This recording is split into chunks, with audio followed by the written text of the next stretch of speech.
Cape's leader, sports radio play-by-play. Go A's! Chatham on TRC, Cape Cod. Chatham A's baseball, sports radio play-by-play. Let's go A's!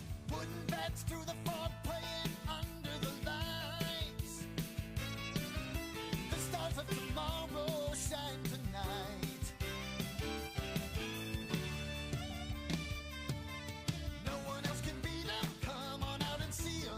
Chatham A's baseball, summertime on Cape Cod. July is in full swing on Cape Cod, and the CCBL East Division is getting tight. First place and fifth place separated by just 7 points, and tonight the Chatham A's welcome the division's top team. The Yarmouth-Dennis Red Sox come to Veterans Field for the first time in 2025 to visit the Chatham A's. Diamond side in Chatham with Hudson Ridley. I'm Jake Klein. Hudson a day off yesterday, but before that, the A's got back to 500 again, 8-8-3 with a slugfest win over Falmouth. They get to 6-6-3 drop, 7-7-3 drop, 8-8-3. So it has not been good when they're back up to 500, but you talk about a slugfest. The game-winning home run came on a grand slam from Ashton Larson, his first home run of the year. You can never have a normal game against Falmouth. I put that in air quotes. You can never have a normal game. That was anything but a normal game. Well, Dennis Cook has plenty to offer as the A's hit the midpoint of the season following today's game. I'll chat with him on the Manager's Show on the other side. He'll dive into what it means to take on the first-place YD Red Sox, and he'll preview tonight's Chatham starting pitcher, Luke Jackson, who just had a big announcement today. We'll get you all that and more. This is the Anglers Extra pregame show. You're listening to it on the Cape Cod Baseball Network. Chatham and YD coming up at the top of the hour. You won't want to miss it. Sports radio. You won't want to miss it. Sports radio. Go. Chatham Bars Inn is Cape Cod's premier four-diamond oceanfront resort. With 217 luxurious rooms, guests have access to numerous amenities, including a private beach, complimentary children's programs, 4 award-winning restaurants, a new world-class spa, an outdoor pool, and tennis courts. Year after year, Chatham Bars Inn is recognized as one of the top resorts in the world. Chatham Bars Inn and Cape Cod Baseball. Summer fun for the whole family.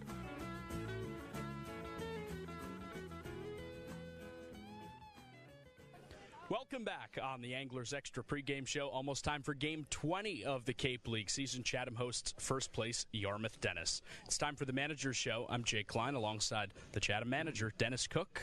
Dennis, report card time. We reached the halfway point of the season today. How would you assess half number one? I think we've done pretty good. We played pretty good baseball. We let a couple games get away from us early in the season that I thought we should have won. But for the most part, our kids are playing good. They're having a lot of fun, and I think they're getting better every day. What changed from that first week or so to this last stretch? I just think, guys, we start swinging the bat a little bit better, and I think that's just a tribute to being in the lineup more and getting, consistent at-bats and getting comfortable again back in the batter's box. So I think that's the big key. A lot of our guys hadn't played baseball in 3 weeks to a month when they got up here, so it's a little bit of an adjustment period. It's the first day without Ethan Mendoza and Henry Ford in the lineup. What do those losses mean to this team? Well, they're both good players, but, we got 9 guys, so we're going to show up and play. What are conversations like with players when they tell you they're going to head out of Chatham? Well, I knew Henry was leaving just simply because of the draft, and Henry gave us probably an extra week than what he had said earlier to me. He was only going to stay a couple weeks and then get out of here, and he loves to play baseball, and he decided to stay, and I appreciate him doing that. And Ethan left. I'm not real sure why Ethan left. I'm still trying to figure out why Ethan left. He was making some ways in some of the scouts' eyes up here, and just to leave didn't make a whole lot of sense to me. You replace Henry in the leadoff spot with Gavin Gallagher. Why was he the choice to go up at the top of the order? Just athletic, can hit, has power. His numbers in college, he had some power numbers. So I like putting a guy up there that, gives us a chance to be winning 1-0 in the first inning. You also add Roman Martin into the lineup tonight from UCLA. What does he bring to this team? He's a 300-plus hitter at UCLA, a good defender, can play third, can play short, can play second. So it gives us versatility. I don't know him, but he looks like he's going to be a hard-nosed kid, a baseball player, and those are the kind of kids we want. When new players join the team, what does the process look like off the field of getting them acclimated to not only this team but this place? Well, we have unbelievable interns, especially Bailey, who comes in and takes care of all the stuff behind the scenes.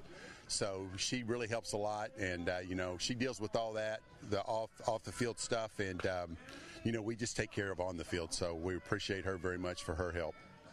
Chatting with Dennis Cook on the Manager's Show before the A's take on the Yarmouth-Dennis Red Sox at Veterans Field. Dennis, anything different tonight with the first place YD Red Sox coming into town? No, we show up, play baseball, see what happens.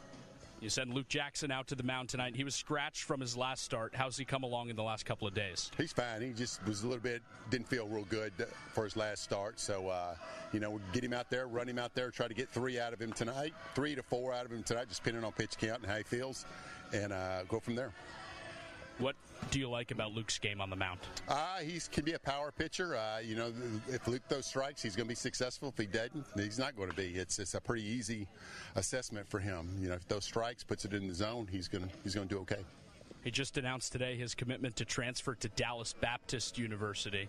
When you have players here who are in the transfer portal, are you having conversations with them at all about college next year? First of all, congratulations to Luke. I didn't know he ended up. I know it was between that and Baylor. I do talk to him, but I don't talk to him about where they're going. I just tell them, that if they have any questions, that and I can help them answer them. I will. And so I want to make sure that the lines of communication are opened, and if I can help them, I help them. I saw you down in the bullpen again today. When you go down there with the pitchers, what types of things are you guys chatting about? I talk. JJ's the pitching coach. He does a great job with them. But, I just talk to him about things that I see that they need to work on, as far as bullpens. Just for example, Caden Smith needs to get better command of his fastball. JJ Glasscock needs to get better command of his fastball. So just things that they can do on their work days to get better. So when we send them back to school, they've gotten better at a part of their game. And at the end of the summer, that's all that really matters to me, is that we send them back healthy and better. And so that's the goal. There's Dennis Cook on the Manager's Show. Chatham and Yarmouth-Dennis coming right up. Dennis, thanks for the time. Thank you. Back to Hudson Ridley for the rest of the Anglers Extra pregame show. Thank you very much, Jake. Yeah, you heard it there. Luke Jackson, his start on July 4th, he was penciled in for it. It ended up being Austin Breedlove who made the start at Orleans in front of him after that illness. The next game was started by Caden Smith. It was his first start in the Cape Cod Baseball League, and we'll break that down on the other side. He's next on Catch of the Day on the Anglers Extra pregame show. Extra. Chatham on TRC, Cape Cod. Sweet Tomatoes Pizza, located right around the corner from Veterans Field at 790 Main Street in Chatham. Pick up a pie on your way to the game or grab a calzone before first pitch. The dough for their specialty pizza is rolled right before your eyes. Eat in or take out, 11 a.m. to 9 p.m. and sometimes later. Call 508-348-0200. See their full menu online at SweetTomatosCapeCod.com. Sweet Tomatoes, a Chatham pregame tradition. Welcome back into the Anglers Extra pregame show ahead of Game 20 of the season. YD coming to town to take on Chatham.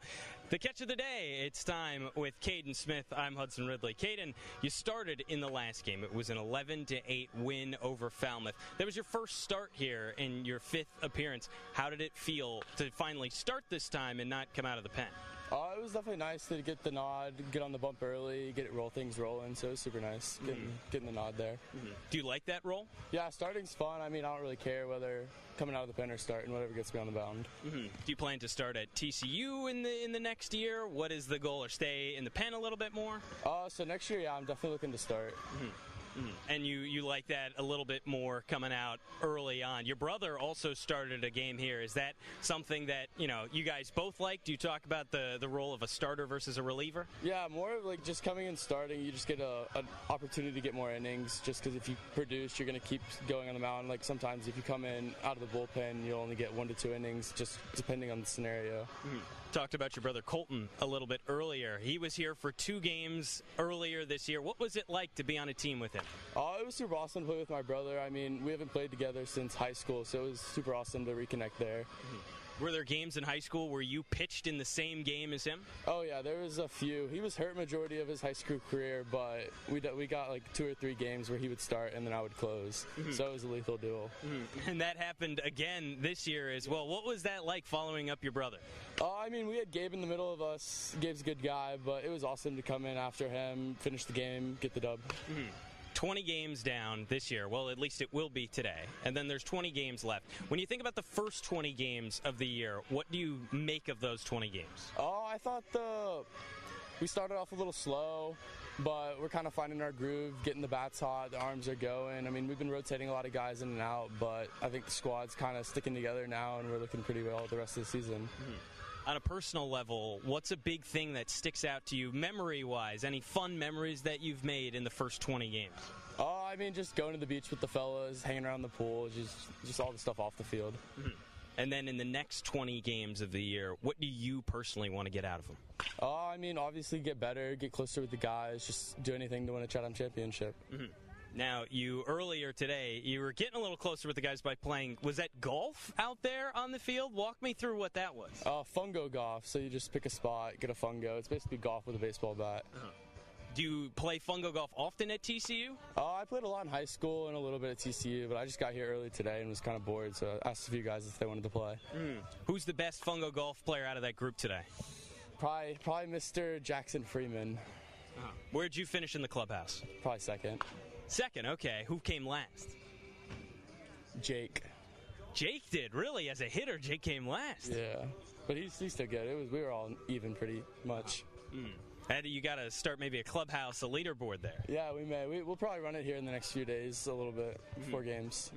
Try to figure out a way to get a green jacket in the fungo golf going, perhaps? Yes, sir. Are you a big golf guy outside of playing fungo golf? I love golf. Fungo golf's a little easier, though, because golf can be a little challenging. Have you hit any courses out here? Yeah, I've played like 5 or 6 times, maybe 7. Any on the off day, at all? Oh, yeah, most all the off days we've gone golfing. We went to the 9-hole course down the road and then played another one pretty far away. What's been your favorite so far? The Hoe. We had to get to play there, but we got to go eat dinner there. That course is insane. So anyone watching, if you want to get us on the Hoe.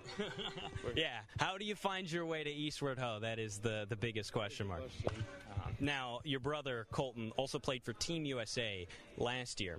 Do you have any intention of ever wanting to do that? I mean, obviously it'd be a dream of mine, so I mean, that's just in their hands on that. So it'd be a blessing to go play there. What was it like to see him put Team USA on? I mean, just having him put the red, white, and blue on, it was kind of surreal. I mean, it was a pretty cool moment to watch him play there. You guys also got to share the red, white, and blue of the Anglers. Colton gone. Oh, yeah. Yeah, but Caden, you're still here, and here for a good while as we have just hit game number 20 on this season. YD coming to town. First pitch in just a little bit, but now back to Jake Klein with the rest of the Anglers Extra pregame show. Jake?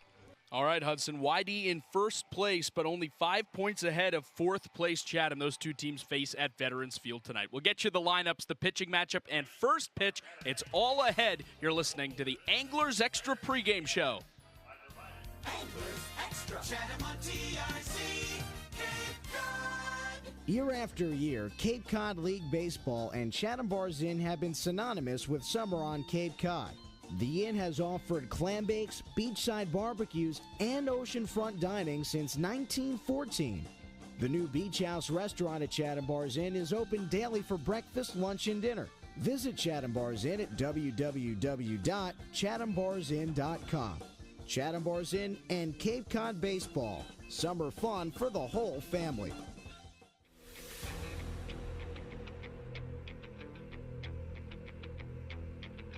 Chatham A's baseball is on the air right now. swings and hits one to left center field. Back goes McFadden. He will not get there. It's a home run. A grand slam for Todd Frazier. Chugging into second base with an RBI double is Evan Longoria. He is 4 for 4. Hit on the ground, left side. Will it get through? Off Crawford and into center field. Federovic scores, and Chatham wins it in 11.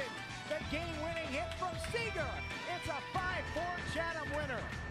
And now, with your play-by-play, Jake Klein and Hudson Ridley. The first place Yarmouth-Dennis Red Sox are in town to face the Chatham A's. YD enters the game at 11-6-2. They're 24 points tops in the Cape Cod Baseball League, and the A's are 8-8-3, just 5 points behind them, but in fourth place in the East Division. Both teams out in front of their respective dugouts. Hudson has your starting lineups presented by Chatham Clothing Bar. Sure do, Jake. For the Yarmouth-Dennis Red Sox in first place in the East, they lead it off with Cody Miller, the third baseman. Nolan Traeger in the 2 spot with Chris Hakopian, the first baseman, batting third. AJ Soldra in the cleanup spot, and a familiar name in the 5-hole. It's Will Gasparino making his return to Veterans Field. He plays center field and bats 5th for YD.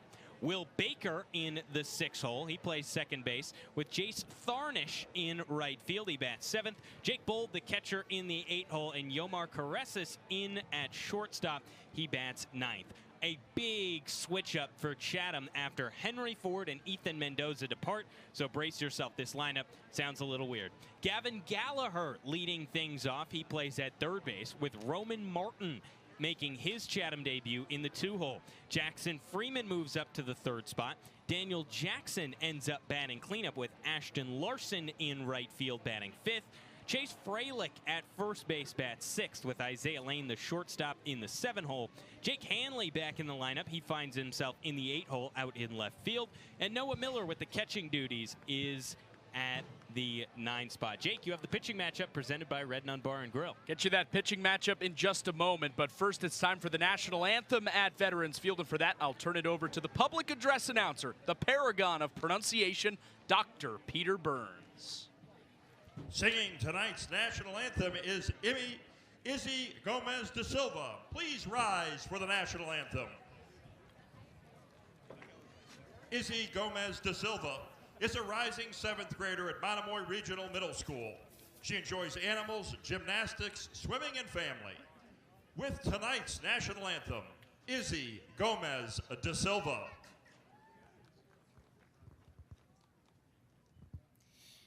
Oh, say, can't you see by the dawn's early light what so proudly we hailed at the twilight's last gleaming, whose broad stripes and bright stars through the perilous fight, oh, the ramparts we watched were so gallantly streaming, and the rocket's red glare, the bombs bursting in air,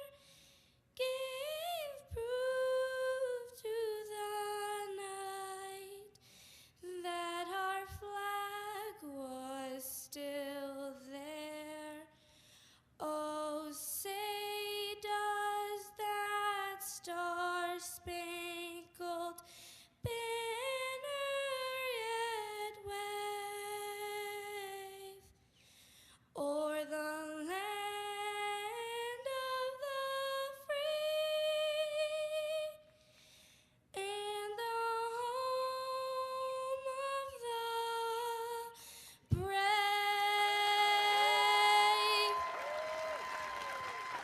Izzy Gomez da Silva, who wants to thank Miss Sarah Jane for helping and teaching her throughout the year. Thank you so much, Izzy.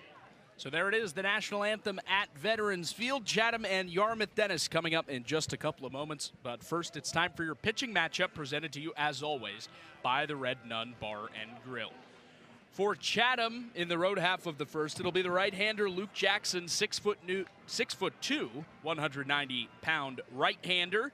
Just finished his redshirt sophomore year at Texas A&M, and he announced just today that he will transfer to Dallas Baptist University next fall.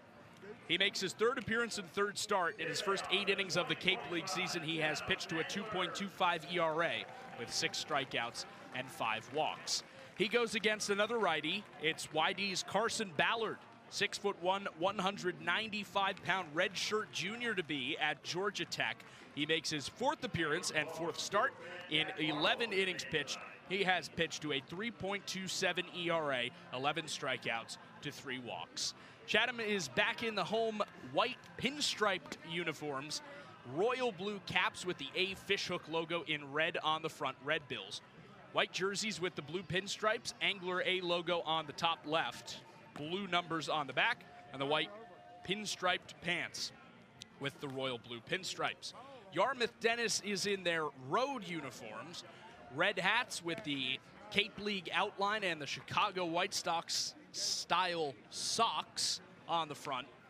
Those are the red hats, followed by the red jerseys, interlocking YD on the upper left chest, navy blue numbers front and back, and they have the white pants with red piping on the side, even on the road. Jackson will face the top of the Yarmouth-Dennis order, Cody Miller, Nolan Traeger, and Chris Hakopian. Again, that is righty, lefty, righty, Miller, Traeger, Hakopian at the top of the YD order. Your umpires for today's game, presented by Chatham Paint and Hardware. Jeff Merzel calls the balls and strikes. He is a veteran Cape League umpire. Mike Rabideau on the right side of the infield, Bob Melms on the left side of the infield. Again, those are your umpires, presented by Chatham Paint and Hardware. There is a threat of rain, at least later in the night. It's possible that here on the elbow of Cape Cod that the rain could miss us. It has mostly stayed away from Veterans Field all day, save for a couple of sprinkles pregame. But right now it is clear, slightly overcast with a big, long gray cloud that stretches across the entire horizon, kind of looming over Veterans Field. The lights are on. Luke Jackson takes the mound. He gets ready to face Cody Miller, the right-handed hitting third baseman from East Tennessee State, who leads it off for Yarmouth-Dennis. Second meeting between these two teams. Yarmouth-Dennis took the first one at Red Wilson Field on June 20th. Jackson ready on the mound. Into his windup, the first pitch to Miller. Fastball high and tight. 1 ball, no strikes. First pitch at 7:02 p.m. And it is 74 degrees and cloudy in Chatham. Time and temperature presented by the Chatham Athletic Association.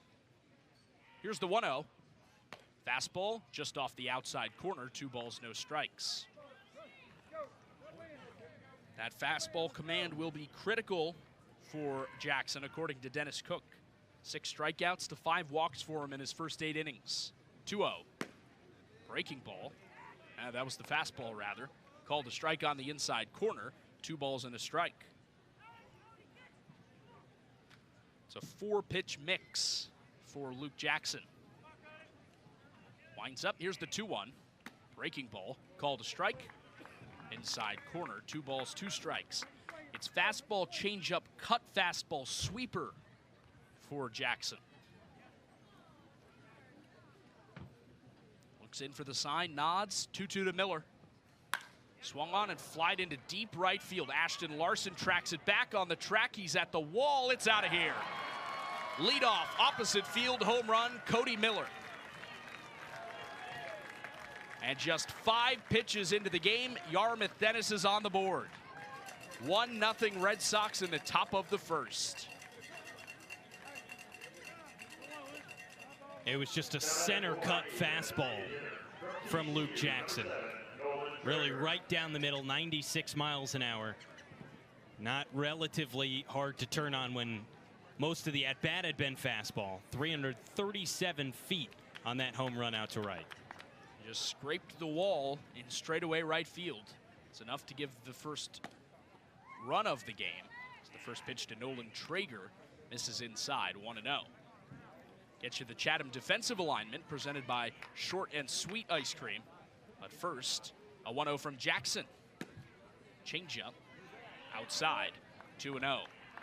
Jake Hanley plays left. Jackson Freeman shifts to center field. His first start there after Henry Ford's departure. Ashton Larson is in right. Here's the 2-0 pitch from Jackson to Traeger. Fastball smoked, straightaway center. Freeman trots in, he grabs it for the first out. And to finish up that defensive alignment, Gavin Gallagher plays third, Isaiah Lane at shortstop. Roman Martin makes his Chatham debut at second base. Chase Freilich is at first, and Noah Miller does the catching for Luke Jackson. So nobody on and 1 out. A run already in, and YD with an early lead. First pitch to Hakopian. Bounces in the dirt, 1-0. Miller with the solo homer to right, his second homer of the season against Chatham. Went yard at Red Wilson Field against the A's back on June 20th in the YD win. 1-0, swing and a miss. Hakopian way out in front of the sweeper, 1-1. Is the third home run collectively of the summer for Cody Miller. 1-1. Breaking ball, fly to straightaway left. Hanley starts in, stops, then jogs in again, and makes the catch on the run for the second out. So consecutive flyouts off YD bats after the leadoff homer, and that brings up A.J. Soldra, the Yarmouth-Dennis cleanup man.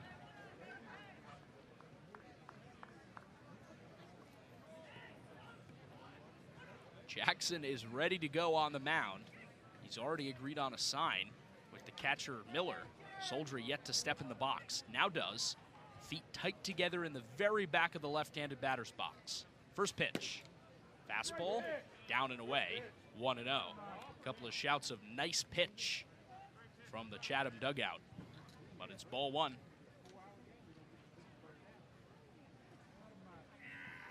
Jackson shakes off ahead of the 1-0. Now the pitch. Swung on and dribbled up the middle. Martin stops it on a backhand, but it sneaks under his glove and into shallow center field. And A.J. Soldra reaches. It's a 2-out single. And now Will Gasparino comes to the plate.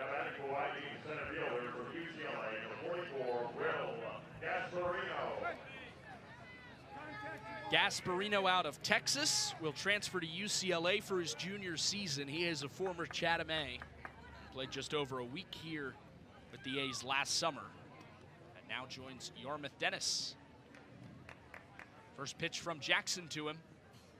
Down and away with the breaking ball, 1-0.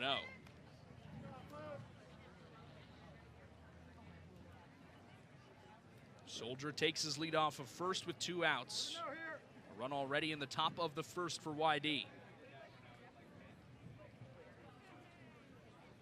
Jackson comes set. 1-0 pitch to Will Gasparino on the way. Swing and a miss at a fastball, 1-1. In 10 games for Chatham last summer, Gasparino hit .083, 2 hits in 24 at-bats, a homer and 2 driven in.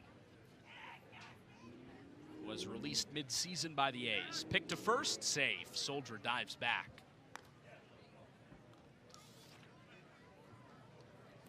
Soldra is a speedster, and Yarmouth-Dennis likes to run. 26 stolen bases for YD. 1-1 to Gasparino. Swing and a miss. Fastball up at 96 miles an hour from Jackson. It's 1-2. Gasparino just today announced he would transfer to UCLA in his hometown of Los Angeles, California. 1-2 to him. Powered into center field. Now Freeman comes in into a jog. He makes the catch to end the inning. So Jackson surrenders the leadoff homer to Cody Miller and then works around the 2-out single to end the first. Yarmouth-Dennis gets a run in the top of the first on 2 hits, no errors, and 1 man left on base. After 1/2 inning of play at Veterans Field, Yarmouth-Dennis has the lead. It is the Red Sox 1 with the A's coming to bat against the right-hander Carson Ballard. They'll send a new look top of the order to the plate. Gallagher, Martin, Jackson, Freeman set to bat in the home half of the first when we come back. You won't want to miss it. Chatham down 1, coming to the plate when we come back on the Cape Cod Baseball Network. Sports Radio, play-by-play. Go A's, Chatham on GRC.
Back at Veterans Field, Yarmouth-Dennis 1 and Chatham coming to bat in the home half of the first.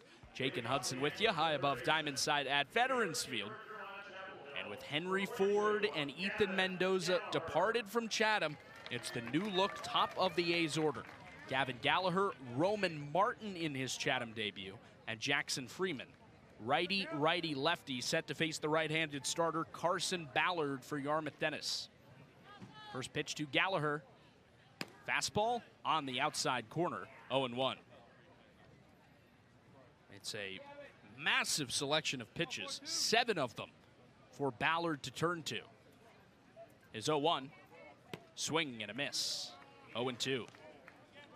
Fastball, slider, cut fastball, curveball, changeup, sinker, knuckleball. I really wonder if that is the case. 0-2. Breaking ball outside, 1-2. The hardest of those pitches, the four-seam fastball, right around 90 miles per hour. He does not throw hard, but a little bit of an unorthodox leg kick and a ton of pitches. 1-2. Hit on the ground, up the middle. Will it sneak through? No, it's stopped. No, it does get through. The shortstop, Yomar Carreras, made an effort at it, sprinting left behind the second base bag, but it got under his glove and into center field. So it's a leadoff single for Gavin Gallagher. He is 1 for 1 as the A's leadoff hitter. And there's a runner on with nobody out for the first Chatham at bat for Roman Martin. Right-handed hitting infielder out of UCLA, who arrived in town on Sunday and now makes his first appearance in the home white pinstripes at Veterans Field. First pitch. Fastball called a strike, outside corner. 90 miles an hour, it's 0-1.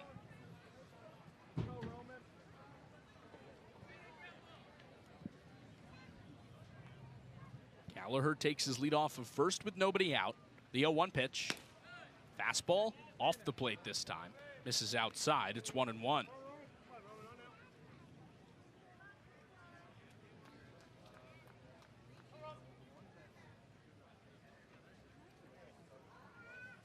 Right-hander Ballard set.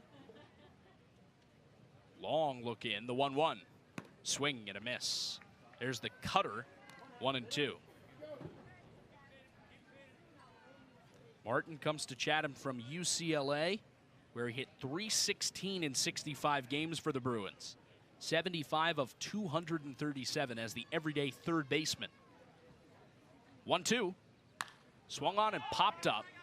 On the infield, the second baseman Baker runs over, and he makes the grab a step or so from the outfield grass at second for the first out.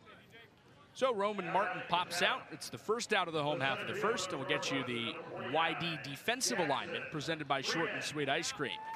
A.J. Soldra, Will Gasparino, Jace Tharnish, the outfield from left to right. Left side of the infield, Cody Miller at third, Yomar Carreras at shortstop. Will Baker plays second, Chris Akopian first. Jake Bold does the catching for Carson Ballard. First pitch to Jackson Freeman. Breaking ball, checks his swing, but lays off and takes it inside, 1-0.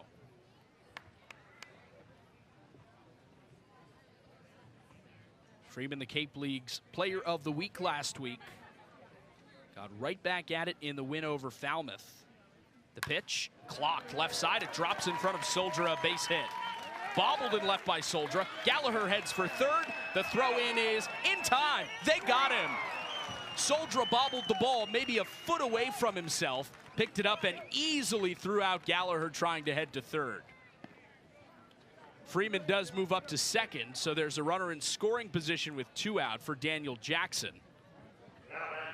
But a questionable decision from Gallagher to turn second and try for third. I don't know why you would do that. He did bobble it in front of him, and had it escaped maybe 10 feet away, even 8 feet away, you can get around second and go to third. That he had really no chance.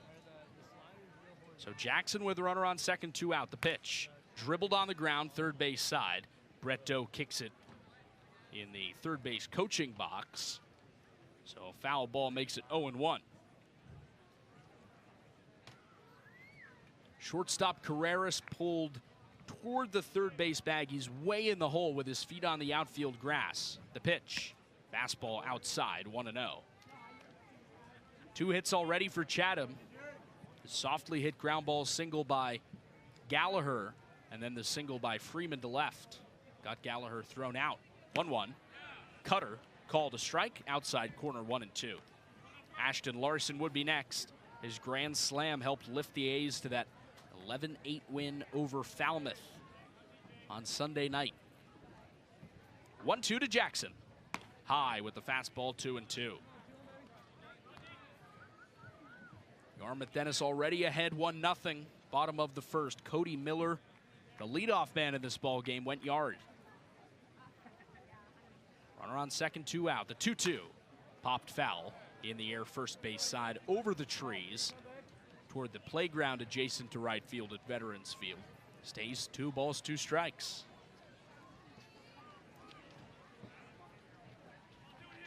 Freeman takes his lead off of second again. Ballard comes set, 2-2 home. Breaking ball outside, and the count goes full on Daniel Jackson.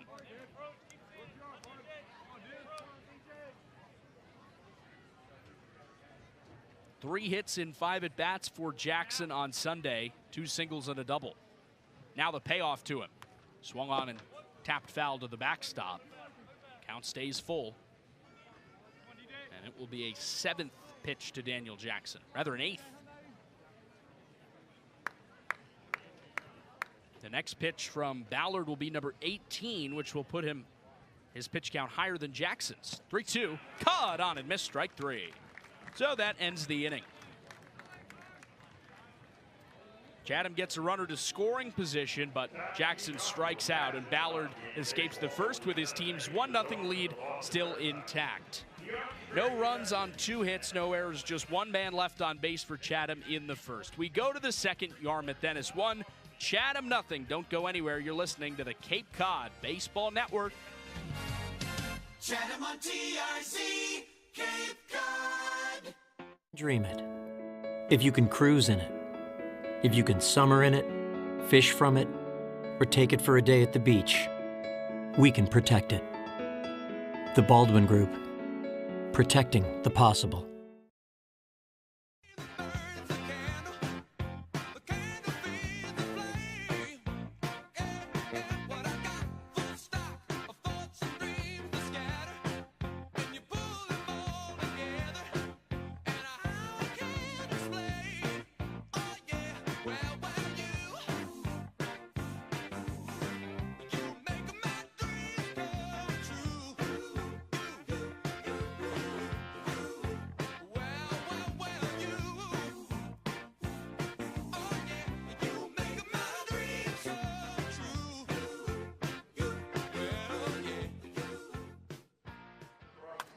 This is Isaiah Lane from the University of San Diego. You listen to the Chatham Baseball with Jake Klein and Hudson Ridley on the Cape Cod Baseball Network. Back at Veterans Field, Isaiah Lane welcomes you back, and so do Hudson Ridley and myself, Jake Klein. We are high above Diamond Side at Veterans Field, where Yarmouth-Dennis, the first-place team in the Cape Cod Baseball League, has a 1-0 lead as we head to the second. It'll be Will Baker, Jace Tharnish, and Jake Bold, 6, 7, and 8 in the Red Sox order, to face the right-hander, Luke Jackson for Chatham. He surrendered the leadoff home run to Cody Miller in the first, the only run of the game to this point.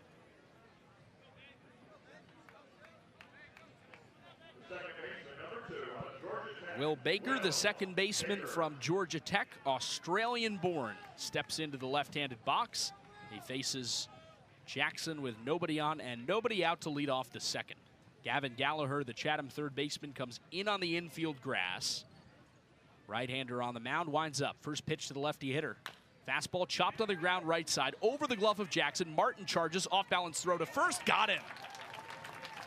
Beats Will Baker by a half step, thanks to a stretch at first from Chase Freilich. And that is the first out on one pitch here in the second, 4-3. Martin's first play as an A in the field. Boy, that was sweet. Didn't get over the glove of Jackson by much. Right-handed hitting Jace Tharnish. First pitch. Breaking ball down and away. Check swing, appeal to first. No swing, according to Mike Rabideau on the right side.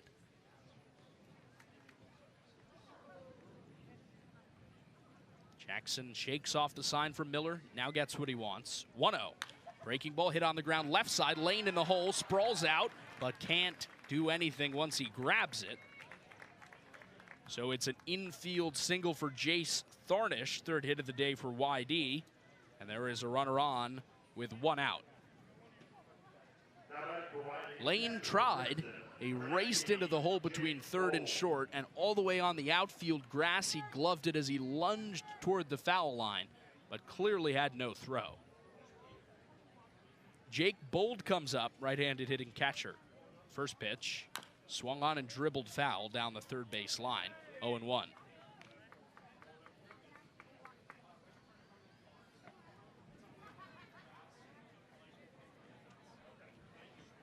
Bold, a right-handed hitter out of Princeton, one of a couple Ivy Leaguers in this Cape League East division. Pick to first, save. The runner Tharnish dives back head first.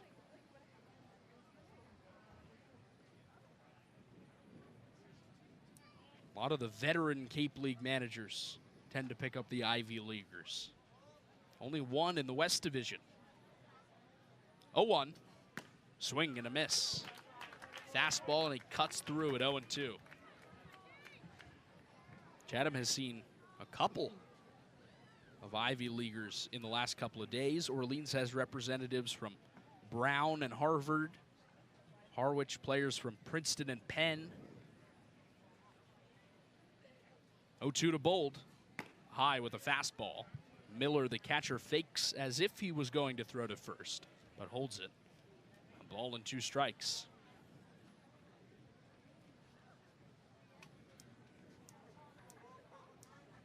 Jackson set. Runner on first, one out. The 1-2, runner goes. Pitches a fastball high. Miller's throw to second is in time. Noah Miller hoses out Jace Tharnish at second. That's the second out of the inning.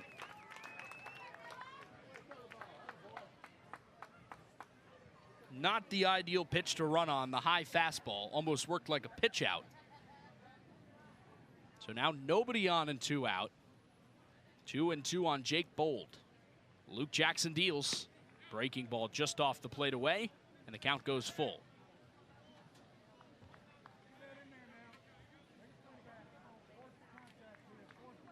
Chatham defense returns to straight up. And it'll be a payoff pitch. Here it comes. Swing and a miss at a breaking ball, strike 3. So Luke Jackson faces the minimum in the second. Ground out, then a single, but Jace Tharnish caught stealing, and Jackson picks up his first strikeout of the night to strike out Jake Bold. No runs on a hit, no errors, and nobody left on base. We go to the bottom of the second at Veterans Field with YD in front, 1-0. Don't go anywhere. Chatham on TRZ, Cape Cod. If you need to dig, lift, move, grade, clear, or cut, pump, weld, clean, light, and just about anything else, dial up the rental source for the newest and the most reliable equipment in New England. Staffed with equipment and construction experts, Milton Rents, your local source.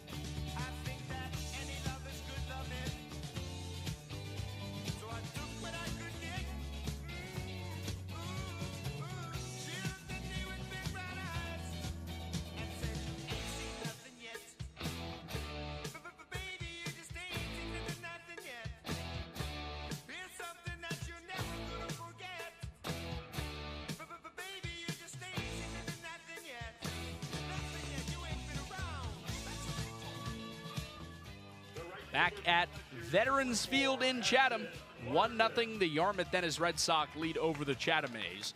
We go to the bottom of the second with Hudson Ridley. I'm Jake Klein.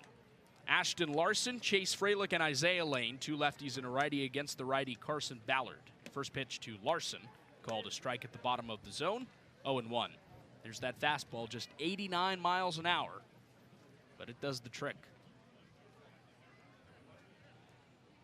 Right-hander looks in for the sign. Finally gets it, winds up, kicks the leg, the 0-1. Hit on the ground, right side, gobbled up at first by Chris Akopian, flipped to the pitcher, covering in time to get Larson 3-1. It's the first out of the bottom of the second for Carson Ballard. And that brings up Chase Freilich, the left-handed hitting first baseman from Auburn.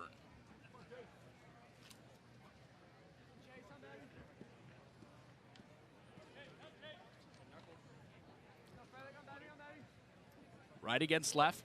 Here's the first pitch. Breaking ball. Catches the middle of the zone. It's called a strike, 0-1.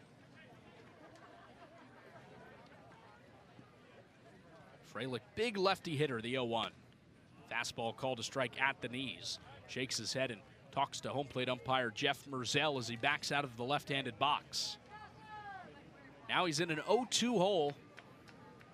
The righty Ballard comes home. The pitch. Downstairs with the cutter, 1-2. To my knowledge, we still have not seen the Ballard knuckleball. 1-2. Swung on and nicked foul. Off the top of the bat, and then the catcher's gear of Jake Bold behind the plate, 1-2. If you have such a large pitch mix and a knuckleball, I wonder where you even use that. Here's the 1-2. That's a fastball cut on and missed. Strike three. Second strikeout of the night for Carson Ballard.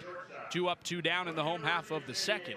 And now with 2 out and nobody on, Isaiah Lane comes to the plate. Hudson, I think we'll know when the knuckleball comes out. You would figure. If it's a good one, anyway. If this is a bad knuckleball, then it could look like anything. Here's the first pitch to Lane. That's a fastball, called a strike. Bottom of the zone, 0-1.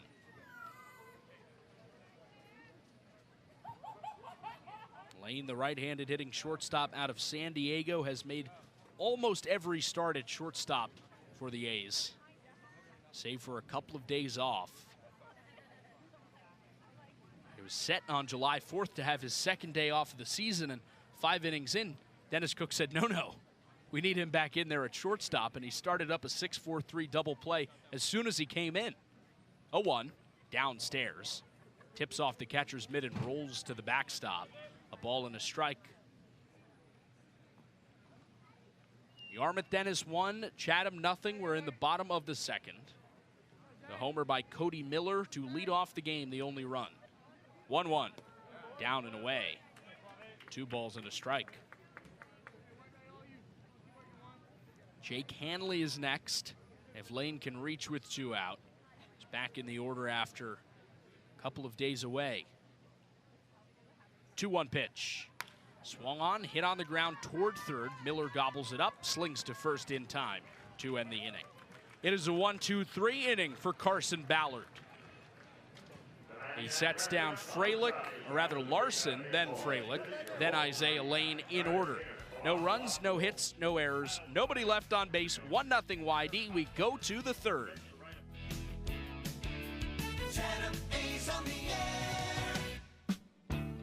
Cape Cod 5 is proud to be the official banking partner of the Cape Cod Baseball League. Cape Cod 5 offers a broad range of financial products and services tailored for every stage in your financial journey. Reach out to us. We're here to help.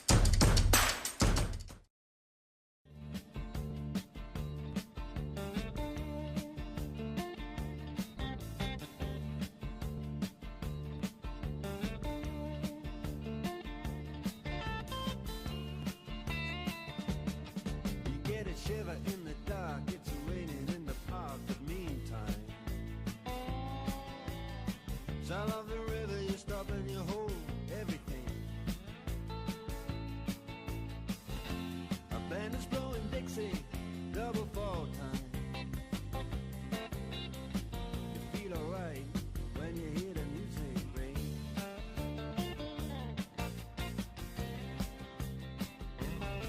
Well, now you step inside, but you don't see too many faces. Coming in out of the rain to hear the jazz go down. Competition in other places. But the horns, they blowing that sound. 9-1-2 for Yarmouth-Dennis in the top of the third. The YD Red Sox lead the Chatham A's 1-0 as we head to the third inning at Veterans Field. With Hudson Ridley, I'm Jake Klein. It's Yomar Carreras, Cody Miller, and Nolan Traeger to start the third. 9-1-2 in the YD order. Lefty, righty, lefty. Third baseman Gallagher in on the grass. First pitch to Carreras. Fastball off the plate away, 1-0. Carreras, the last Red Sox to come to the plate. 3 hits for YD through the first 8 batters, including the homer. 1-0, popped up, foul ground, and out of play on the third base side. A ball and a strike.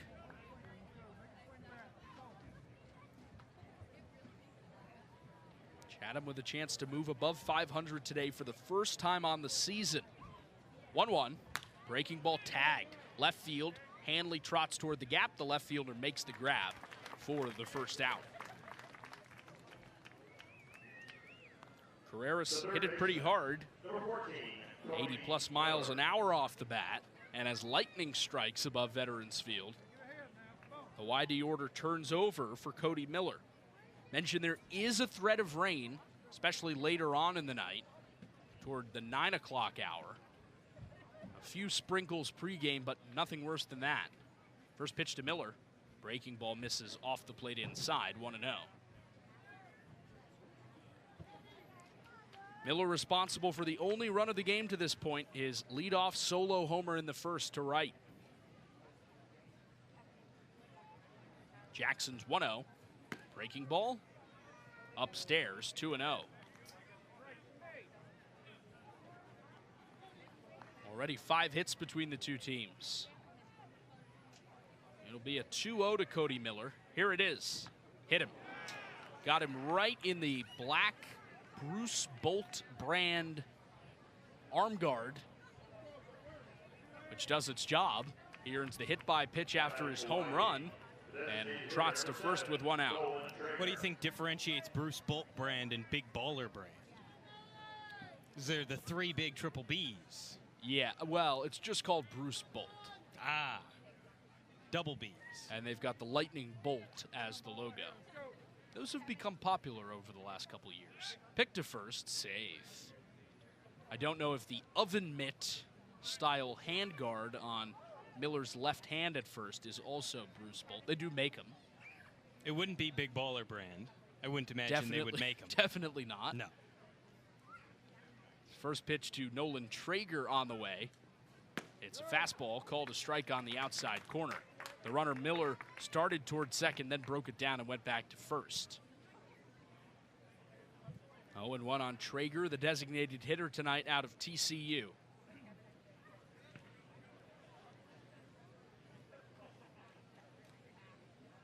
Jackson deals. Swing and a miss. There's the cut fastball from Luke Jackson. Placed it low and away to the left-hander, and Traeger swings over it. 0-2 on him. Runner on first with one out. Pick to first. Fralick scampers off the bag to grab it. Saves Jackson an error and keeps the runner at first with one out. Jackson set again. Looks home, glance to first. Now deals. High with the fastball, 1-2. That fastball consistently 95, 96 miles an hour from Jackson. Dennis Cook called it power stuff when I talked to him before the game. But control, he says, will be the most critical part of a successful start for Jackson. Here's the 1-2. Swung on and line down the left field line. It drops foul. Stays a ball and 2 strikes.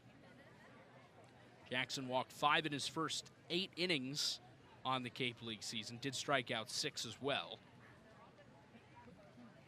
Allowed just 2 earned runs, no homers until today. Throw to first, and this one gets away. The runner Miller goes to second. Now he turns second and goes to third. The throw over is offline, and Miller goes first to third on the E1. Jake, you gotta be back here. Moving. And that is the 4th time this season that Chatham has thrown away a pickoff attempt at first, and the 3rd time the runner has gone first to third on the A's. There's a couple times on the early pickoff moves from Jackson to Fralick that he would miss a little bit in front of the bag and to the left, and Fralick would have to lunge to grab it. He saved him the first 2 times that happened and could not do it there. So the error, of which Chatham made 4 on Sunday at Falmouth, puts a runner on third with 1 out. Here's the 1-2 pitch. Swing and a miss, strike 3. Big strikeout for Jackson, his 2nd of the day. And now there are 2 gone for the 3-hole hitter, Chris Hakopian. The first baseman, number 10, Chris Hakopian.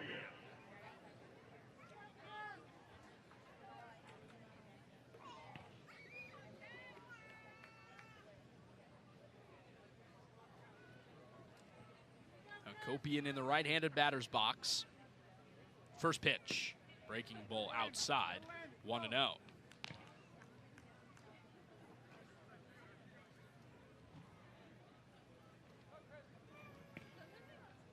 Hakopian will head to Texas A&M next season. Here's the 1-0, high with the fastball, 2-0.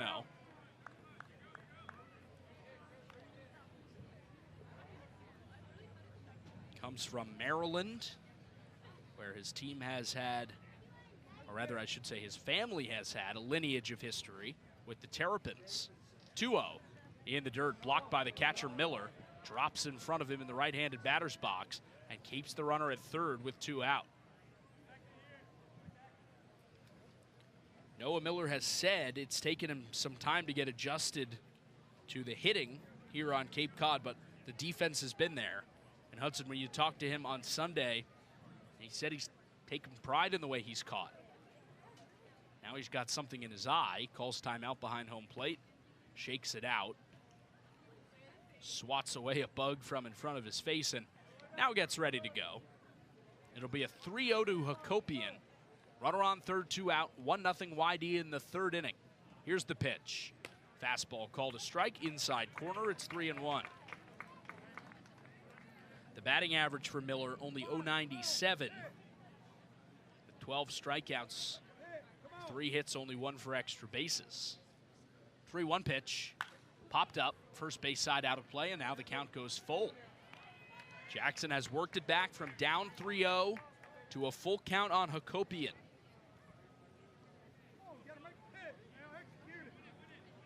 Miller leads off of third with 2 out.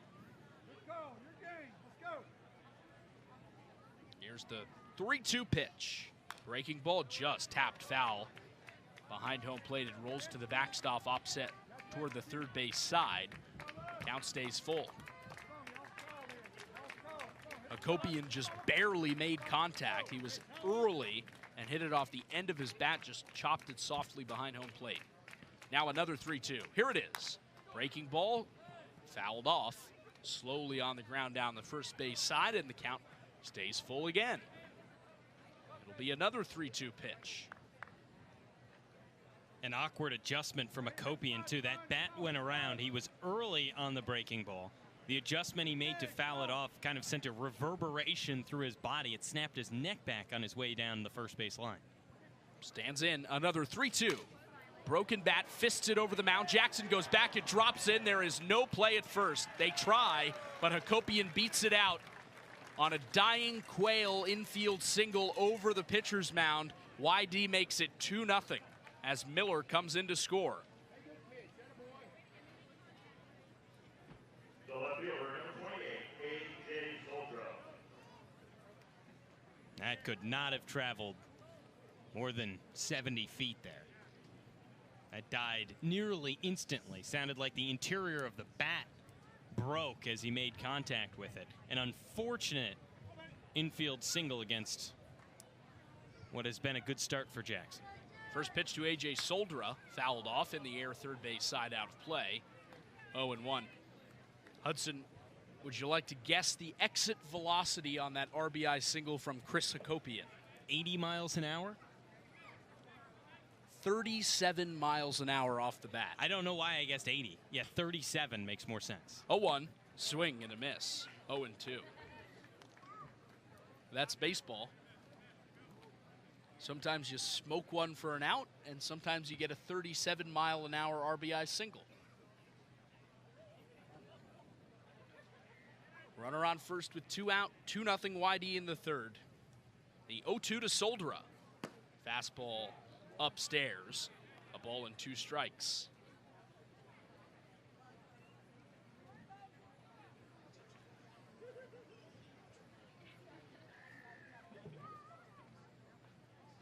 Right-hander comes set, left-hander in the box. The 1-2, swing and a miss, strike 3. Luke Jackson picks up a couple of strikeouts in the inning, but not before YD adds to its lead. Chris Hakopian bloops an RBI single in between the pitcher's mound and the second baseman, and that makes it 2-0 Yarmouth-Dennis. After 2.5 at Veterans Field, YD is in front, and the right-hander Carson Ballard comes back to the mound up next, straight ahead. A's on the air. Count On the air.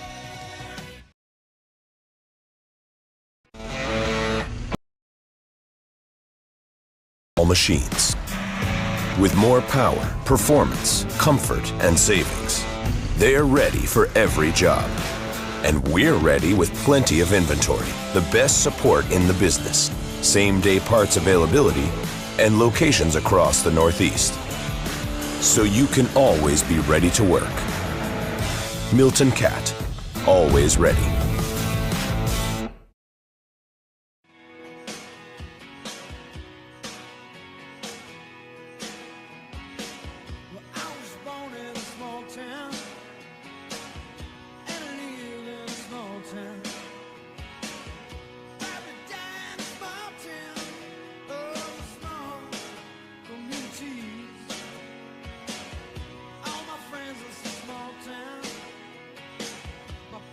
Live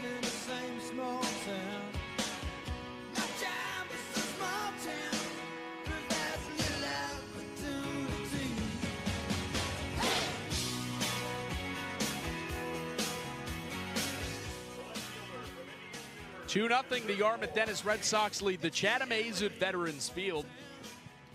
And it is Jake Hanley who leads it off for the A's, left-handed hitter against the righty starter Carson Ballard. Jake Klein with Hudson Ridley at Veterans Field. The first pitch. It's a fastball called a strike, bottom of the zone, 0-1. It's a fastball right near the knees of the 6'7" lefty hitter. 0-1. Changeup misses away. 1-1. Mentioned the 7-pitch mix for the starter Ballard. He set Chatham off balance. 1-1. Tagged foul on a sharp line drive off the screen above the Chatham dugout on the third base side. Goes to 1 ball and 2 strikes. YD scored 1 in the first on the leadoff homer by Miller and 1 in the third on the single by Hakopian. 1-2 misses high. 2 balls, 2 strikes. That single by Hakopian, nothing more than a little bloop over the mound, but it got the job done. 2-2. Fastball outside. 3 balls, 2 strikes. Hanley works it full. He did not play on Sunday against Falmouth, nor Saturday against Harwich. 3-2. Swung on and popped foul. In the air past left field. Stays 3 balls, 2 strikes. So it's the first at bat in 4 days since Friday the 27th at Bourne for Hanley. 3-2. Driven foul. Left side again, it clanks off the light tower by the Chatham left field bullpen, and the count stays full. I should say Friday against Orleans was the last time Hanley played. That was the 4th of July. 3-2. Hit on the ground, right side sharply. Gobbled up by Baker by his left side. He throws to first, safe. The throw pulled a Copian off the bag. He had to jump up for it, and when he came back down with his right foot on the base, Hanley was already there. That's an E4 on the throw from Will Baker, who fielded it off balance, stumbling back into the outfield by his left side. Hanley aboard to lead off the inning, and here's Noah Miller, the Chatham catcher.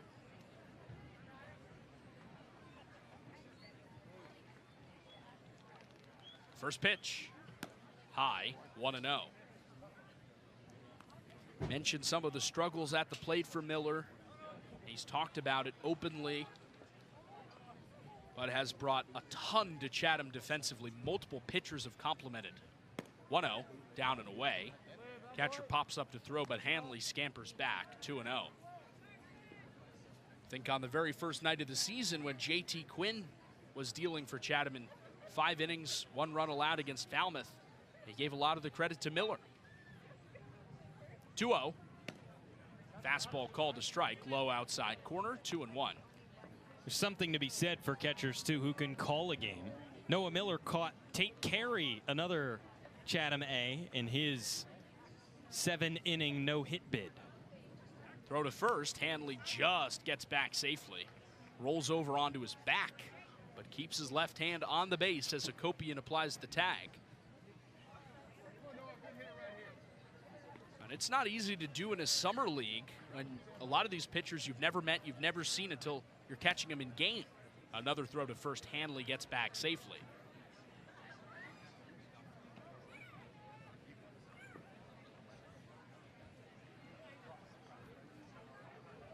Right on right, 2-1 to Miller. Breaking ball outside, 3-1.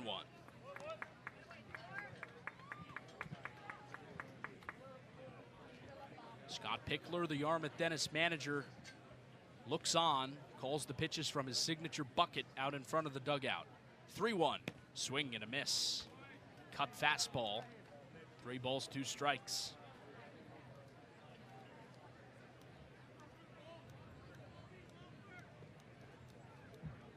Hanley takes his lead with nobody out. Here comes the payoff pitch to Miller. Fastball, called, strike 3.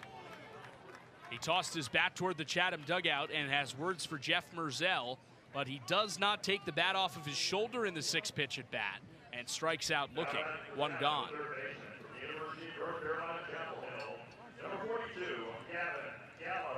So the Chatham order flips and Gavin Gallagher comes up. Right-handed hitter from UNC has More lightning flashes above Veterans Field. Righty Ballard set. First pitch to Gallagher. Swing and a miss at a slider. It's 0-1. Once around the order for the A's, just 2 hits. One for Gallagher, which led off the first. A bouncing ball that found its way into center field. 0-1. Fastball called a strike. Inside corner, 0-2. Gallagher in the hole.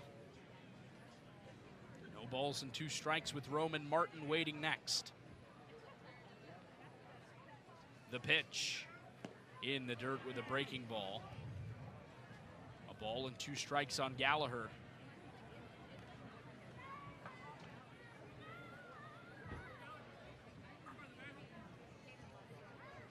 Hanley leads off of first with 1 out after the error by the second baseman Baker put him on. 1-2. Fastball called, strike 3. Just thigh high right at the bottom of the zone. Gallagher turns back without a word to the umpire. It's the 4th strikeout for Carson Ballard. And there are 2 gone for Roman Martin.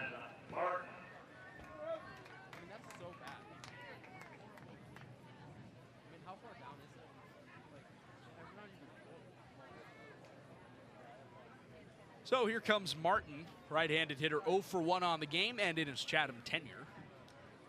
Popped out his first time up to second. First pitch, downstairs, 1-0.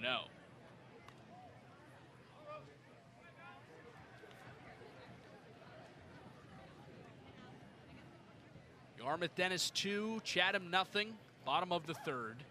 So runner on first for the A's with 2 out. Here's the 1-0. Breaking ball outside, 2-0.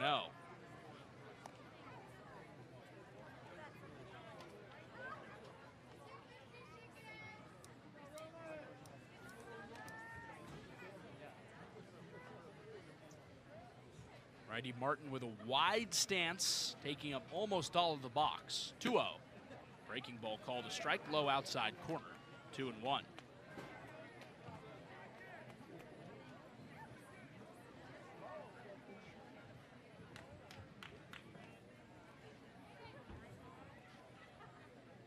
Right against right. Ballard set. Looks at the runner at first, the 2-1. Tapped foul to the backstop, 2 balls, 2 strikes.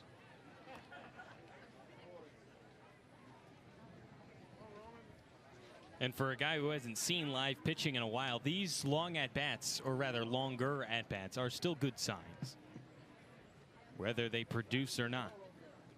Martin has not played since the College World Series with UCLA. 2-2. Breaking ball down and away. The catcher Bold stood up and then reached down by his ankles behind the left-handed box to grab it, so the count goes full. With the runner on first and 2 out, Hanley will be off on the pitch. Hakopian does not hold him. Runner goes, the 3-2. Swing and a miss, strike 3. After the leadoff error, Carson Ballard strikes out the side. No runs, no hits, an error, and 1 man left on base for Chatham in the 3rd. After 3 innings, it is the YD Red Sox 4, rather the YD Red Sox 2, and the Chatham A's nothing as we go to inning number 4 on the Cape Cod Baseball Network. Luke Jackson going to come back out for his 4th inning of work, and Hudson Ridley will take over on the play-by-play. Yarmouth-Dennis out to an early lead with Chatham trying to mount a comeback. Don't go anywhere. This is the Cape Cod Baseball Network.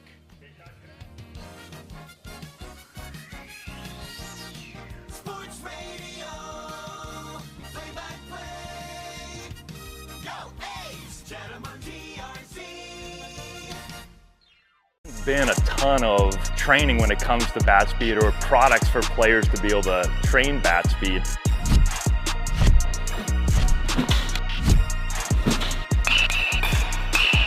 You can improve your bat speed and reach your goals working 10 to 15 minutes a day on this a couple of times a week. That's a no-brainer for every player.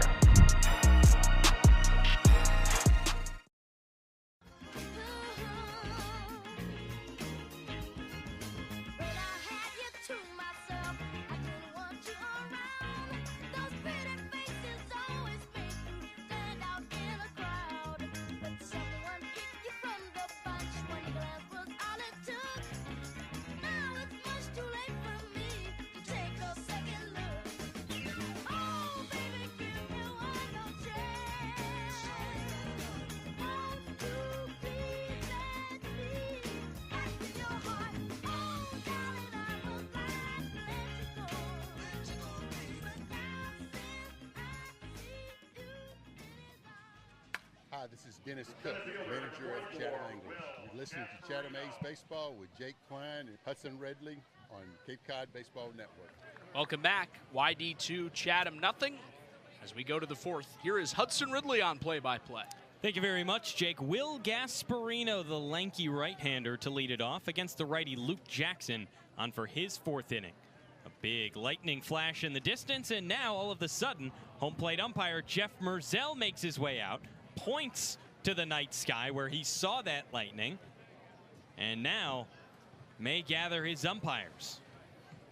Gasparino heads back to his side. The entire Chatham infield and outfield makes their way back to the dugout. And just moments from first pitch in the fourth, we may have a lightning delay. Again, the rules are if it's within 8 miles of the field, then it becomes a 30-minute delay. Every lightning strike within 8 miles after the first strike adds 30 more minutes, or rather, it just resets the timer back up to 30. And the Chatham trainer is talking with Jeff Merzel, the home plate umpire, right now. She's got the radar out, and she's trying to explain to him that the longer we wait, the worse the weather is going to get. There has been no rain so far today. The only rain in the forecast is in the 9 o'clock hour. Yep. So if the game keeps rolling like it's supposed to, Dennis Cook before the game joked with Jeff Merzel and said, hey, call some strikes today. We're going to need it. They knew that this weather was on the horizon, but we didn't know how soon we would see it. The umpire's still conversing. But as of right now, it looks like there will at least be a delay. How long that delay will last, we don't know. Every player in the dugouts on both sides is a massive crack of lightning off in the distance. And the other confusing part is that was probably lightning strike number 15. Yeah, I mean, this is not a new thing. I'm just ballparking it here, but there's been lightning strikes throughout this whole game. At what was point? special about that one that made it good for the delay? It might have looked cooler than the others. I don't know what this is measured on. And here comes Marianne Harwood, Chatham's team doctor, as well as Mike Galen, the A's general manager, joined by Scott Pickler, the YD manager. They all have a conversation between home plate and Chatham's dugout on the third base side. And while they talk on, thunder rolling beyond in the distance. We don't know what will happen with this game. As of right now, though, it would not be final. We're in the top of the fourth, and Chatham trails YD 2-0. A pitch has not yet been thrown in the frame. We'll step aside, but when we return, we'll have your update on this. Thunder Road, an apt song right now as the thunder and lightning rolls on at Veterans Field. Find out if we keep playing on the other side on the Cape Cod Baseball Network.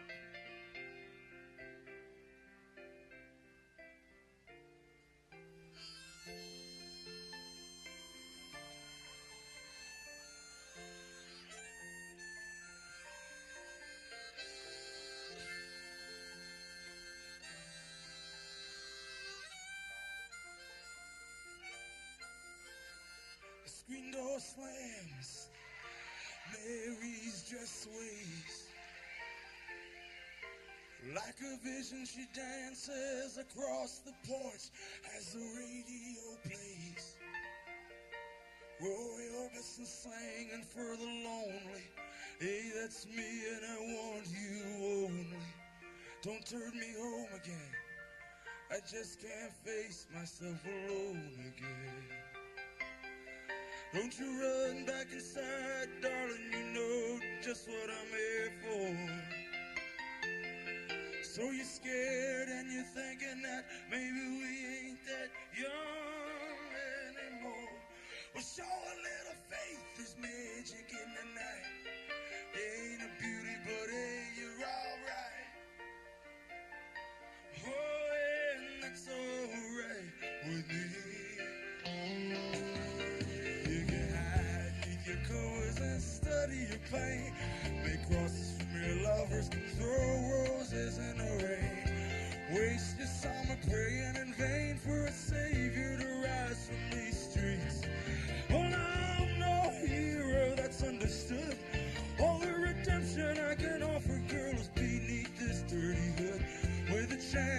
make it good somehow. Hey, what else can we do now? Except roll down the window and let the window back your head. Well, the lights busted open, these 2 lanes will take us anywhere. We got one last chance to make it real. We're trading these wings on some wheels. Climbing back, heaven's waiting down on the tracks. Oh, come and take my hand. We're riding out tonight to chase the promised land.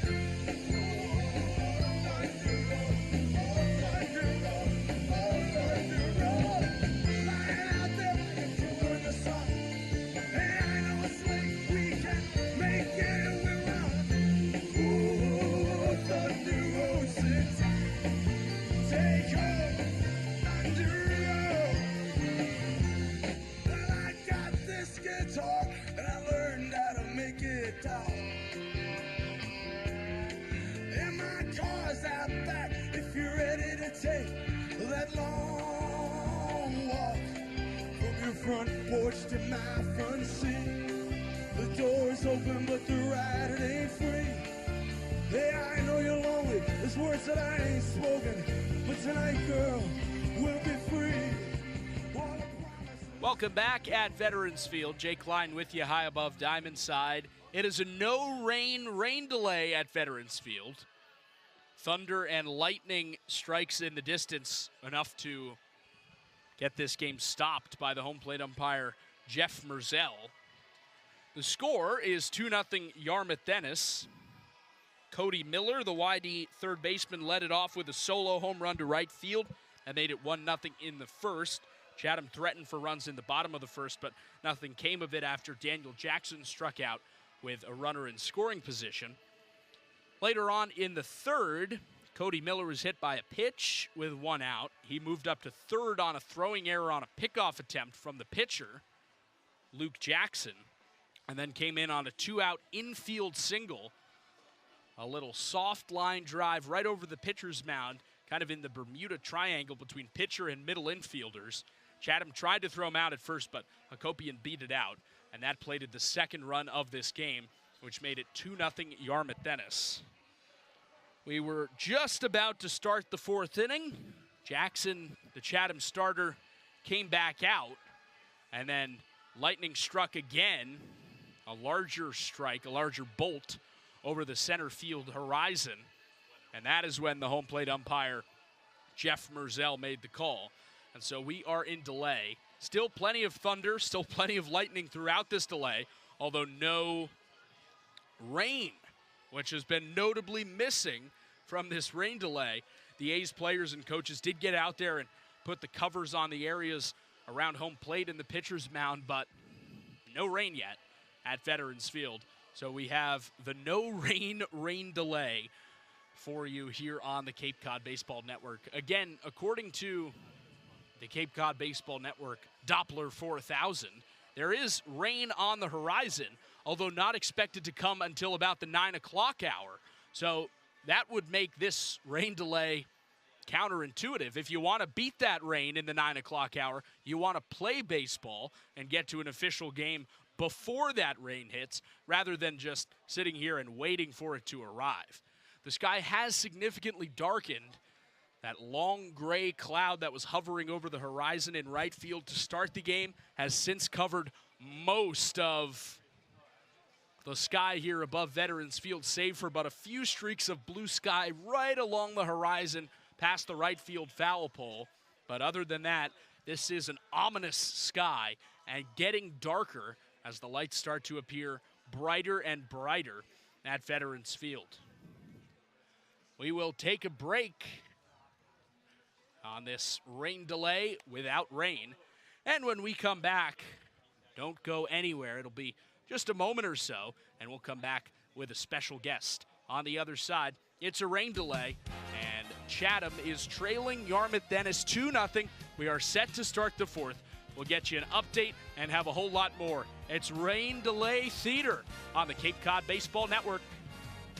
Chatham on TRZ, Cape Cod. Thumb stuck out as I go. I'm just traveling up the road. Maps don't do much for me, friend. I follow the weather and the wind. I'm hitchhiking all day long. Got what I can carry in my song. I'm a rolling stone just rolling on. Catch me now, 'cause tomorrow I'll be gone. Family man gives me a ride. Got us pregnant. Welcome back at Veterans Field. It is a rain delay, perhaps more accurately, a lightning delay. Still no raindrops on the ground at Veterans Field. We are stuck in delay before the top of the fourth inning. Yarmouth-Dennis leads Chatham 2-0. In the broadcast booth high above Diamond Side, I'm Jay Klein, and I'm joined by a very special guest, Mauricio Palmer, one of the Chatham A's beat writers for this summer, joins the program. Mauricio, how are you? Doing great. Happy to be on. Thank you, Jake, for inviting me on. Excited to talk about the A's. So you can check out Mauricio's latest feature story, which is about the since-departed Henry Ford, who was the star of this team through the first 19 games. What made him a person you wanted to feature in a story? Just from the moment that I arrived in Chatham, I knew that Henry Ford was going to be a high-profile name, obviously because he's the best MLB draft prospect that was on the roster.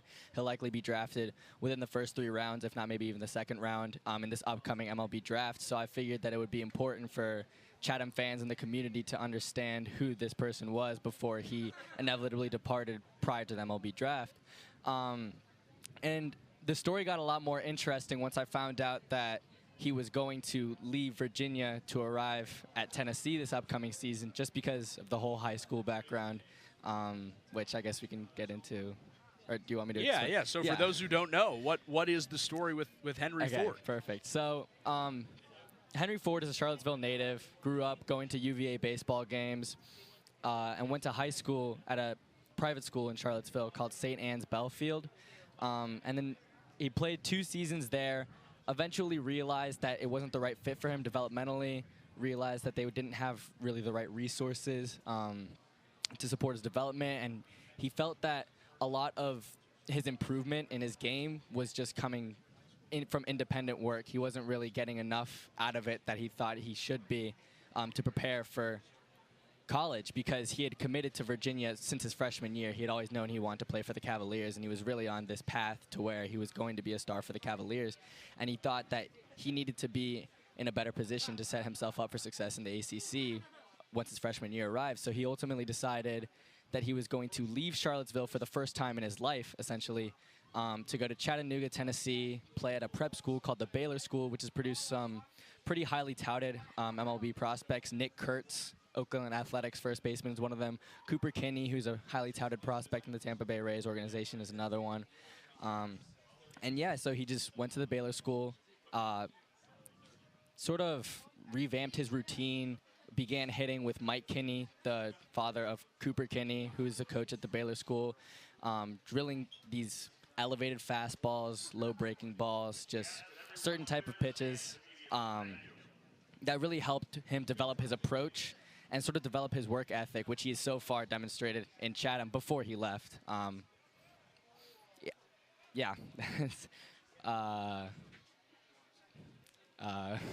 So when you talk to Henry Ford and you get to know him throughout the summer, what stood out to you about him and his routine that you learned about?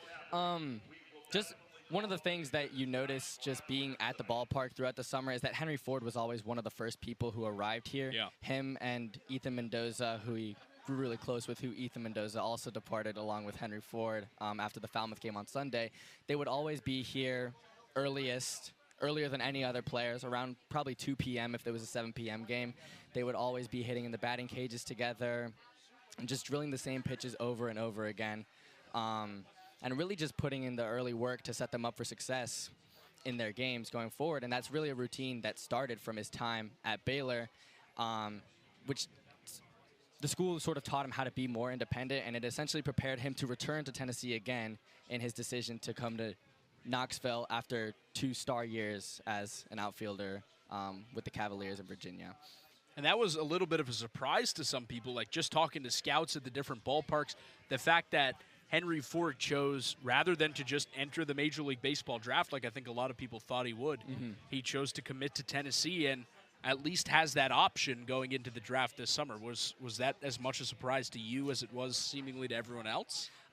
It was absolutely a surprise because, as you mentioned, and as we've made clear, he's a very highly touted prospect in this MLB draft. If the threat of Tennessee lurking wasn't around and Henry Ford had committed fully to the MLB draft, I fully think it would be reasonable to have him pegged as a 2nd-round lock, possibly even 1st round. But through my conversation with him, it really just sort of felt like Tennessee was the right fit for him.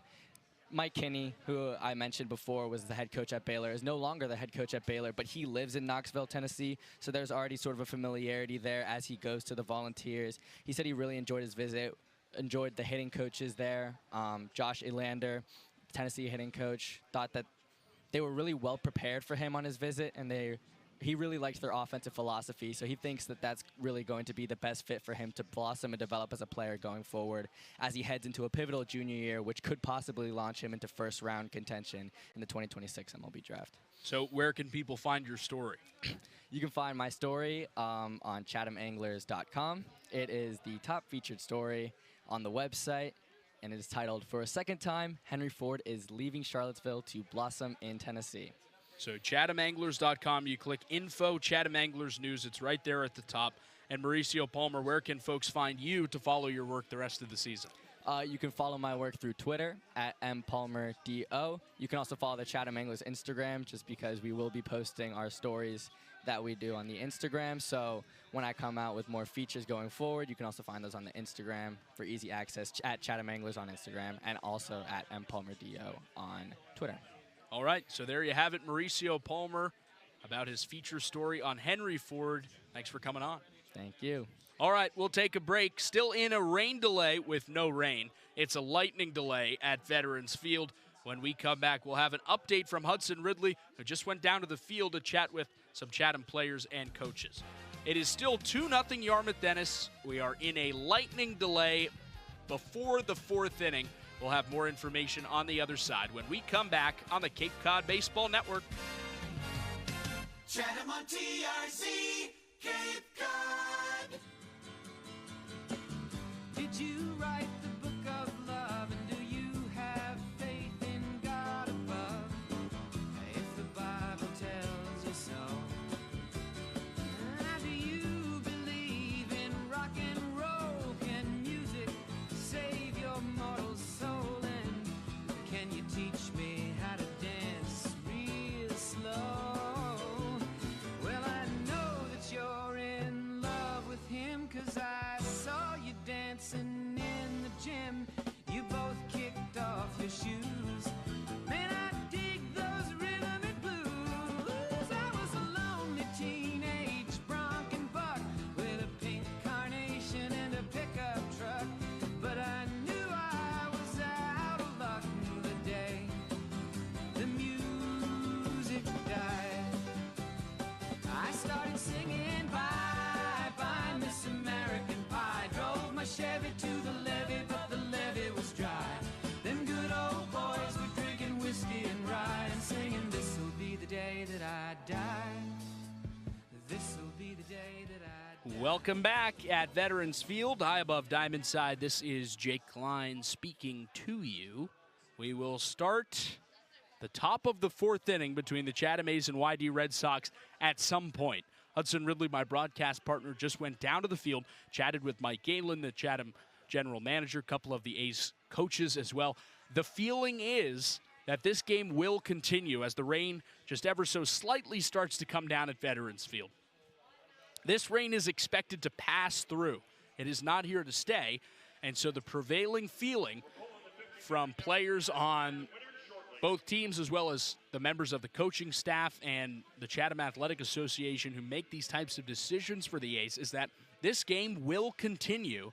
They're just going to let this rain pass, this thunder pass through, and they are going to play at some point the remainder of this baseball game tonight. So we will have it for you on the Cape Cod Baseball Network, and we will have you covered throughout this rain delay. We've got an interview coming up. Daniel Jackson is going to come up to the booth.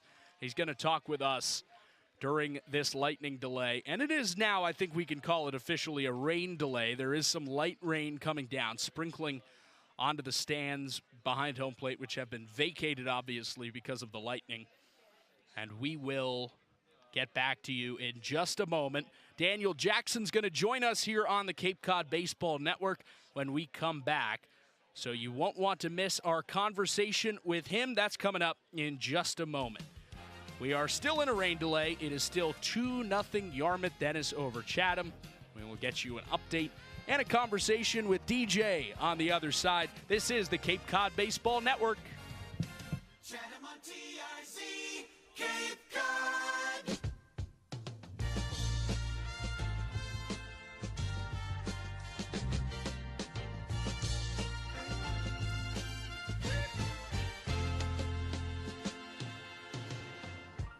Ooh, child, things are gonna get easier. Ooh, child, things will get brighter. Ooh, child, things are gonna get easier. Ooh, child, things will get brighter. Someday, yeah, we'll put it together and we'll get it undone. Someday when your head is much lighter. Welcome back on the Cape Cod Baseball Network. Currently still in a lightning delay. It's been going on for about 15 minutes or so. And so in that time, we have some time to kill, and we welcome on cleanup hitter today, Daniel Jackson. Daniel, you have a grand slamwich in your hand. Can you explain what that is? Yes, I do. So we have 2 homemade chocolate chip cookies and vanilla ice cream in the middle. And this was, I had to get this at some point because, I'll be playing first or catching or DHing in the dugout, and they, announce it, come get the grand slamwich. And, towards the end of the game, I get a little hungry, and I need one. Been waiting to try this. You haven't had one before? No. You're through your first few bites here. How would you assess the grand slamwich? It hasn't let me down at all. I just know it's going to get even better as it gets a little bit softer. So, but it's pretty awesome so far. I'd give it a 9 out of 10. 9 out of 10. Okay. Do those chocolate chip cookies taste homemade? Oh, they do. They got to be. I mean, this looks like a homemade cookie. This isn't like Chips Ahoy or definitely not an Oreo. I will say it's impressive. I always get I get one of those, but in the kind of the pre-packaged form. Every game from the Cumbies around the corner, and I will say this looks a lot better. Let's show this thing off here in just a second to the camera here. We will show off this grand slamwich because it looks very good. Now, in terms of the lightning, you've been seeing it from the dugout today because you're in that designated hitter spot. What have you seen that has now made this lightning come closer in and stop this game? Because there was lightning earlier on. Yeah, it was here way earlier. It did get a little closer, it seems. It's gotten very dark around the field. And, you can almost start to feel the thunder a little bit. Feel the thunder. Yep. Interesting. Yep. Feel the thunder. All right, here we go. Show off that sandwich right there. Homemade for sure. Get that close up. Yep. Look at that. And see how the chocolate, flip it over to the other side. Oh. See how that chocolate melts on there? Doesn't that That's look what we're nice? looking for. That's what we're looking for. That's what do you bake at all? No. No. Have you baked ever? Maybe with like my little sister before. Okay. Maybe a little bit. But no, not much experience in the baking. Gotcha. industry. This feels like something you need to learn to make. If I made this, I'd be getting. That'd be. I'd be really happy. Yeah. Oh yeah, that would be a good thing. That would be. That'd be a good thing. I feel like if you can make it, then it's on demand all the time. It is that's on a demand. problem.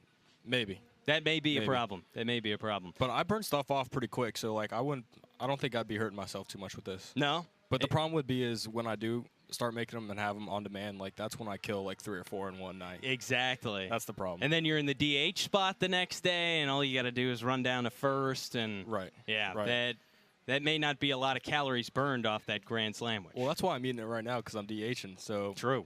You know, all I got to do is hit, which, you know, I struck out my last at bat, and I really needed this to kind of turn the day around. So. You know, who knows where this will take me. Hopefully I get it. Hopefully we get to play it out. If we do play it out, I'm sure that Grand Slam, which will be finished by the time we play it out. For sure. If we do end up playing it out, do you think that will eventually help you? That's kind of a get right? Oh, yes, for sure. No doubt. Like, I almost feel like I will hit a Grand Slam. Wow. You heard it here first. The Grand Slam, which causes a Grand Slam. I mean, baseball there's a lot of funny things that happen, and this could be one of them, I feel like. If this leads to a Grand Slam, that may end up being one of the all-time moments in Chatham A's baseball history. That would be pretty electric. That would be fairly electric indeed. Alrighty.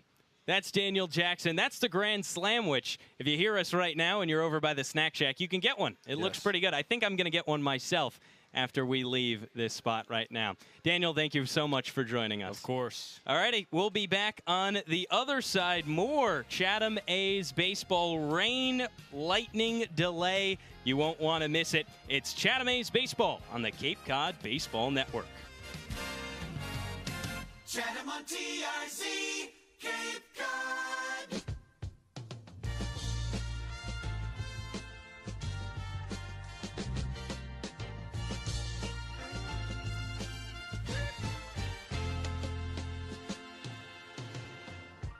Ooh, child, things are gonna get easier. Ooh, child, things will get brighter. Ooh, child, things are gonna get easier. Ooh, child, things will get brighter. Someday, yeah, we'll put it together and we'll get it undone. Someday, when your head is much lighter. Someday, yeah, we'll walk in the rays of a beautiful sun. Someday, when the world is much brighter. Ooh, child, things are gonna be easier.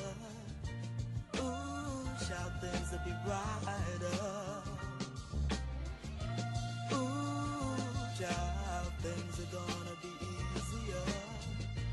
Ooh, child, things will be brighter. Someday, put it together and we'll get it undone. Someday, someday, we'll walk in the rays of a beautiful sun. Someday,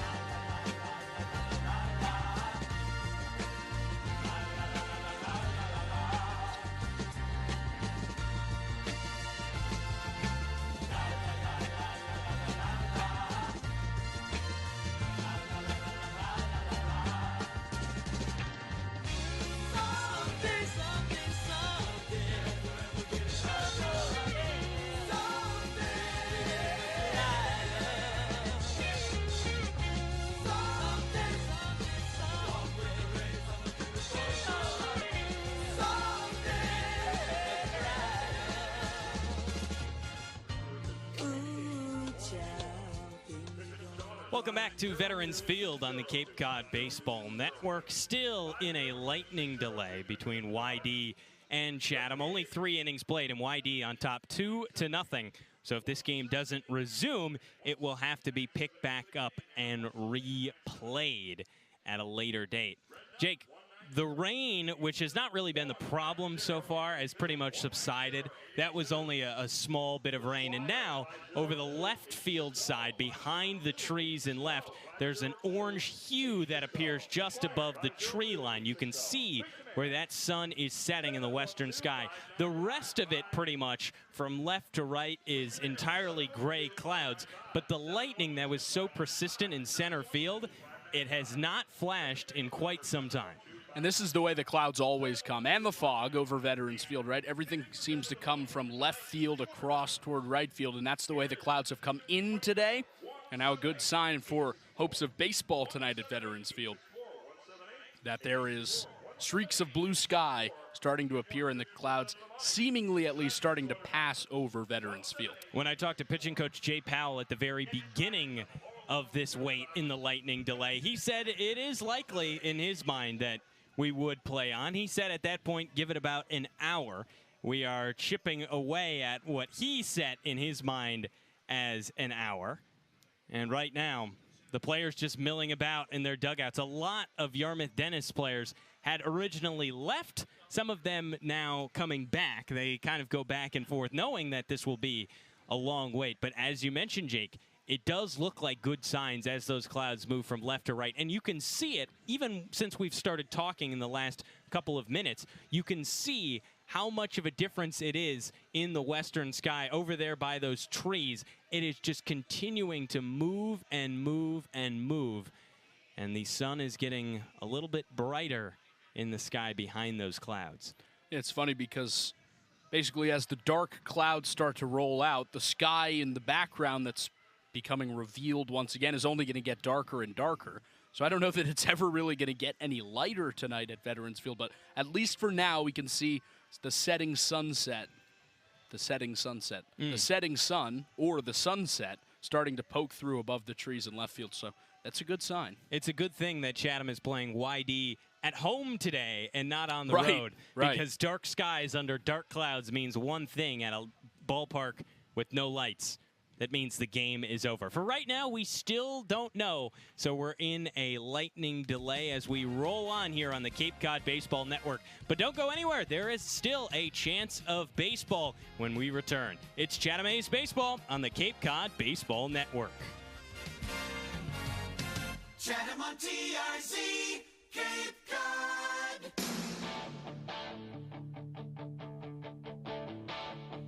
I got my first real six-string, bought it at the 5 and dime, played it till my fingers bled, was the summer of '69, me and some guys from school, had a band and we tried real hard, Jimmy quit, Jody got married, should've known we'd never get far, oh, when I look back now, the summer seemed to last forever, and if I had the choice, yeah,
Welcome back at Veterans Field. Still a lightning delay on the Cape Cod Baseball Network. Yarmouth-Dennis in front of Chatham, 2-0. We were just about to start the fourth inning between Chatham and YD when Jeff Merzell, the home plate umpire, called this one off, sent it into a delay. Jay Powell, the Chatham pitching coach, seemingly roughly estimated that this would be an hour as they let the rain pass through and try to complete tonight's game. And we are joined by a special guest in the broadcast booth here in Chatham. It's Luke Burgess, one of the voices of the YD Red Sox. Luke, how are you? I'm good, Jake. How are you? I mean, I would love to get this game going again, but unfortunately, we are where we are, and I think there's continued lightning strikes down the first base side here. So we're currently in a delay, but we do have a beautiful sunset going on getting nice beyond the center field wall. Some great pinks and oranges out there. Yeah, so you've got the chance to watch the Yarmouth-Dennis Red Sox play. They are the best team in the Cape Cod Baseball League points-wise, entering tonight with 24. What have you seen from YD? Well, it's really been all about the starting pitching. I mean, the ERA for a long time was the best in the league. That spot has now been overtaken by the Harwich Mariners, who have allowed the fewest runs in the league, still, I believe, below 50 going into tonight. They've been phenomenal. And that's where it started. The offense, as of late, has kind of hit a snag. And although statistically, still the best team in the league, it's certainly it's been a little bit tougher to generate offense in the last few games here. Outscored 17-2 in the last two games. So the bats needed to get going. That was kind of the key going into tonight. So I think it was a good lift, for the dugout to see a Cody Miller homer on the first at-bat of the game, and then a couple of, a little bloop from Chris Akopian on the infield, which I don't think I've ever seen an RBI on a single like that. Did you see the exit velocity? I didn't. 37 miles an hour on the RBI See, it's single. not all about hitting the ball hard. But yeah, I mean, if the offense can roar to life again, you're seeing a great pitching performance from Carson Ballard tonight, who's a guy that's not going to blow you away with velocity. 89 is where his fastball is normally sitting around. But he's throwing a lot more of the cutter tonight. Seeing the cutter mid-80s, 84, 85. And I think it was that third inning, the last inning that we played, he was just constantly attacking with that, which is something that we have not seen. He's been much more heavily secondary on that sweeper, a little bit on the slider. But like I just said, we're seeing the cutter. He's starting it inside to righties. It's been super effective. So he kind of had a rough go out against Falmouth last time. To see him kind of bounce back tonight, I think is a huge confidence boost. It's been kind of an interesting summer so far in the East Division. The East clearly seems better than the West. Dennis Cook, the Chatham manager, said that as much to me today.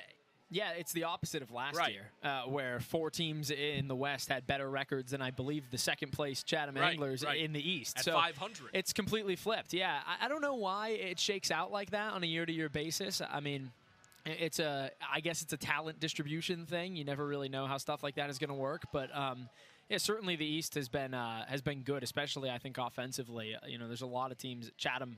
The top of that list was 97 runs scored at this point in the season. Best in the league. By today.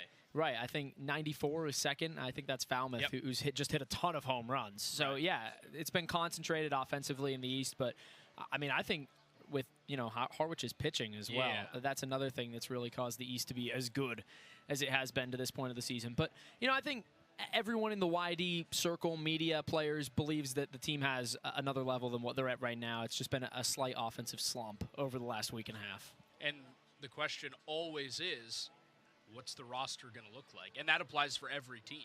Yeah, I mean, you don't know. Even today, two players released, Chase Brunson and there was a pitcher as well, I believe, off the top of my head. I'm failing to remember in the moment. But, you're seeing guys in now. Oh, it was Avery Ortiz, who started the season as the starting shortstop. He was supposed to be the starting shortstop.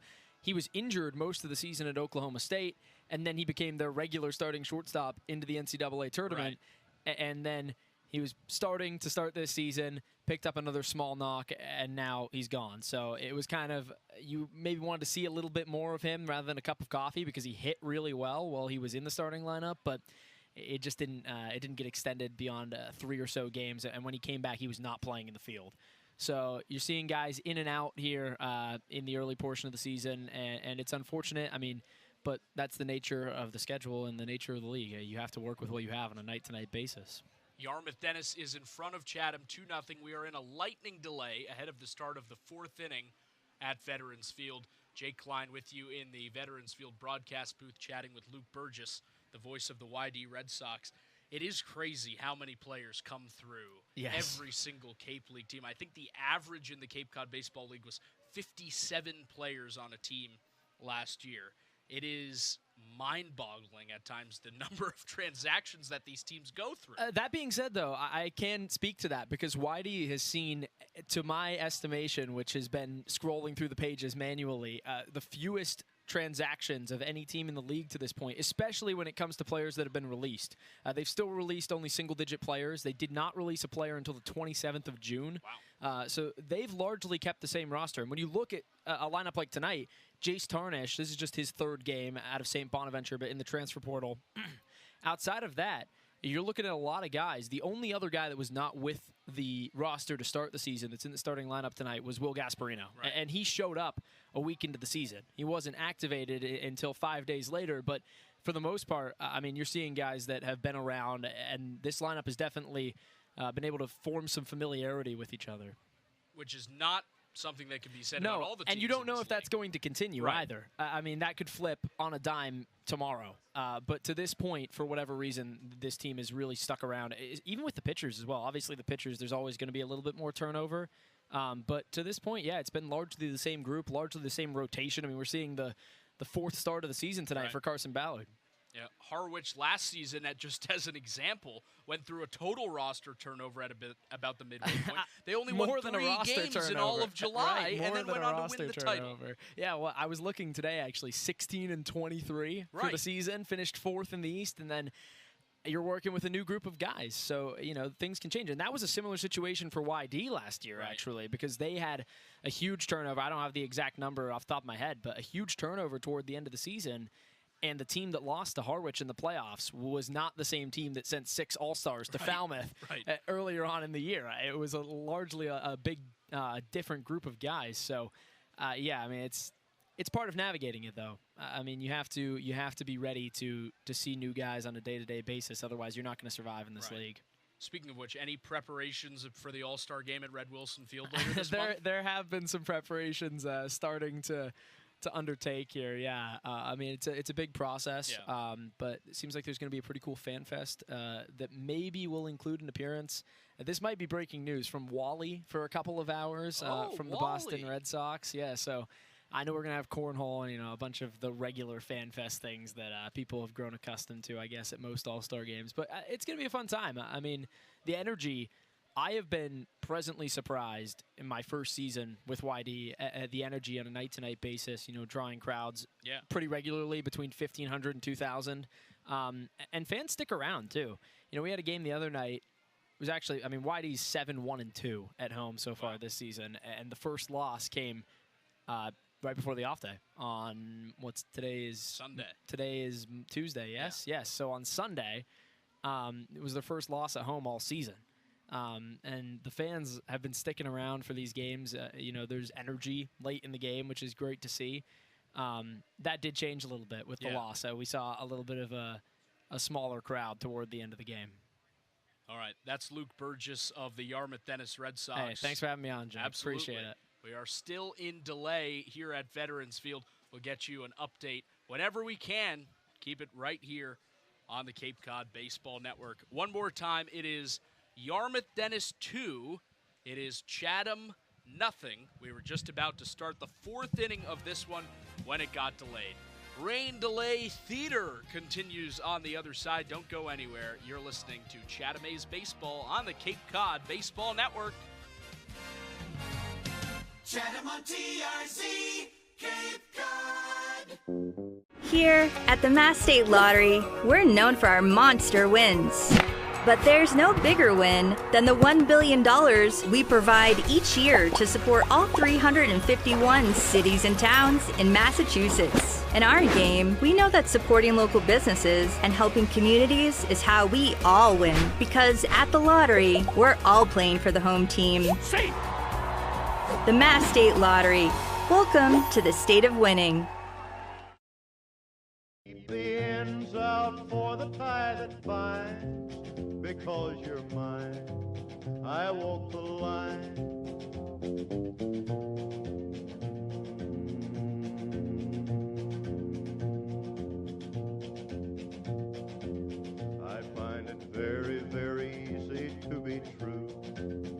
I find myself alone when each day's through.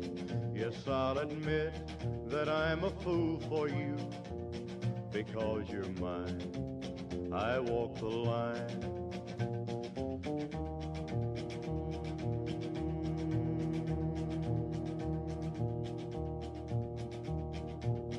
As sure as night is dark and day is light, I keep you on my mind both day and night. And happiness I've known proves that it's right. Because you're mine, I walk the line.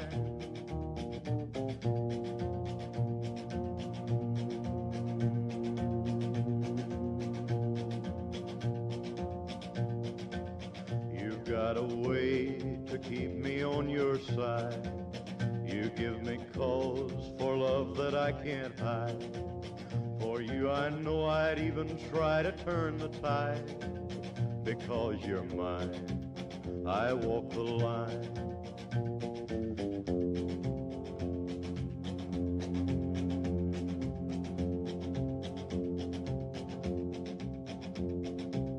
I keep a close watch on this heart of mine.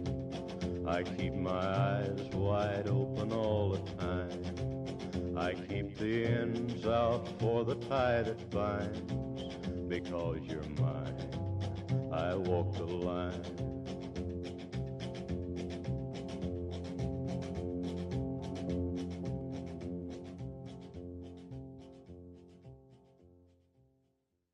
Welcome back at Veterans Field in Chatham. Still in a lightning delay. Yarmouth-Dennis in front of the Chatham A's, 2-0, thanks to the solo home run from Cody Miller in the first, plus the Chris Hakopian RBI single in the third. That is how we got to this point, with Yarmouth-Dennis in front of Chatham, 2-0. Not a whole lot doing offensively so far for the A's against the Yarmouth-Dennis starter Carson Ballard. In the first, Gavin Gallagher hit a ground ball single up the middle. And then after Roman Martin popped out in his first Chatham at bat, Jackson Freeman hit a line drive single to left. It was bobbled ever so slightly by the YD left fielder A.J. Soldra. Kicked about a foot away from him. Gallagher tried to take that opportunity to take third base. He was thrown out. And then at that point, Freeman was on second where Daniel Jackson struck out. So that's how we got to this point. 2-0 the Yarmouth-Dennis lead over Chatham. Still no word on when or if this game will continue at Veterans Field. There is some good signs. Some of those darker, heavier clouds above continuing to lift up, revealing more open sky in the distance. And we'll see. There could be baseball as we welcome in Hudson Ridley. I mean, there very well could be. I just talked to Dennis Cook and Jay Powell, manager and pitching coach. They said right now, again, like you said, we have no update. We don't know. They're waiting on the umpires to at least have a conversation with them, but they don't know where they are. Right, that is important to note. The umpires, all three of them, have left the field during the 30-minute delay, so there are no active conversations ongoing about resuming this game.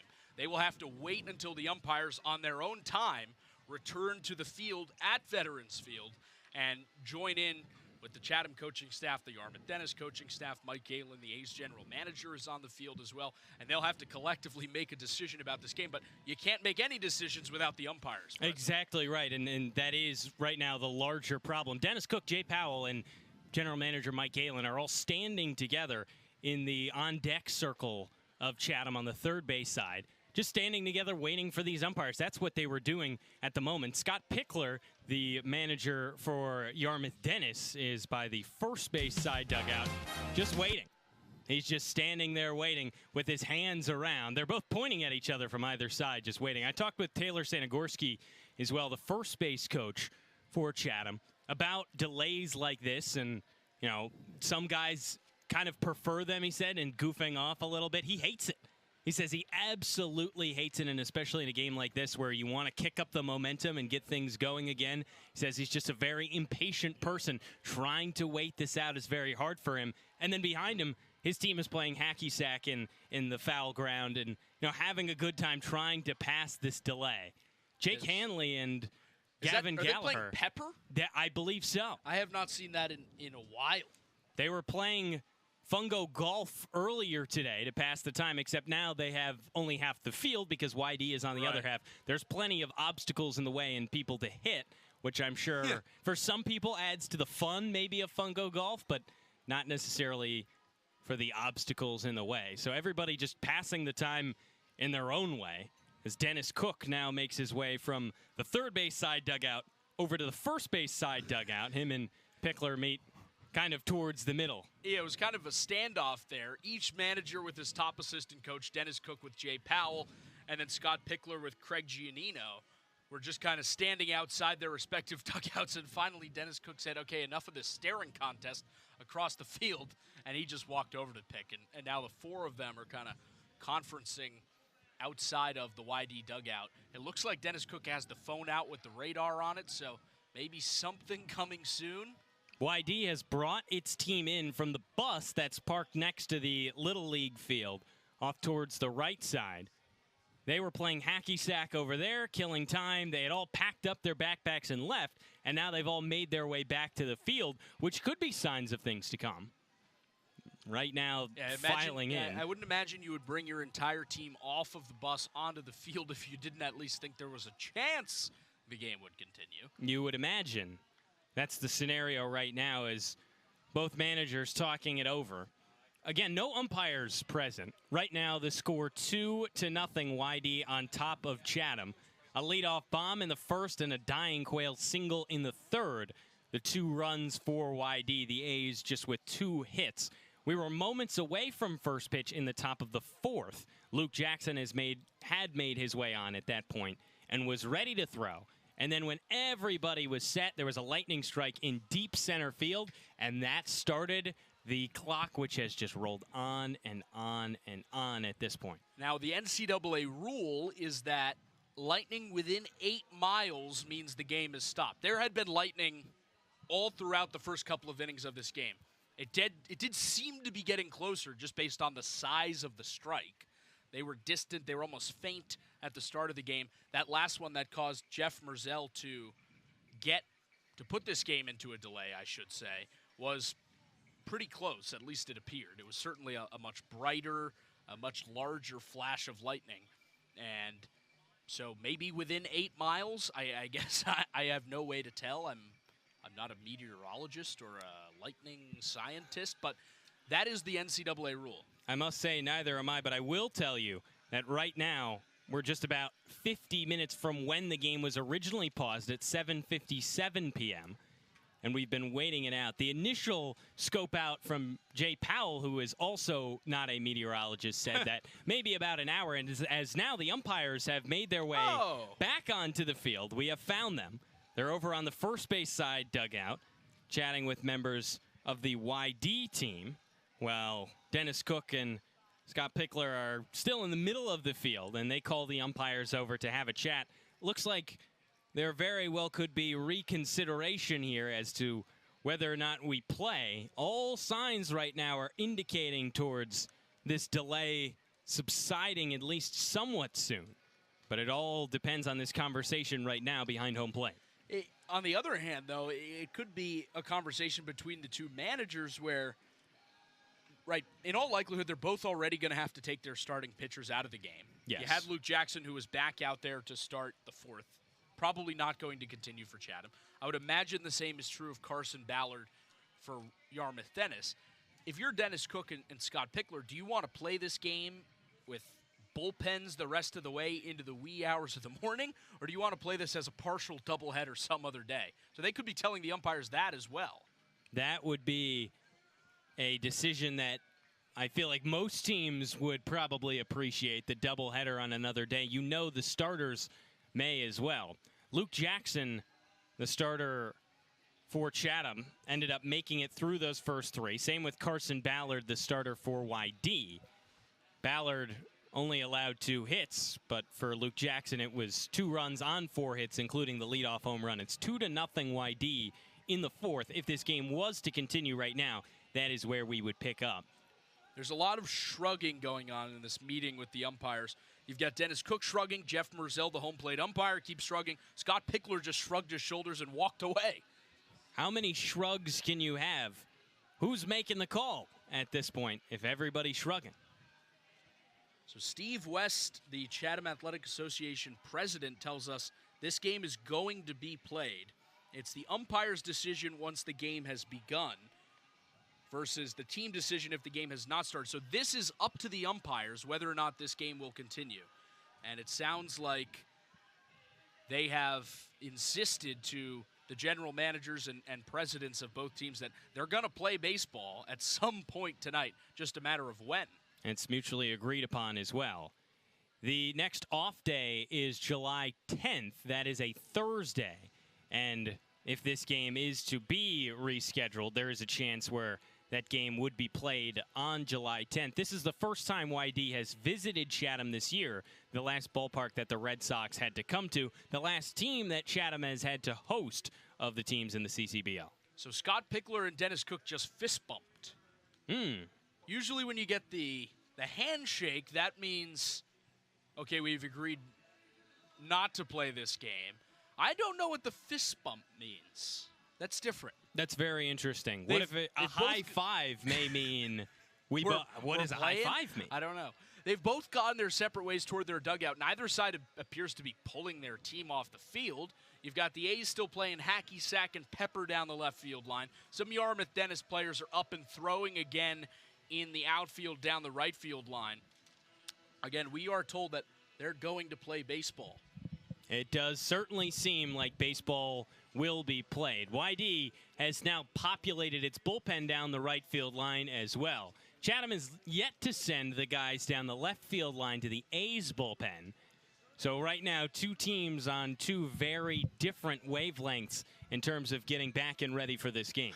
And we just have some new information just now come up from the Chatham Athletic Association's president, Steve West. He tells us that this game, if it is not played, will not be rescheduled for July 10th. That is a league-wide mandatory off day. And instead, it will be played on July 14th. That's a Monday, next Monday. So if this game cannot be played tonight, it would be rescheduled to Monday, July 14th. But Steve West, again, the Chatham Athletic Association president, tells us they're going to try to play this game. If that game was to be rescheduled to the 14th as well, that would make it a back-to-back with Yarmouth-Dennis. The A's go on the road on Sunday the 13th to YD for the second time this season, and then would host the next day on a Monday, which is an off day for the rest of the league. That would then take place on that Monday under the lights at Veterans Field. So a back-to-back against the first-place team in the league. That is, again, if this happens. Steve West, the president of the CAA, has said that he does think this game will continue. Still more stretching and tossing for YD. Still more hacky sack for Chatham. And I'm watching right now, Duke Stone, the Mississippi State right-hander, is walking out toward the Chatham bullpen in left field, where Brett Doe, the assistant coach, and Jay Powell are together raking up the mound. And so it looks like, and we don't know for sure, but it looks like Duke Stone could possibly be getting ready to resume this game. We'll have to wait and see. We'll let you know about Duke Stone on the other side. And again, if this game is played or not, we'll also let you know what YD intends to do in just a matter of moments. Stick with us here. Could be more Chatham A's baseball on the other side when we return on the Cape Cod Baseball Network.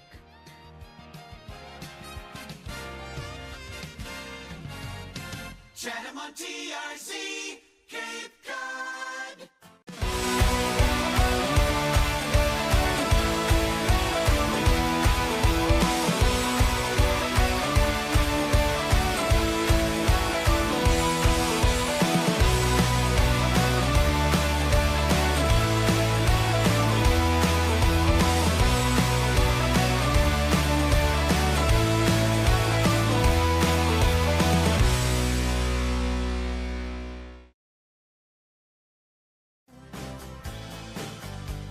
The sun went down as across the hill, and the town lit up. The world got still. I'm learning to fly, but I ain't got wings. Coming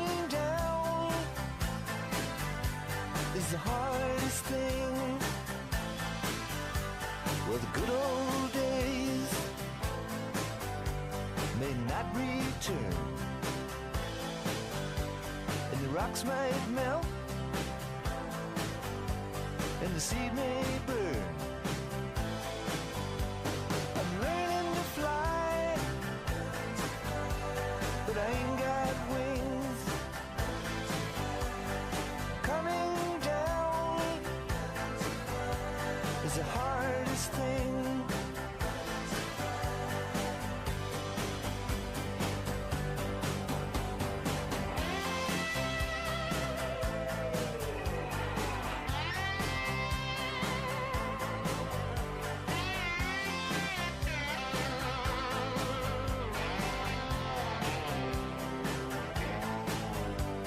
Some say life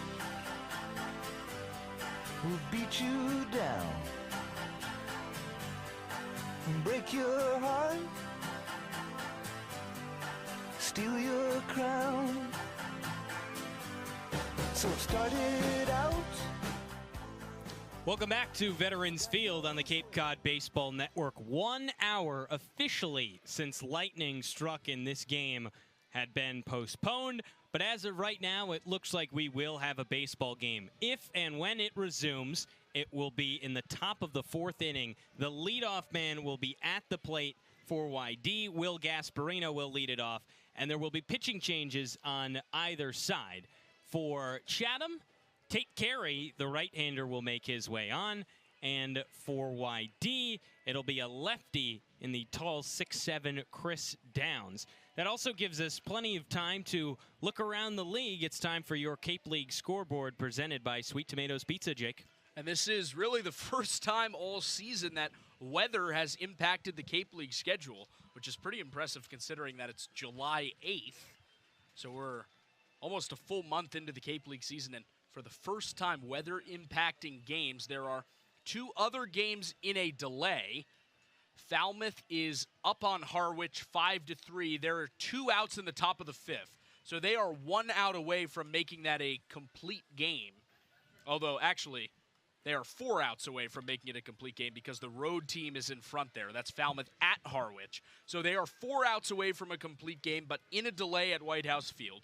Again, Falmouth up 5-3 on Harwich. Harwich is just a point back of Yarmouth-Dennis for the East Division lead. There is also a delay at McKeon Park in Hyannis. Bourne trails Hyannis 5-3.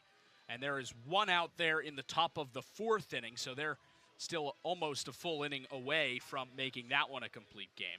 So again, the 2 games in delay. Falmouth 5 at Harwich 3, 5th inning. Bourne 3 at Hyannis 5, 4th inning.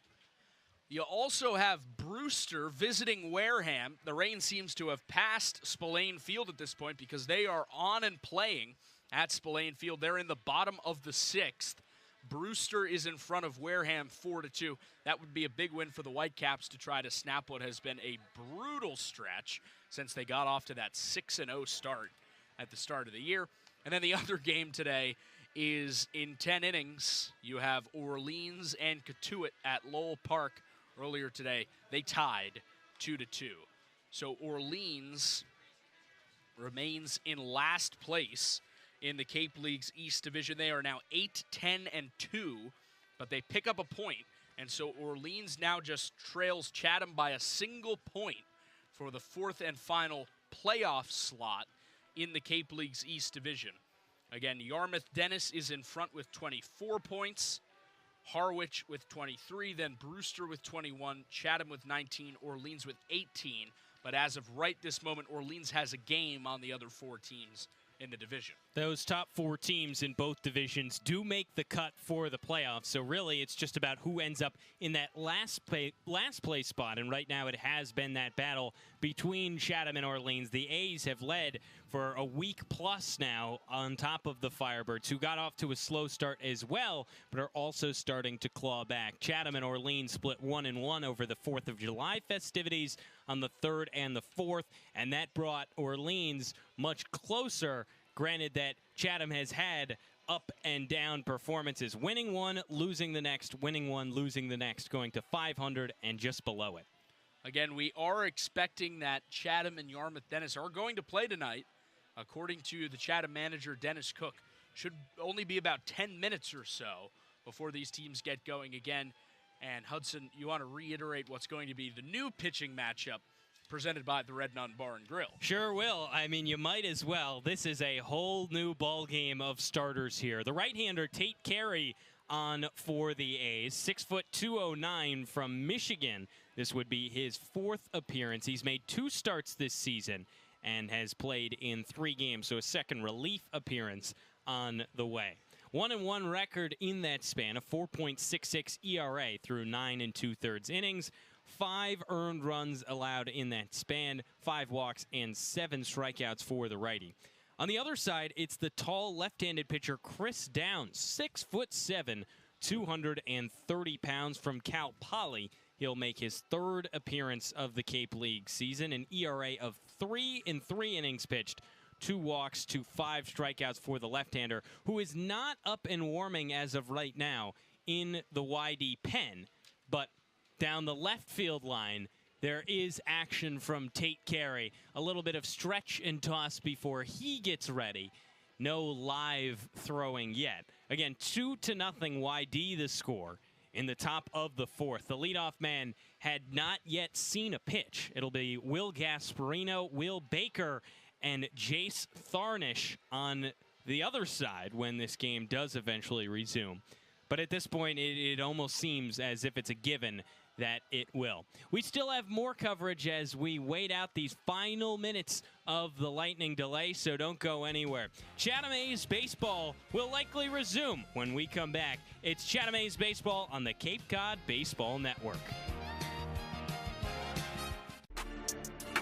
You can make any bat feel lighter by adding a velo puck knob. Instead of having to go get a whole entirely new bat, you can simply add the puck to it. Players can use this with any bat. It's basically going to shift the weight of the bat a little bit more towards the hands. Players are able to hit the ball a lot harder just by simply adding the puck on.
Welcome back to Veterans Field on the Cape Cod Baseball Network. We are getting to the point of more baseball.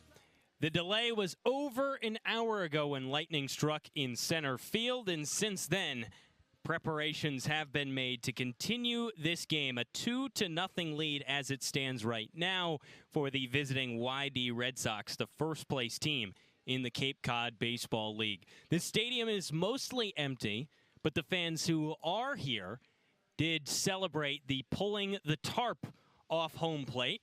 Got some loud, slow, soft kind of cheers in ways, sarcastically from fans who have waited around this entire time to see this game restart. As of right now, the line scores in left center field read: YD 2 runs on 4 hits, 1 error for the A's. No runs on 2 hits, 1 error.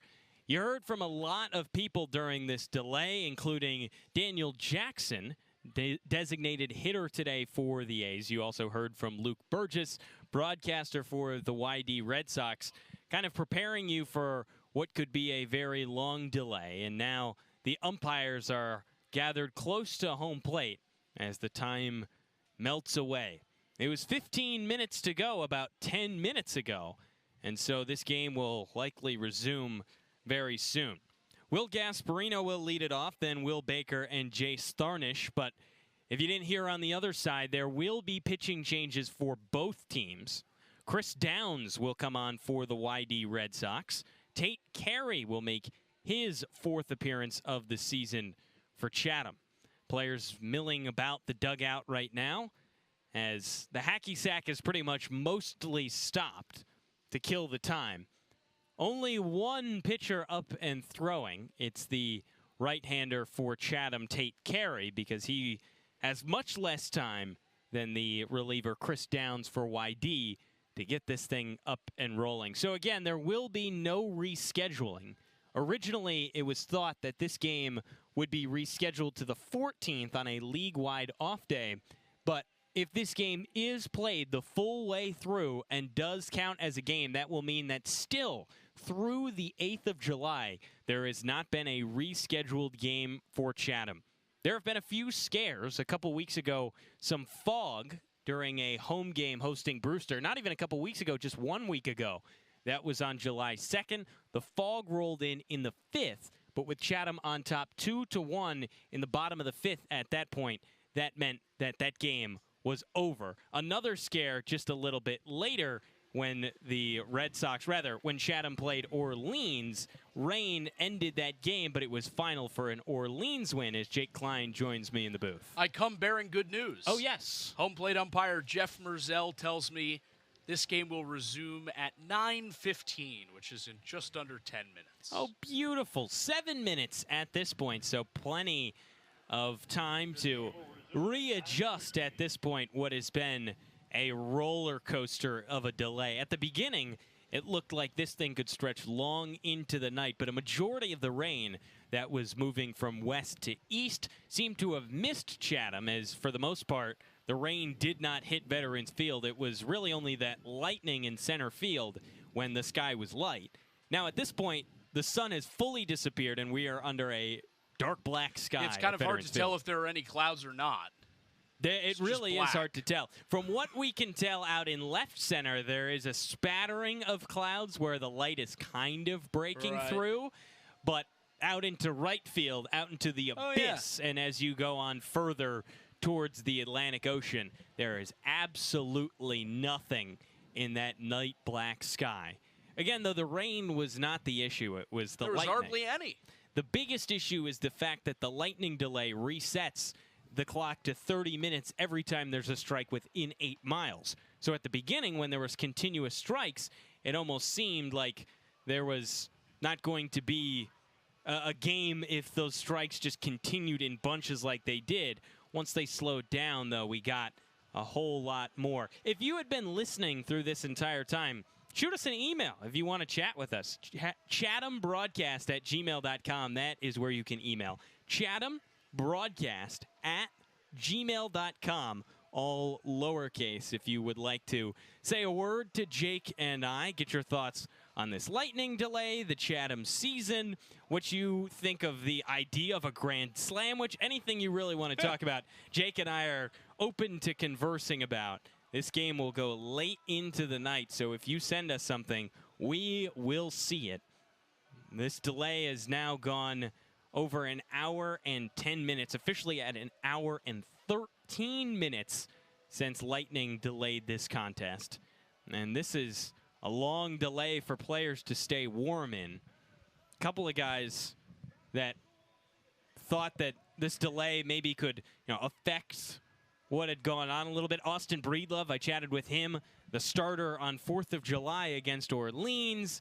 The frustration with the delay was certainly there, but it was even more frustration that if this delay takes an off day, that would be very painful to have to make up a game on an off day at this point in the year, but right now, that is not the case.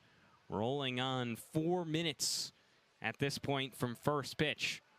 This has been quite the separation for these two teams who have gotten a lot of time off. A couple of players taking practice hacks, Daniel Jackson being one of them. He joined us earlier during this rain delay, and he did predict after having his grand slam, that he would hit a grand slam. At this point, that would put Chatham in front if he was to do so. The A's right now trail the YD Red Sox 2-0 without a pitch being thrown in the top of the fourth. But that would really change the trajectory of this game, and those practice hacks, it looks like he's swinging for that long ball at this point. That is the situation with Chatham. On the YD side, the stretching and tossing is over, but the YD reliever, Chris Downs, is finally up and throwing in the pen. He had waited a while before getting started as to not tire that arm out, and then as soon as we found out how long the delay would last, Chris Downs was up and warming. It'll be Tate Carey first to take over for Luke Jackson, so Downs has a little bit more time. And this has got to be an interesting spot for Carey. This feels in ways like a start because basically a brand new ball game at this point. Some people are hot, some people are cold. But it also is, of course, a relief appearance. This is a guy who's done both of these on the season. And the good part is, Jake, that he gets his catcher, Noah Miller, who he has a lot of familiarity with. Certainly does, and we talked earlier in the night during the portion of the evening where they were playing baseball here at Veterans Field about Noah Miller's defense and how that has helped Chatham. Of course, the familiarity with Tate Carey has been there as well. Miller has caught each and every one of Carey's first 4 outings here in the Cape Cod Baseball League. And this is interesting from the YD perspective because you've got the left-hander Chris Downs warming up, but he's trying to time this out, you know, basically treating it like a start at this point. But you also don't know when the top of the 4th inning is going to end, and then he's going to have to come out to pitch the bottom of the 4th. So kind of awkward to try to get ready from his perspective. And he's got 2 Yarmouth-Dennis coaches, including Jeff Pickler, the son of Scott, down there in the bullpen with him. But that will be interesting to see how he goes. This is the type of thing that can totally change the momentum of a baseball game. You think back to 2016, Game 7 of the World Series. How much did a rain delay change that game? Certainly did. That the momentum swings back and forth in that game were only made crazier by a long delay. And at this point, we're reaching a delay of length where the guys who were hot coming into the delay could have gone cold and vice versa. And at this point, you almost wonder what teams are you going to see on this field when this game returns.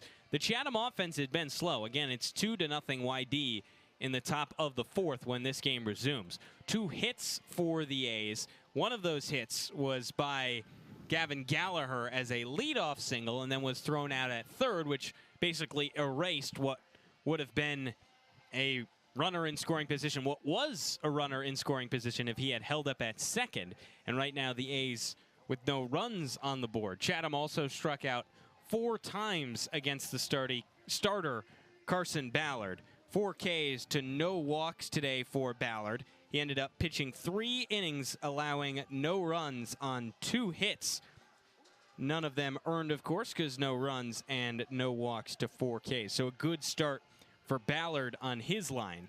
You have to feel, if you're Chatham, almost fortunate to knock Ballard out of the game thanks to this lightning delay because he was dealing, and the pitch count only at 53 for him. Scott Pickler, unlike Dennis Cook, tends to leave the starters in for regular length starts, 5-6 innings, if not longer. And so you had the feeling Ballard had multiple additional innings in there in the tank, whereas Luke Jackson, just based on what Dennis Cook told me pregame, was going to go 4 innings maximum. And so Chatham possibly lucky to get Carson Ballard out of this game. The A's retake the field on defense. Finally, after this lightning delay, everybody goes to their spots, so we will reset your defensive alignment presented by Short and Sweet Ice Cream. Jake Hanley runs out to left field with Jackson Freeman in right, and Jackson Freeman in center and Ashton Larson in right. Those two making switches after the departure of Henry Ford. Gavin Gallagher remains at third base. Isaiah Lane sticks at shortstop. Roman Martin at second base with Chase Fralick at first. And Noah Miller catching Tate Carey, who has made his way out to the mound for warm-up pitches. It will be Will Gasparino, Will Baker, and Jace Tharnish.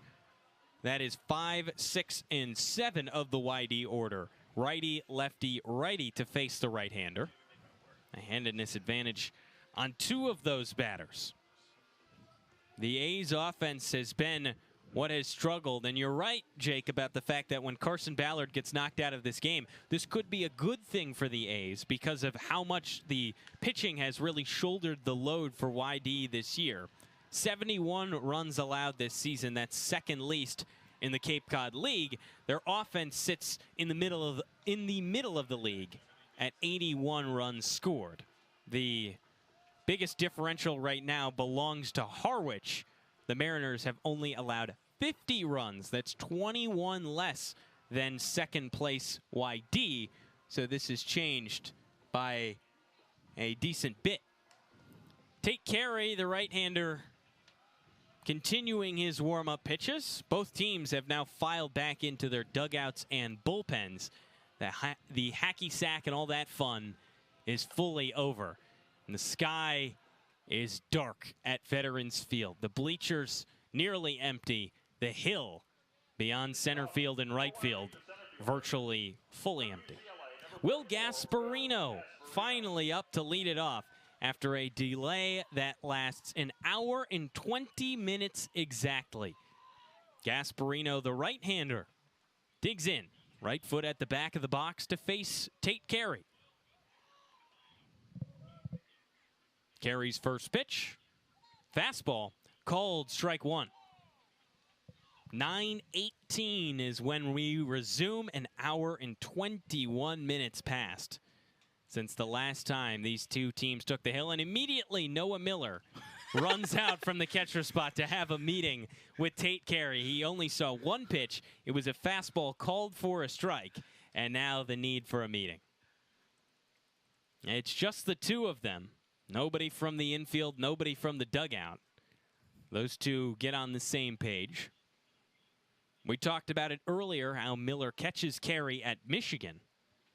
Caught a 7-inning no-hitter tossed by Tate Carey. Now Miller back in his position at the catcher spot. Here's the 0-1. Breaking ball sliced right side, and it tails foul. Gasparino, the tall right-handed hitter, committing to UCLA today. He makes the transfer from Texas. Played for the A's for just a week last year. The 0-2 pitch. Fastball high. Ball 1.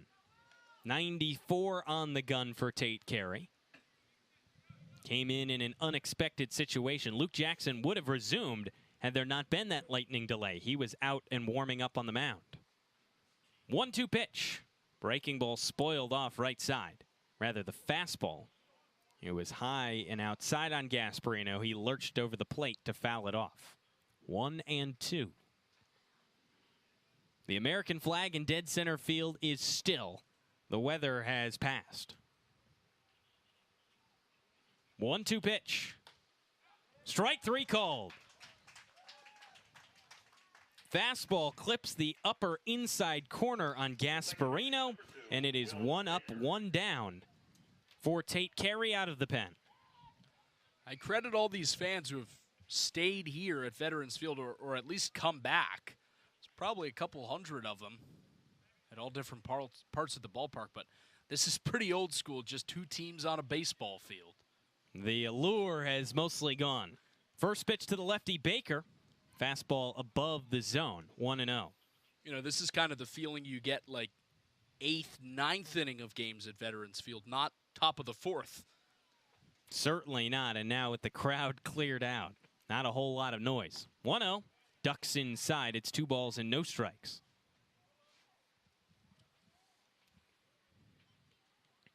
Jace Tarnish on deck. The right-hander warming up in the on-deck circle near the first base dugout. Here's the 2-0. Baker takes inside again. It's 3 balls and no strikes. 2-0 YD on top of Chatham in the top of the 4th.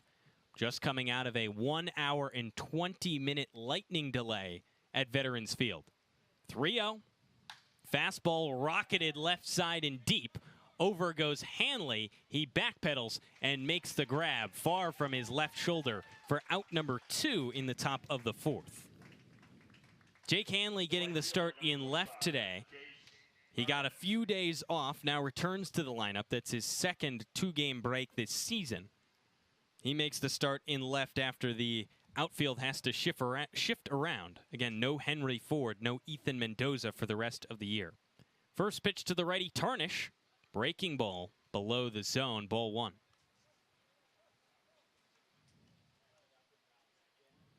Tarnish today with a single back in the 2nd. That was a long time ago now. 1-0 pitch, cut on and missed, 1-1. A low heat from Tate Carey, 93 miles an hour. Tarnish cut over the top of it. The righty deals. Half swing, called strike. Tarnish did not need to go around. Home plate umpire Jeff Merzel makes the call. It's a 1-2. Here's the pitch. Swing and a foul to the backstop. Rolls off the padding and skips near the freshly painted Chatham script that sits behind home plate. Brett Doe, the third base coach for Chatham, reapplied that paint earlier today. 1-2 with 2 gone and nobody on. Chatham down by 2 in the top of the 4th. Carey deals. High and outside on a fastball. It's 2-2. You can hear a pin drop at Veterans Field.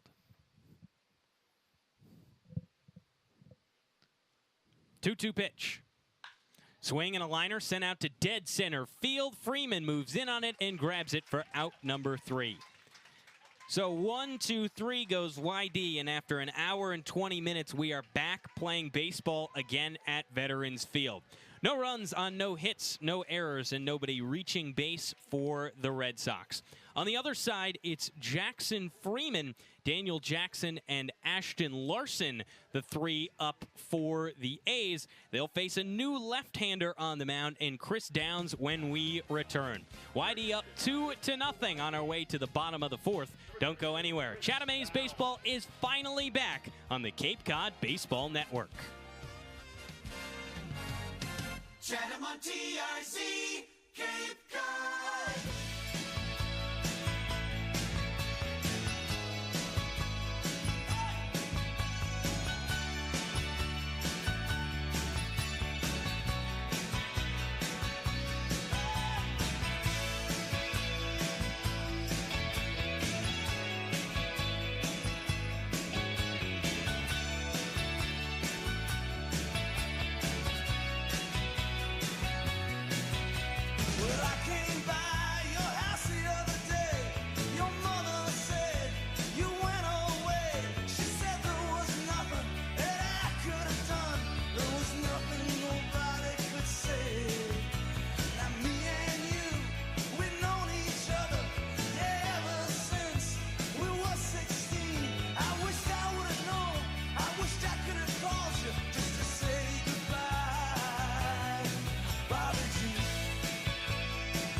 Welcome back on the Cape Cod Baseball Network. Bottom of the 4th and YD up 2-0. The first hacks for Chatham in over an hour and a half under the dark night sky at Veterans Field. It's a new pitcher on for YD. The left-hander Chris Downs faces the left-handed hitter Jackson Freeman. His first pitch, called strike on the outer half. Breaking ball at 86 miles an hour for the lefty. He makes his third appearance of the season, an ERA at 3, 2 walks and 5 Ks for him. 0-1, swing and a miss. Breaking ball underneath the bat of Freeman. Gets him on the curveball, and it's 0-2. Jackson Freeman losing the hit streak in the last game. It ended at 9 games for the Northwestern product. Here's the 0-2. Skips in the dirt and off the protector of the catcher, Jake Bold. It's 1-2. The defensive alignment for YD in the outfield from left to right, A.J. Soldra, Will Gasparino, and Jace Tarnish. Around the diamond from third to first, Cody Miller, Yomar Karesis, Will Baker, and Chris Akopian. Jake Bold does the catching. 1-2, cut on and miss, but then out of the glove of Jake Bold. Count remains at 1-2.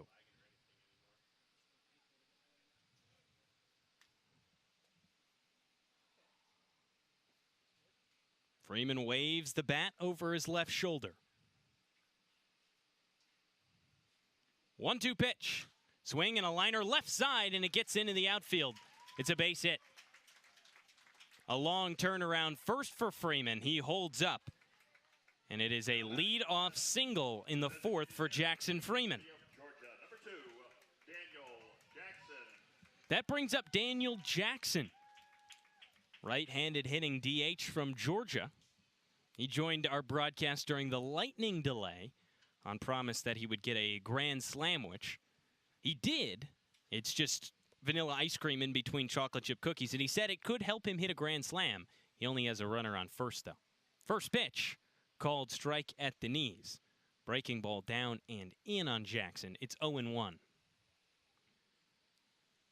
Freeman on first after the leadoff single. Nobody gone in the bottom of the fourth. Chatham down 2-0. 0-1 pitch, fouled backwards. 0-2 on Jackson.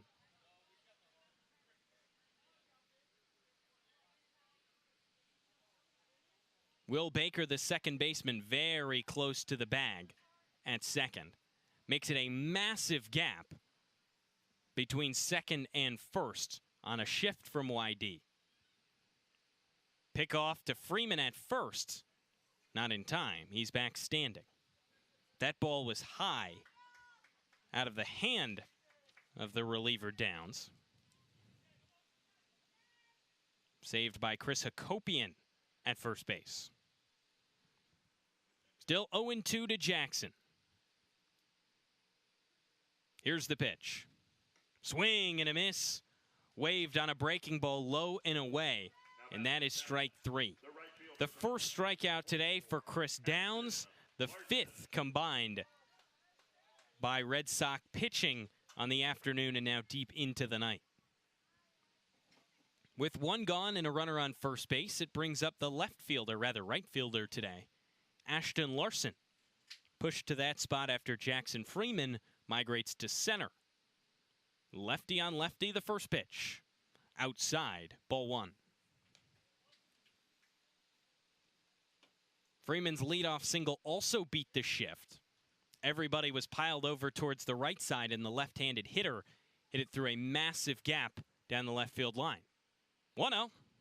Called strike. Outer half of the plate on a breaking ball.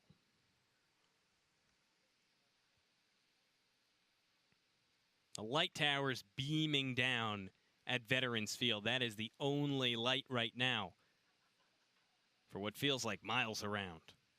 1-1. Runner takes off for second. The pitch is a ball. The throw down. They hosed him by a country mile. Jake Bold behind the dish. Beat Freeman by a few steps. The throw was off to the left. Karesis had to grab it and slap the tag on, and that made it just a little bit closer, but it was nowhere near being a steal for Jackson Freeman.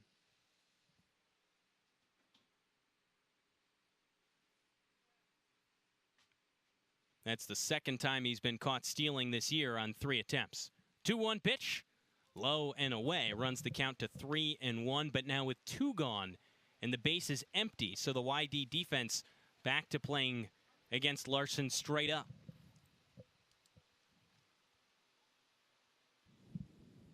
Three-one pitch. Low and away. That's ball 4. So Chatham replaces the runner on first. Now it's Larson instead of Freeman who goes down to first base, this time on a walk instead of a single. And that's the first walk of the ball game for either side. It comes in the bottom of the 4th. Chatham down 2-0 on the Cape Cod Baseball Network. Chase Fralick from the left side with Ashton Larson on first. First pitch, low and away, and Bold gloves it to his left. A foot further outside, and it would have been second base for Ashton Larson.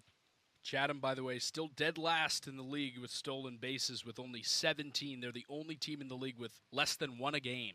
Dennis Cook says he recruited speed, it just never came in. Here's the 1-0, and it hits him.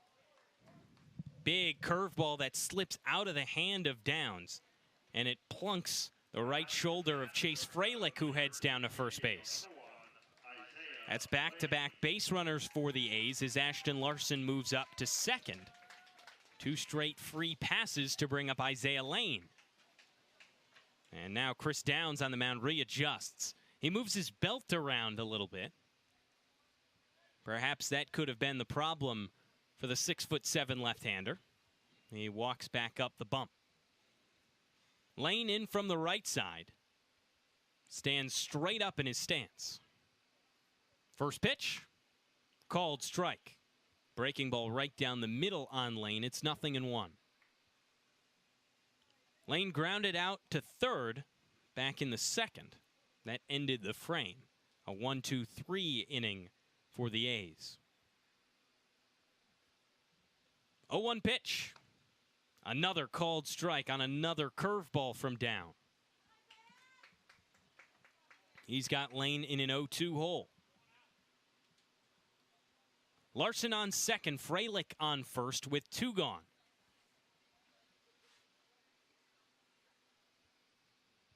The 0-2. Swing and a miss, strike 3.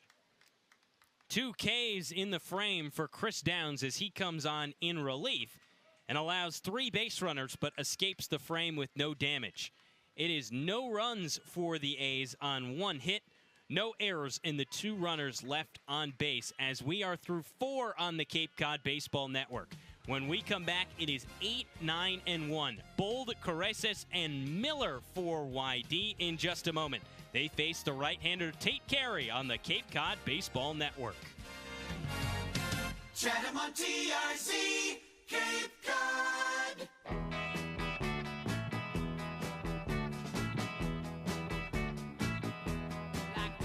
Now, baby, you know she comes around just about 5'4" from her head to the ground.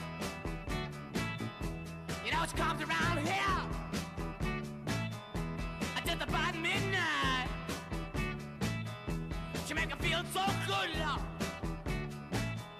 She make her feel all right. And her name is G. L. Whoa. R. I. G-L-Y. Gloria. G-L-Y. Gloria.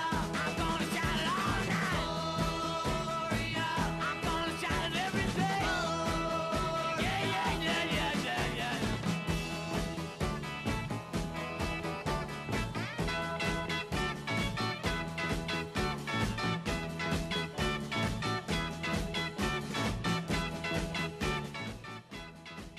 Top of the 5th on the Cape Cod Baseball Network. The A's have not scored yet today. It is 2-0 YD as we welcome you back to Veterans Field with Jake Klein. I'm Hudson Ridley. The right-hander Tate Carey on for a 2nd inning of relief. He began his relief appearance after a hour and 20-minute lightning delay, taking over for Luke Jackson. He faces the right-handed hitter catching right-handed hitting catcher, rather, Jake Bold. First pitch, called strike. Breaking ball finds the inside half. It's 0-1. Nobody seemed to pay any mind to the strike of lightning over the left field trees in between half innings there. We just witnessed another flash out in left field. And now here's the 0-1. High and inside, and a back bend from Jake Bold to get out of the way. It's 1-1. Originally, there was lightning through those first few innings. It was in dead center field, and no one seemed to care until out of nowhere, everyone seemed to care.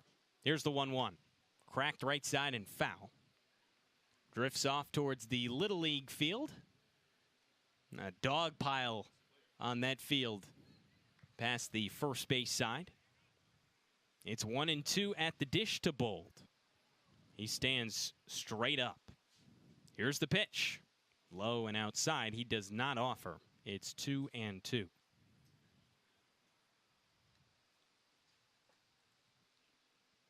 Carey making his 4th appearance of the season, his 2nd in relief, but it could feel more like a start. 2-2. Grounded left side of the infield. Lane fields it on one big hop and fires to first in time for out number 1. The shortstop, number 12. That was a high bouncing ball, and Lane didn't have to move a single step in any direction to field and fire to first. With one down, in the top of the 5th, it brings up Yomar Carreras from the left side. Gallagher, the third baseman for the A's, with his feet on the grass. First pitch, grounded left side. Gallagher has it tip off his glove. Lane runs towards it and cannot throw to first in time. Carreras beats any would-be throw down that first base line. And he's on and makes a one-out base runner in the top of the 5th, and it's ruled a single for Carreras. It was a diving attempt on the infield grass from Gavin Gallagher at third. That's the 5th hit today for the Red Sox. YD on top 2-0 in the top of the 5th. That turns the lineup over for Cody Miller from the right side. He has been the only 2 runs today for YD. First pitch, he takes a strike. Fastball from Carey, up and on the inside corner. 0-1 with 1 gone. A leadoff home run for Cody Miller off of Luke Jackson was the first run of the day for YD. Then he came around again in the 3rd. Pick move to first. Carreras is back in safe on a head-first slide. Miller also had a home run in the last meeting between Chatham and YD.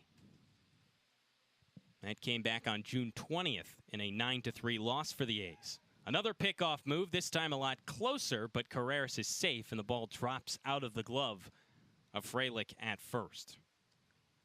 Last time on for Miller, he reached on a hit by pitch. Then while standing over at first, Luke Jackson missed that pickoff move past Frelick and went on to the warning track.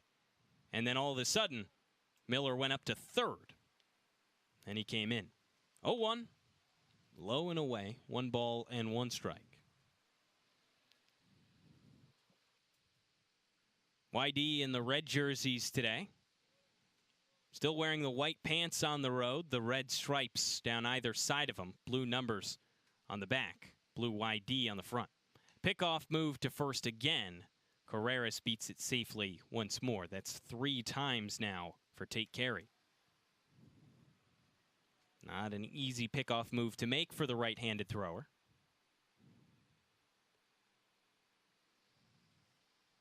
Finally, the 1-1 to Miller.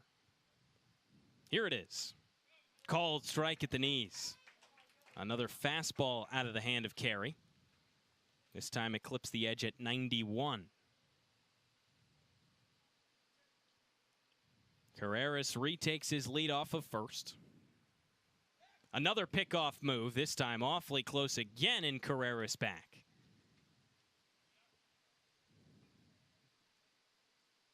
If Frelick's glove was not in the way, that would have hit Carreras on the behind. Instead, his glove stopped it. Another pickoff move, the 5th one still not successful. Another headfirst dive.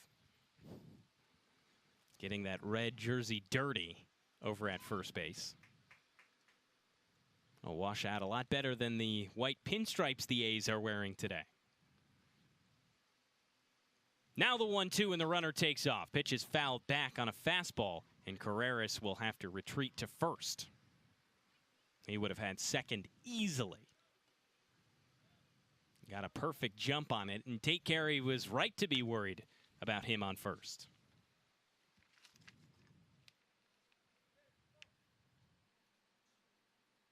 Three stolen bases on 4 tries for Carreras this season. Another pickoff move, not in time. It's possible that Carey is familiar with him. Carreras from Rutgers, Carey from Michigan, they would have played in the Big Ten this spring. It's only been 4 pitches to Miller and 6 pickoff attempts. Now the 1-2 gets away from Miller, and Carreras up to second without having to steal. After all that. After all that, the wild pitch is what moves him into scoring position. YD on top 2-0 in the top of the 5th. The A's offense has kind of been floundering at the plate this game against a good YD pitching staff. 2-2 the count with 1 gone. Now Carreras at second base. Here it is. Swinging a weakly hit ground ball, left side and foul. Scooped up in the third base coach's box and tossed back into Chatham's dugout on the third base side. Count stays at 2-2 to Cody Miller. He's reached both times in this game. Carey steps off, motions towards second, but there's no one there for the throw. Roman Martin, the second baseman, was right behind him for a time, but then left. And he left Carreras towards the bag himself. Carey stepped off to at least check the threat, but there was no use. 2-2, sprayed foul towards the right side. Drifts past a light pole next to the YD bullpen. Not a single member of YD watching the game in the bullpen right now. The Red Sox lead 2-0 in the top of the 5th. Every member in the dugout, though, for YD does seem to be watching intently. 2-2 pitch. Sprayed right side and fairly deep. Overruns Larson, and he makes the grab above the head. Carreras tags from second to third. The throw is cut off by Lane on the infield. And so he tags up and puts another run 90 feet away for YD. 2 gone now in the top of the 5th. That gives way for the designated hitter, Nolan Traeger. 0 for 2 today with a strikeout back in the 3rd. The second to last tossed by Luke Jackson in his 3-inning appearance. Righty on lefty. Carey peers in. Miller sets up. The first pitch. High and in. Back pick down to third. Not in time. Carreras dives back in. Boy, he has had a lot to deal with on the base paths through his way around. With 1 gone. At first and 1 to second. 1-0. Skips in the dirt. Miller can't find it. Carreras charging in from third. The throw home. Carey doesn't apply the tag, and he's safe. The wild pitch scores Carreras from third, and it is 3-0 YD in the top of the 5th. And after all of that, all 6 pickoff moves to first, it was a wild pitch that moved him up to second. And a deeply hit fly ball to right field, which moved him to third on a tag up, and a wild pitch brought him home. It's 2-0 to Traeger. The pitch, ball on the inner half. 3-0.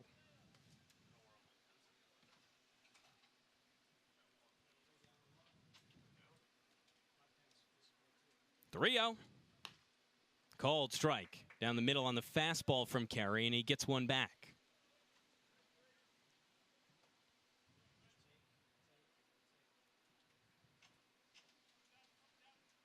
Three 3-1. Low and inside, that's ball 4. The first walk issued by Carey. And it is a slow, quiet walk from Nolan Traeger up to first. YD on top 3-0 in the top of the 5th with 2 gone and a runner on first. The Red Sox pulled in a run moments ago when Yomar Carreras made his way home on a wild pitch. He was over at third. Chris Hakopian from the right side. First pitch. Called strike. Clips the low outside corner. It's 0-1.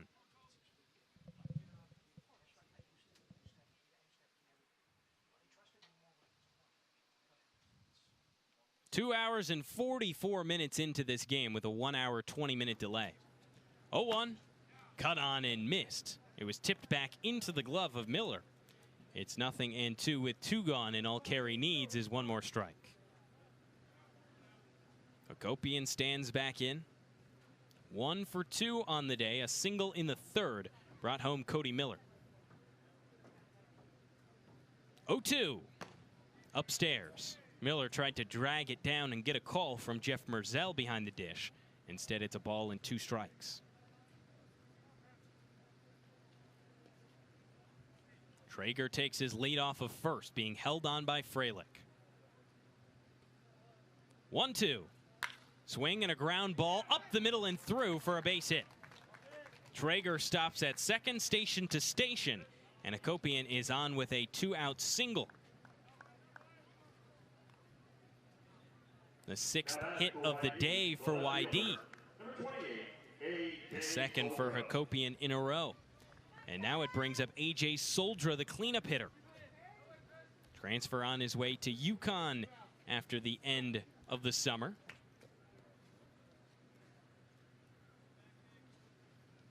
Righty on lefty.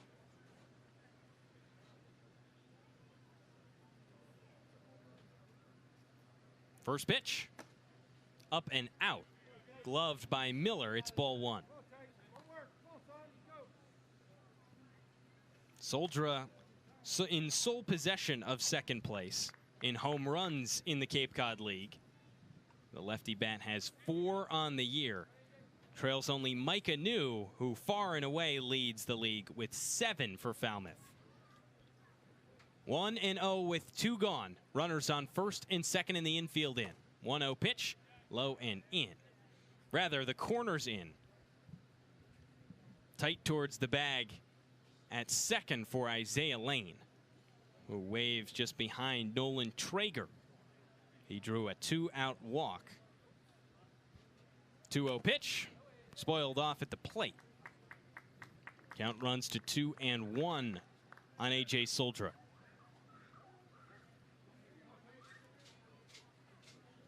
Got himself a 2-out single back in the 1st, then struck out to Luke Jackson to end the 3rd. Here's the pitch. Outside. Count runs to 3-1.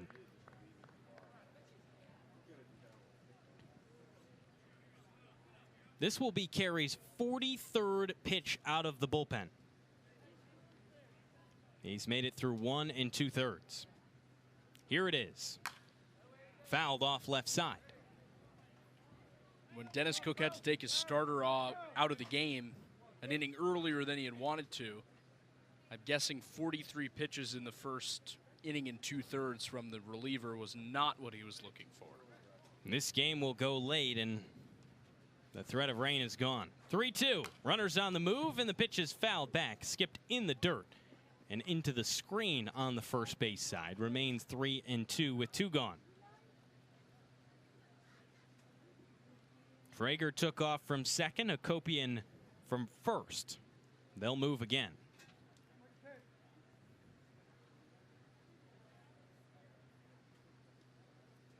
Another payoff pitch. Swing and a pop-up, drifts foul again. Still on the first base side. Lands in the backyard of the home plate house that sits behind the third base side.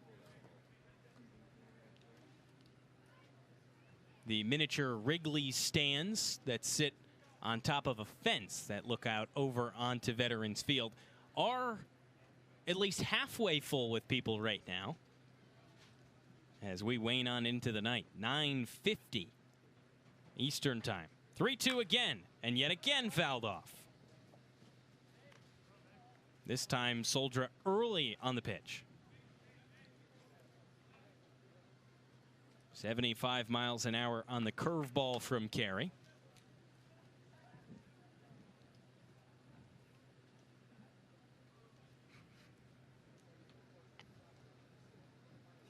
Another payoff pitch awaits.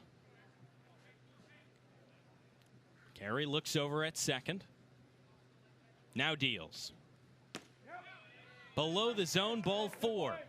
And the bases are loaded.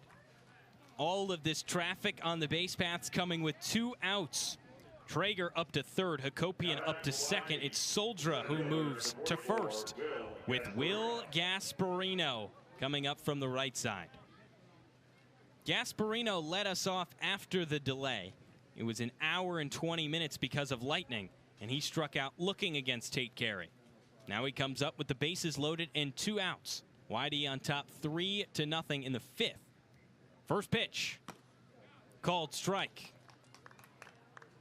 0-1. Gasparino, the former A, familiar with this ballpark.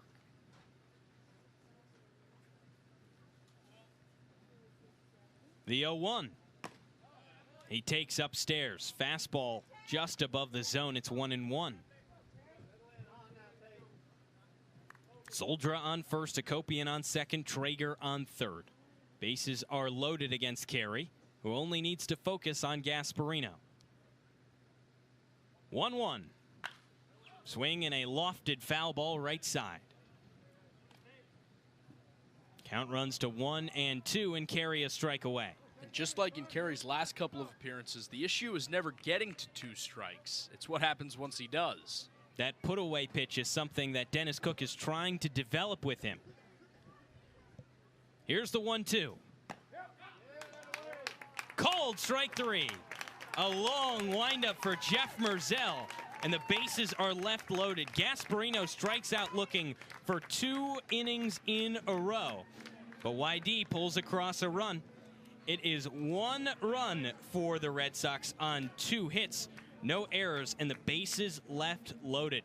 When we come back, it is 8-9-1 for the A's. Jake Hanley, Noah Miller, and Gavin Gallagher. The 3 today have combined to go 1 for 5 at this point, and they face the lefty Chris Downs when we return on the Cape Cod Baseball Network.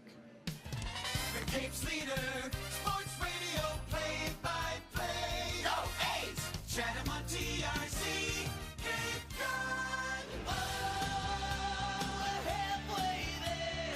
Oh, living on a prayer. Take my hand, we'll make it, I swear. Oh, living on a prayer. Johnny's got his 6-string high. Now he's holding in what he used to make it talk so tough. It's tough.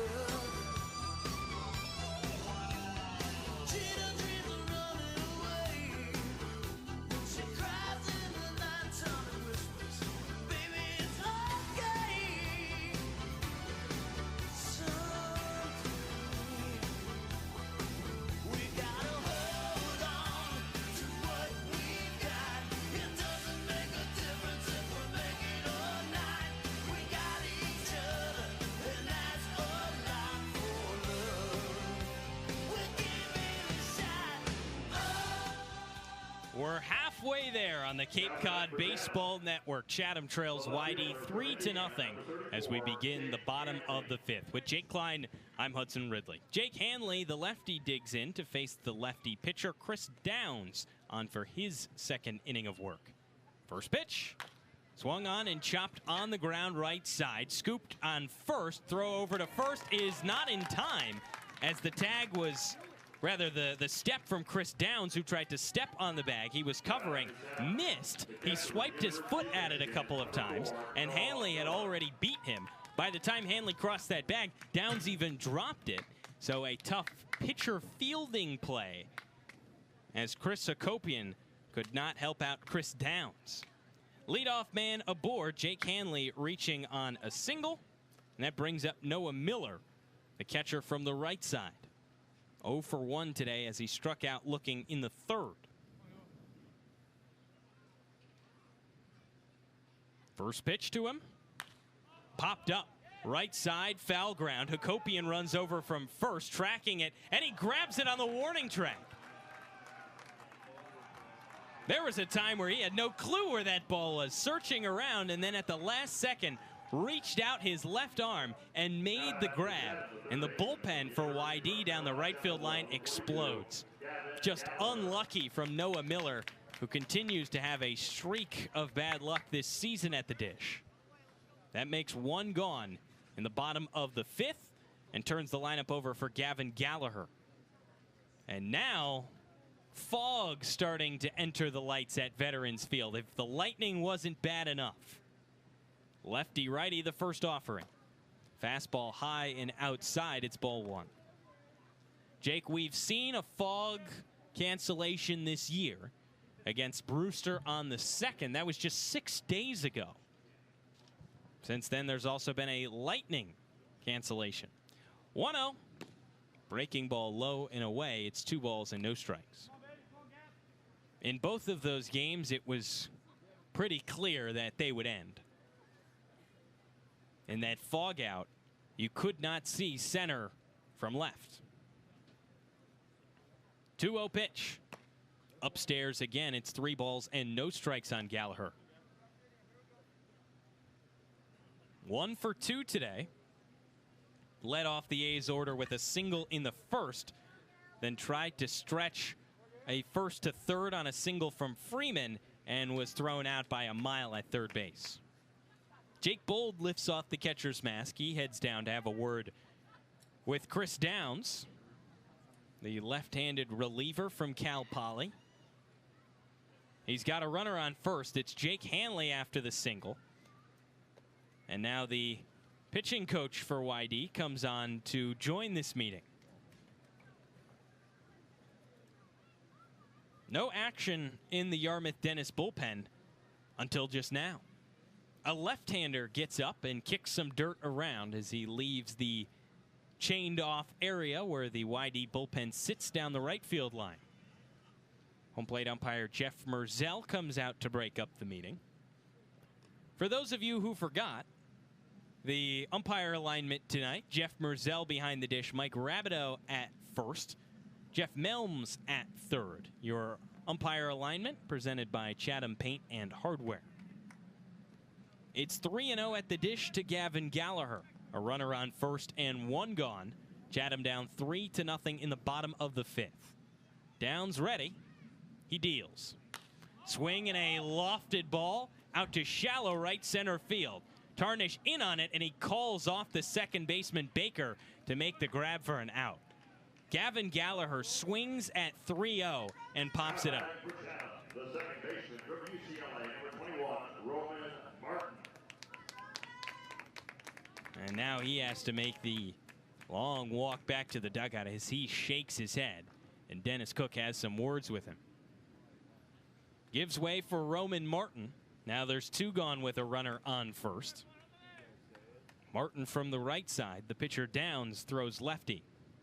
Here it is. Off the plate. Ball 1. That fog looming heavier and heavier, but it's blowing from left to right, not settling on the field, as it often does in the natural bowl created by Veterans Field. 1-0 pitch. Called strike. Down and in on the hitter Martin. Clips the corner. It's 1-1. YD up 3-0. A solo home run in the first. A single drove in a run in the third, and then a wild pitch scored one in the fifth. Here's the 1-1. Low and in. Breaking ball at 78. It's 2-1 on Roman Martin. He's searching for his first hit as an A, making his first start today. 0 for 2 with a strikeout in the third. 1-2. Called strike on the inner half. 2-2. And Martin is not moving the bat. He's been content to see the first 4 pitches. And now down to the final strike of the frame. Downs deals. He takes low and away. A steely take. Count runs full with 2 gone. Hanley, the runner at first, who reached on a leadoff single, will take off.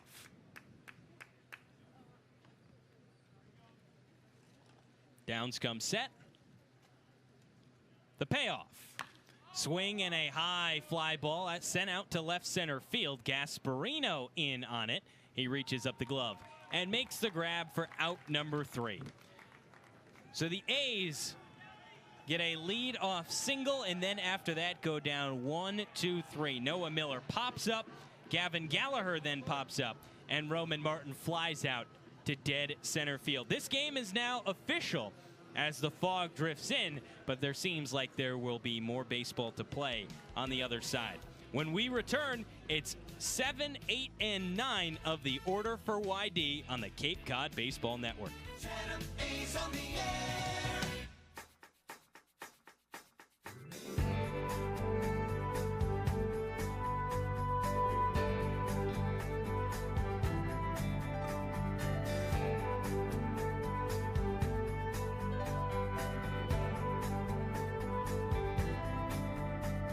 I got so down and out in Frisco, tired of the pills and the rain.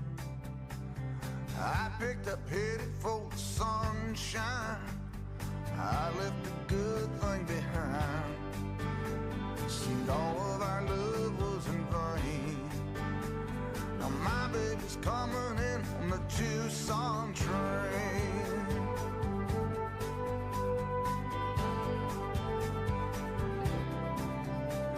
I come here looking for a new life, one I wouldn't have to explain.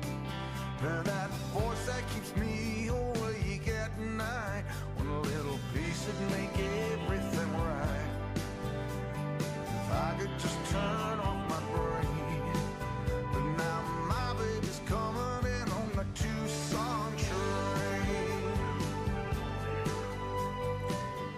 Tucson Train takes us to the 6th inning on the Cape Cod Baseball Network. YD on top of Chatham, 3-0. Tate Carey, the right-hander, on for his 3rd inning of work. He faces the lefty Will Baker to lead it off. First pitch, swung on and popped back, foul. 0-1. The fog is starting to roll heavier over Veterans Field, from left to right, and now sinking ever so slightly lower. This would be an official game, though, as we have played through 5. 0-1. Upstairs, 1 ball and 1 strike.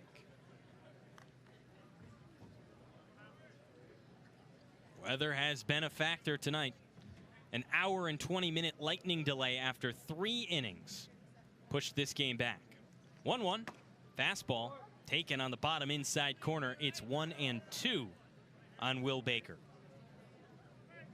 He's followed by Jace Tarnish and Jake Bold.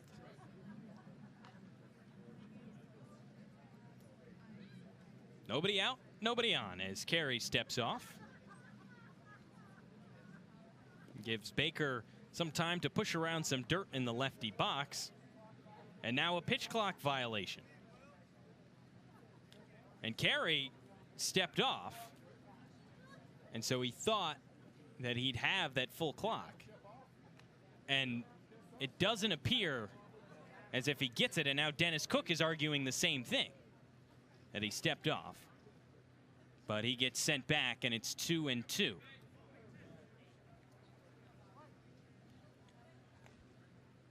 Here's the pitch. Ducks below the zone. It's 3-2. Dennis Cook barks out. Good pitch from the A's dugout. That was awfully close to the zone. Just a shade off. Full count to the leadoff man, Baker. Here's the pitch. Swing and a pop-up left side of the infield. Gallagher called off by Lane. He runs in on it from short and makes the grab for out number 1. That was a towering pop-up off the bat of Baker. And in fog like this, a ball like that is not always easy. It still looms well above Veterans Field. None of it is sunk so low that it has affected the infield on the ground. Jace Tarnish from the right side with one gone. First pitch, breaking ball called a strike. 0-1.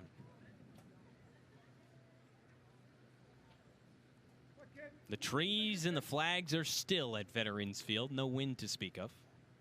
0-1. Low and outside. It's a ball and a strike. That fog is just powering itself. 1-1. Clubbed out to dead center field. Freeman takes steps back on it, reaches and snags it for out number 2. First day in center that played a lot of right in a game where he's had to move to center. Ford played in that spot, but with the draft in just a matter of days, Ford has departed. First pitch to the righty, Jake Bold. Fastball high, and it smacks off the mitt of Noah Miller. The sound reverberated throughout Veterans Field. 1-0. Takes a called strike at the knees. Back-to-back fastballs from Carey. A little bit of stretching in the A's pen, but no throwing yet. 1-1. Low and away. Ball 2. It's been 63 pitches for Carey on in relief. He's made it through 2 2/3. Isn't slowing. 2-1.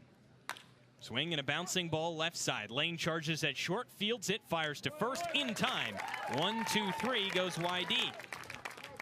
A pop-up to Lane at short, a line out to dead center field, snagged by Freeman, and then the ground out goes 6-3 to retire Jake Bold. That ends the frame. YD still on top, and Chatham needs some offense. On the other side, Jackson Freeman gets things going for the A's when we return on the Cape Cod Baseball Network. Chatham A's on the air.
Jackson Freeman from Northwestern University. You're listening to Chatham A's Baseball with Jake Klein and Hudson Ridley on the Cape Cod Baseball Network.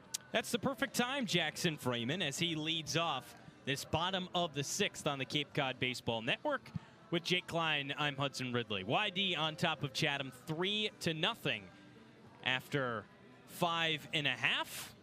And Freeman leads it off against a new reliever. It's Ryder Brooks, left-handed pitcher from UC Irvine, who makes his Cape Cod League debut. He's the only pitcher currently rostered by the Red Sox who has not pitched in a game yet. 6'3", 200 pounds, from Fountain Valley, California. The redshirt junior warming with his battery of Jake Bold. After Freeman, it's Daniel Jackson and Ashton Larson, 3, 4, and 5 of the A's order, to face the lefty out of the pen. It's the third pitcher thrown today by Scott Pickler and crew. First, it was Carson Ballard to get things started. He went 3 scoreless. And Chris Downs went 2 scoreless. Freeman stands in from the left side to face Brooks.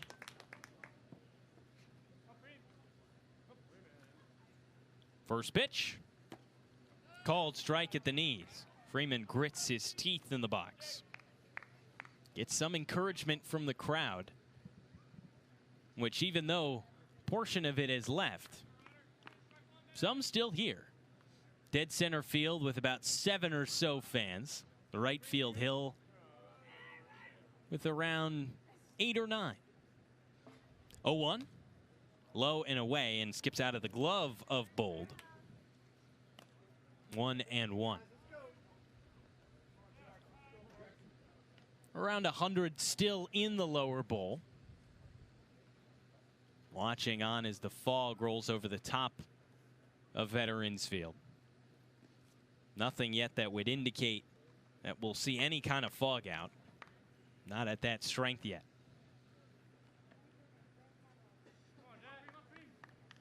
One and one to Freeman. Swing and a ground ball right side, scooped up by Hakopian at first. He has a race to the bag. He slides and makes it in time. Chris Hakopian on a foot-first slide beats Jackson Freeman to the bag. And that is how Ryder Brooks retires the first batter in the bottom of the 6th. It goes down 3 unassisted, but that does not give credit to Hakopian on that play for the amount of all-out effort he had to give to beat Freeman to the bag. With 1 down and nobody on, it brings up Daniel Jackson. First pitch to the righty is cut on and missed. Strike 1. Fastball at 90 miles an hour for Brooks. Jackson today is 0 for 2 with strikeouts in the 1st and 4th. 0-1. Launched foul. Goes over towards the right side and clears the bathrooms directly behind home plate. Kind of offset toward that first base side. 0-2 on Jackson. He's in jeopardy of a 3rd strikeout. Here it is. Lined up the middle. It's a base hit. A 1-out single for Daniel Jackson. Scorches its way past Carreras on the ground. And it puts a base runner on in front of Ashton Larson. It feels like a while ago now, but it was only the last game for the A's. They hosted Falmouth on the 6th, and Ashton Larson's grand slam was the difference in that one. First pitch to the lefty, cut on and missed. Bunched him up with a fastball up and in, and he took a hefty hack. 0-1.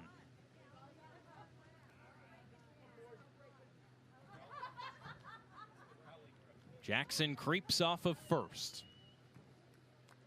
Here's the 0-1. Swing and a miss. Out ahead of the changeup at 82, and it's 0-2.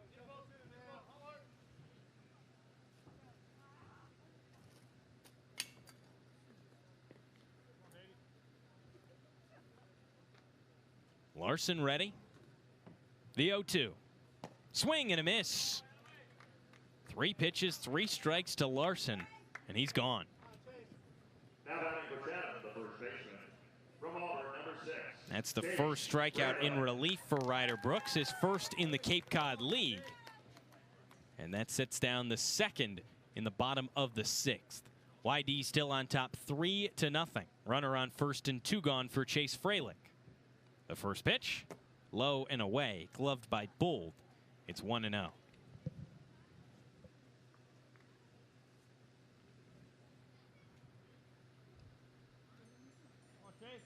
Freilich today, 0 for 1. Got hit his last time up.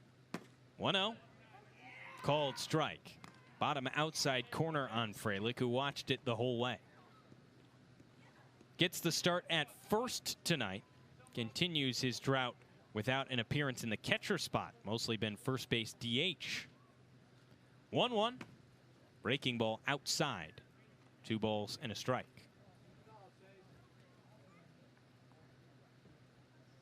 Freilich still searching for his first home run in the Cape League. Has moved down in the lineup a bit today to the 6th spot. He was batting cleanup for a while. 2-1. Cut on and missed. Over top of the breaking ball at 80 from Brooks, and it's 2-2. 2 gone and a runner on first. A righty up and warming in the YD pen. They've already thrown 3 pitchers today. Here's the 2-2. Low and outside, blocked by Bold. It holds Daniel Jackson at first, and he'll take off on this next pitch. Count full, 2 gone. 3-0 YD in the bottom of the 6th.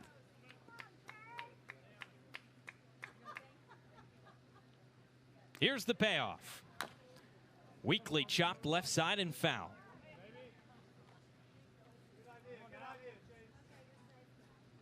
Now Jackson has to retreat all the way back to first. He was on his way around second, headed for third. Got a good jump on the pitch. He'll run again. Another 3-2. Swing and a miss, strike 3. Back-to-back strikeouts for the lefty Brooks against Larson and Freilich. Erase the one-out single by Daniel Jackson and send us to the 7th with YD still in control. 3-0 Red Sox in front as the A's go no runs on 1 hit, no errors, and the runner left on base. Back in just a moment. Chatham A's on the air.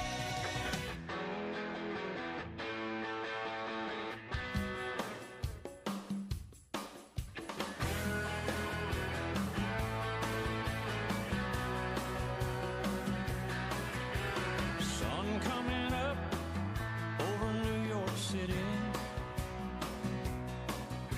School bus driver in a traffic jam. Staring at the faces in a rearview mirror. Looking at the promise of the promised land. One kid dreams of fame and fortune. One kid helps pay the rent. One could end up going to prison. One just might be president.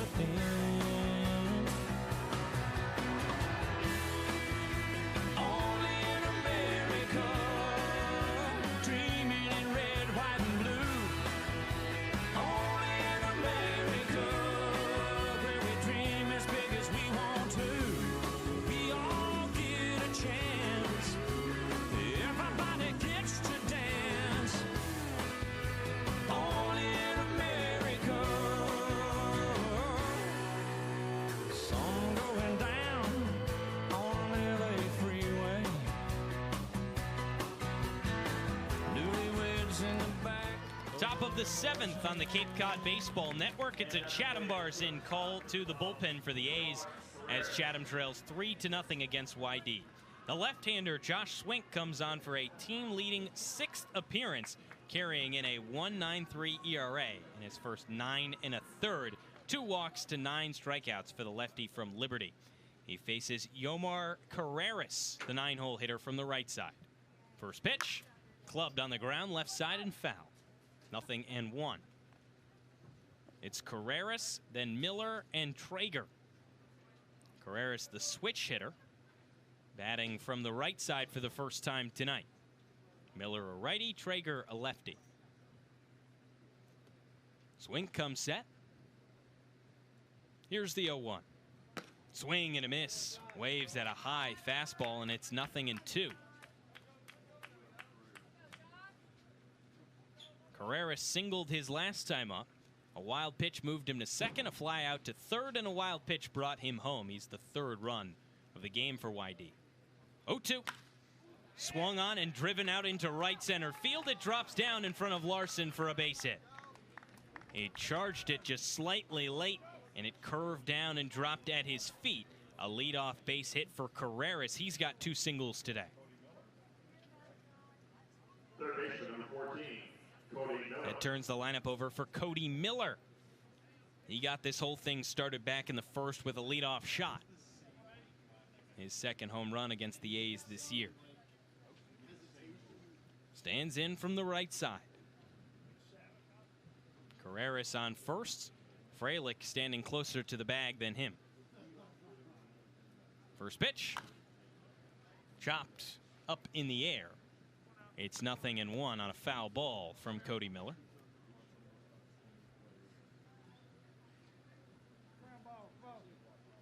Jay Powell, the Chatham pitching coach, barking out for a ground ball. That could turn 2 with Carreras at first. Martin pinched towards the bag from second base. Here's the 0-1. Called strike. Low inside corner, and it's 0-2. Miller steps out. Seems the only voice in the ballpark right now is that of Chatham pitching coach Jay Powell. 0-2. Foul back to the screen. Still 0-2. Carreras was a major threat to steal back in the 5th. 6 pickoff moves from Tate Carey, eventually advancing on a wild pitch. That was at first, and then he tried to pick him off at third, and a back pick attempt from Miller as well. Now he throws over to first, and Carreras back in time standing. Still 0-2. So the A's tried to get Carreras on 8 separate occasions his last trip around the base paths. Swink peers over his way at first. Now deals. Ball just above the zone. It's 1-2. And at some point, it becomes such a distraction to the pitcher that it actually becomes an advantage for the hitter. If you have that threat to steal and you elicit a lot of pickoff moves, that only takes focus off of Cody Miller, who's at the dish. 1-2 count, no one gone. Here it is. Driven out into right center field. Freeman goes over and he makes the grab on the run. Loses his hat in the process. Freeman making another play on his debut in center field, and that's 1 down.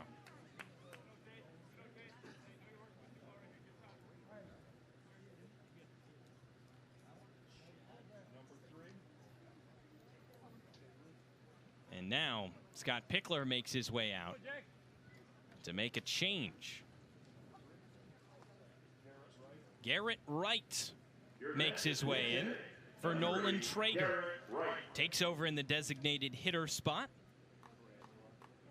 Wright, a catcher by trade from Bowling Green, hitting just a tad above the Mendoza line at .206 on the season. Only 1 extra base hit this year in 8 of his hits.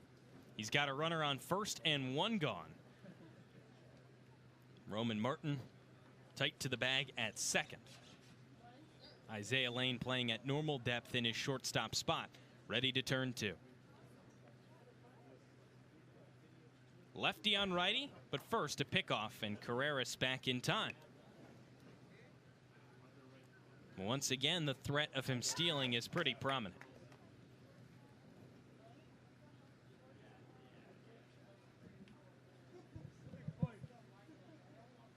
First pitch, driven high and deep out towards left center field. Hanley runs on and it drops foul, just a foot or so past the left field line. Swink hung a curveball in the middle of the zone, and Wright did not miss it.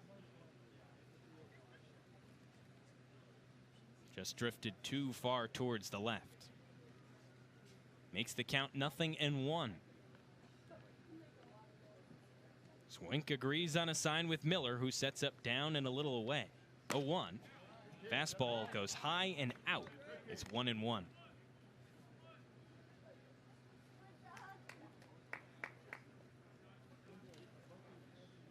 Right-hander up and warming in the pen for YD. It's Dominic Desch.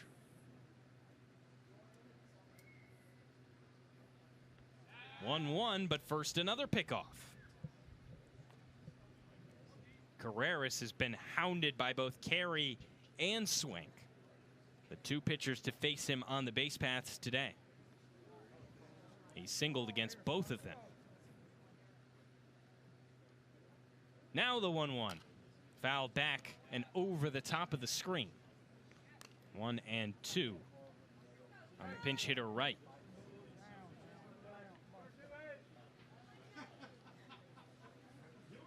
Only player on this YD team from Bowling Green. A lot of diversity shown in the colleges. A lot more group of 5 in that power 5. 1-2. Lined right side and foul. Late on the heat at 89, up and out.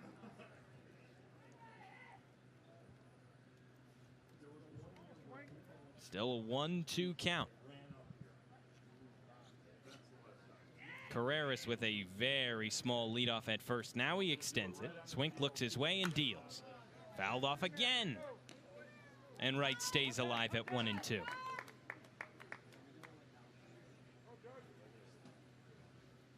He's faced 5 pitches in the at-bat. He's fouled off 4 of them so far. Swink has put a lot high in the zone with a runner on first and 1 gone. Pickoff move to first. Carreras on a head-first slide, and he has to be getting tired. And this is almost exactly what happened to Tate Carey when Carreras was on first. So preoccupied with the base runner that it took him several pitches to put the batter away. There is no limit to pickoff moves in the CCBL. 1-2, driven out in towards left center. Lane out on it from short, and it drops down for a base hit. Carreras holds up at second. It's a 6-pitch base knock for Garrett Wright, who comes in as a pinch hitter and does his job. That brings up Chris Hakopian, the always dangerous first baseman. But first, Jay Powell makes his way out onto the mound to have a word with Swink.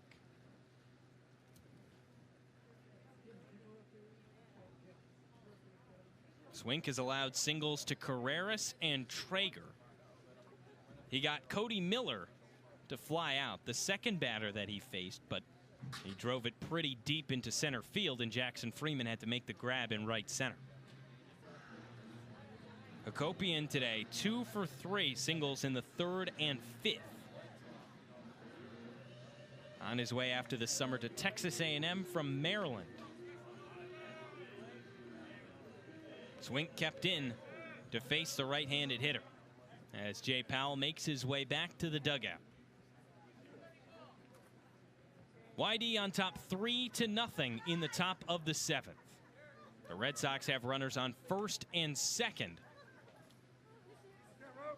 as Roman Martin creeps up close to second. Lefty righty first pitch. Low and away on the fastball. It's 1-0.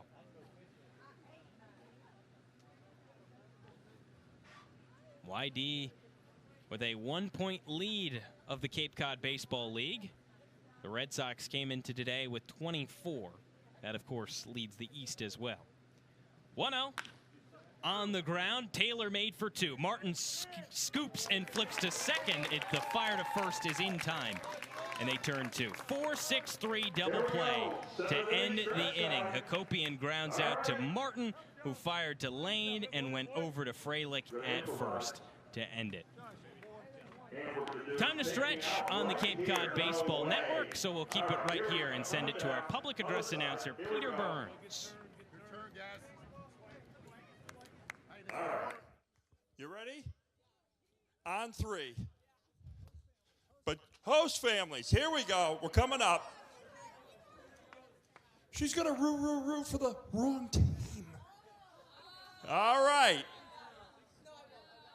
Okay, on 3. Ready? A 1, a 2, a 3. Take me out to the ball game. Take me out to the crowd. Buy me some peanuts and Cracker Jacks. I don't care if I ever get back, for it's root for the Red Sox. You lied. If they don't win, it's a shame, for it's 1, 2, 3 strikes, you're out at the old ball game. for its root for the... All right, leading off for the Anglers, the shortstop. From the University of San Diego, number 1, Isaiah Lane. Cape Cod Baseball Network and the A's. Sports radio, play-by-play. Chatham A's on the air. Take me out to the ball game. Take me out to the crowd. Buy me some peanuts and Cracker Jack. I don't care if I never go back. 'Cause it's a root for the home team. And if they don't win, it's a shame.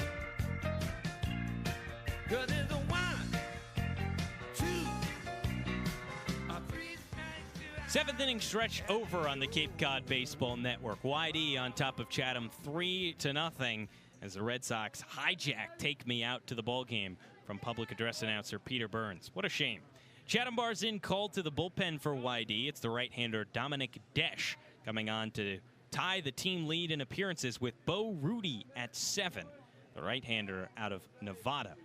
He faces Isaiah Lane, shortstop from San Diego. First pitch, taken inside on a fastball. It's 1-0. Lane from the right side is 0 for 2. Does his ritual where he puts his bat flat on the plate, then lifts it back up. 1-0 pitch. Fastball at the knees, a called strike. 1-1.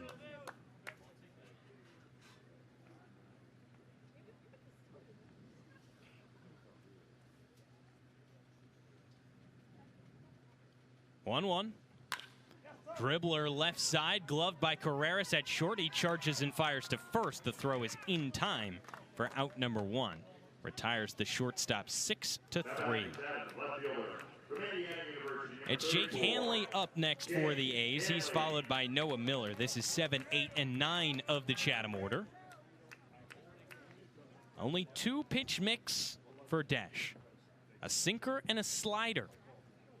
Righty on lefty, he faces Hanley. First pitch, driven deep out towards left center field. Gasparino over. He calls off Soldra in the left center field gap and makes the grab for a quick out number 2. 4 pitches, 2 outs. Efficient work from Desch, the reliever.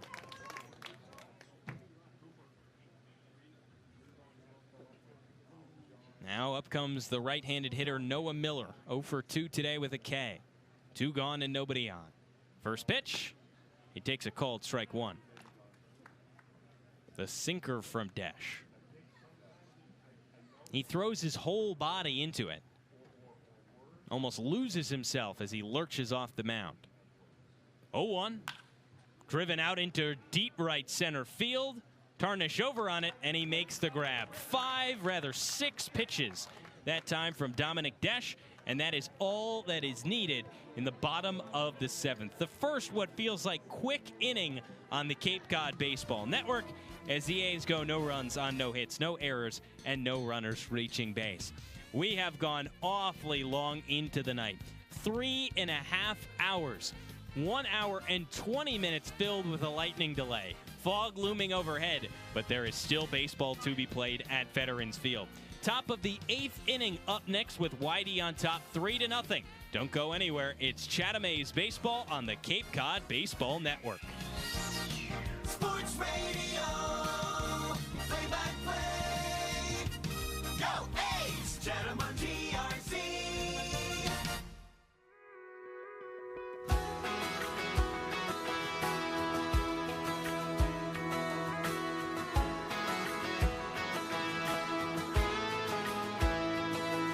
In the sun somewhere, there's some buddies in a Chevy turning up Tom Petty on the way to the Cape. They'll be there all day. In the sun somewhere, there's a home run ball flying over that wall off a little league bat, peanuts and Cracker Jacks. It's a road trip on a wild tear, and I'll call you when we get there. Here's to making that coffee can cash. Here's to making those good times last. 2 for 1, the fireworks and cold beer in my right hand. Pretty girls in a top-town Jeep, wind blowing through their bleached blonde hair, having fun forever young out there in the sun somewhere.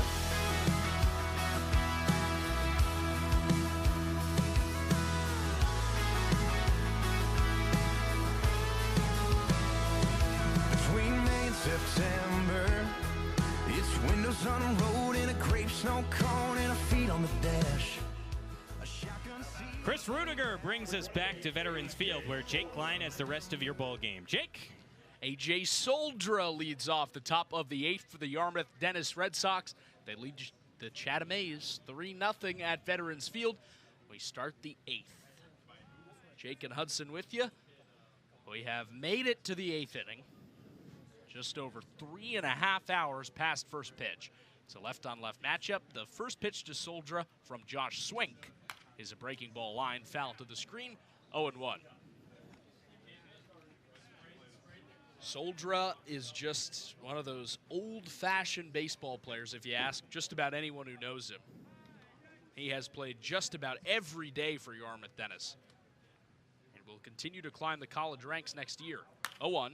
Hit hard on the ground to third. Gallagher drops to a knee, fields it, pops up, throws to first, and beats Soldra by a step. 1 gone. A.J. Soldra grounds out 5-3, and that brings up Will Gasparino. Right-handed hitter from Texas, set to transfer to UCLA, and the son of the Los Angeles Dodgers vice president for player personnel, Billy Gasparino. Left on right to the tall right-handed hitter. Here's the pitch. Upstairs, 1-0.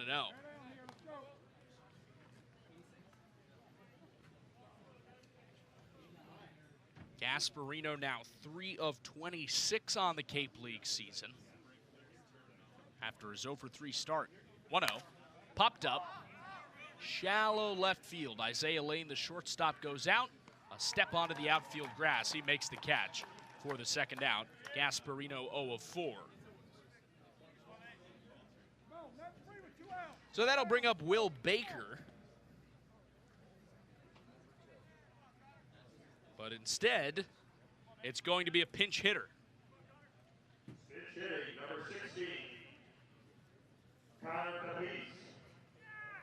Right-handed hitter comes to the plate for Scott Pickler's crew. That's Connor Capice. Right-handed hitter from Creighton, a catcher by trade.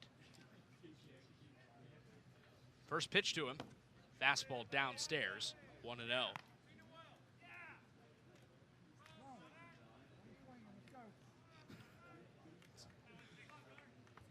1-0 pitch to Capice. Chatham defense is straight up. Lefty Swink comes set. Here it is. Fastball right down the chute, called a strike, 1-1.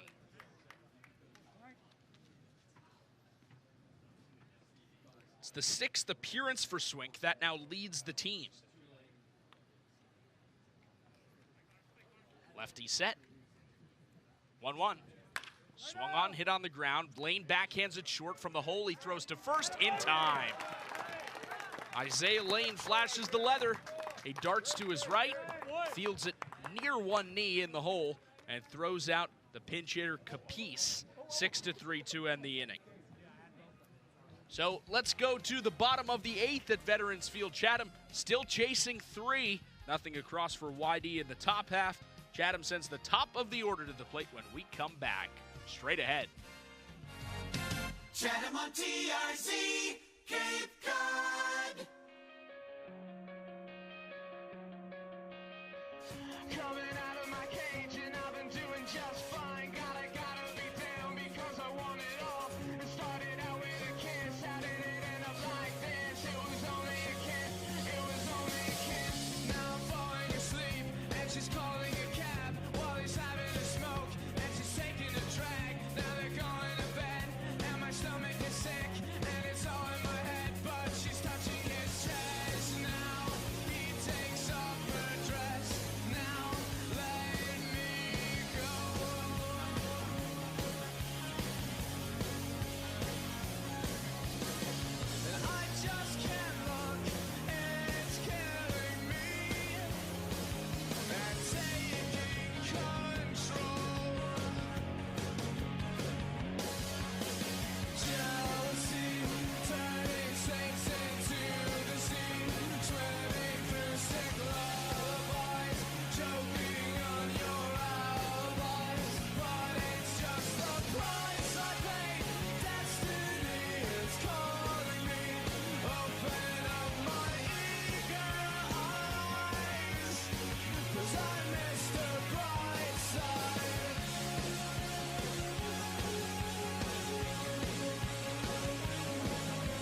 Let's do it. It's the bottom of the 8th at Veterans Field.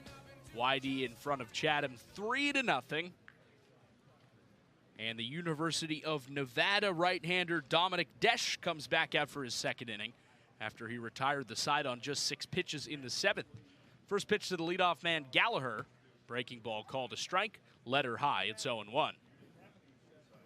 Gallagher, Martin, Freeman, righty-righty, lefty at the top of the A's order. They've combined for 3 of Chatham's 5 hits today. 0-1. Upstairs with the breaking ball, 1-1. Gallagher was ahead 3-0 in the count last time up. The catcher bowled, took a mound visit, came back, and then Gallagher swung at a 3-0 pitch and popped it up to shallow right. He's 1 of 3 today. Here's the 1-1 pitch to him. Fastball, chopped right side. The new second baseman Bell comes in. He gathers and throws to first in time for the first out.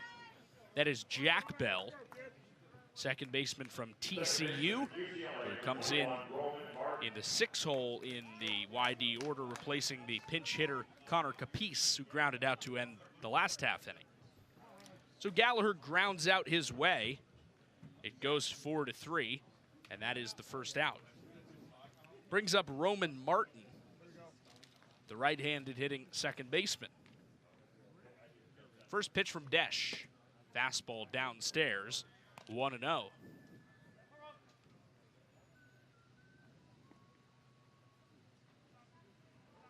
Three runs on 8 hits plus an error for YD. No runs on 5 hits, an error for Chatham. 1-0. Breaking ball down and away. 2 balls, no strikes. This, the first Chatham game of the season without Henry Ford or Ethan Mendoza in the lineup. And the A's have mustered just 5 hits, not a run so far. Trailing 3-0, bottom 8. 2-0. Fastball chopped up the middle. The shortstop Carreras grabs it over the second base bag, throws on the run in time for the second out.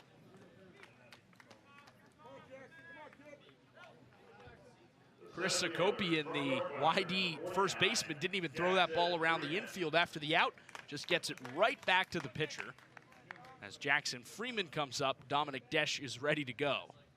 I think the Yarmouth-Dennis Red Sox, now after 3 hours and 41 minutes since first pitch, are eager to wrap this one up.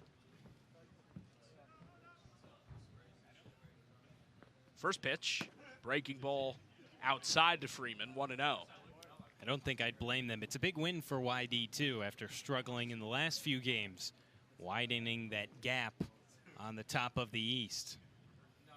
Right against left, Desch set. 1-0 pitch, downstairs, 2-0. They'll need Harwich to lose if they want to widen that gap with a win. Falmouth and Harwich currently tied 7-7, bottom of the 9th at White House Field.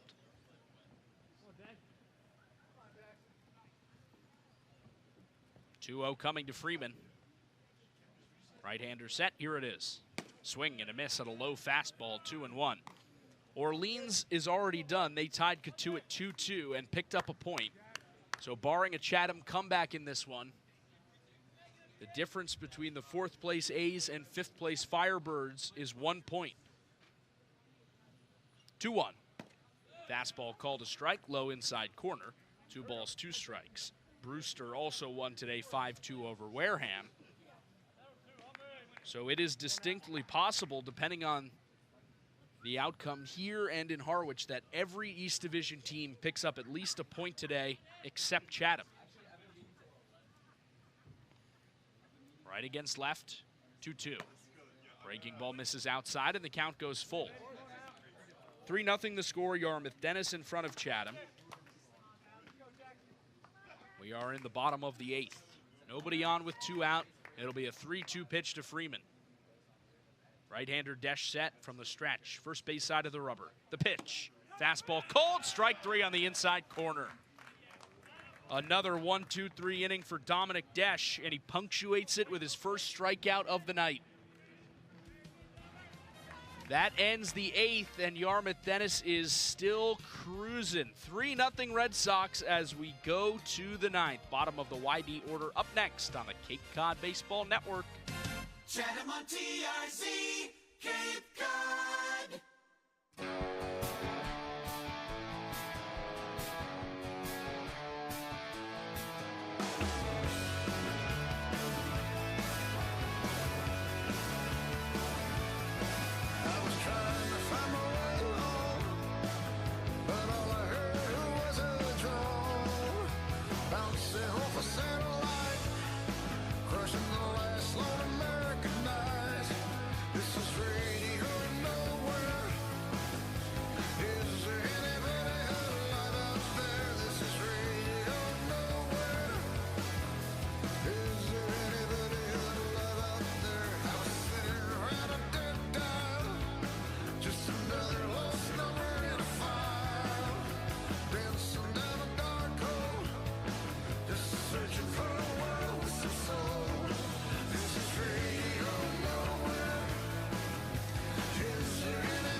Back at Veterans Field, YD 3, Chatham 0. We go to the 9th. Josh Swink comes back out. The Liberty left-hander will work for the 3rd straight inning for the A's. And he will face the bottom 3rd of the Yarmouth-Dennis order, Jace Tarnish, Jake Bold, and Yomar Carreras, who have combined for 3 of Yarmouth-Dennis's 8 hits today. The left-hander, Swink, against the right-hander, Tarnish, to start off the 9th.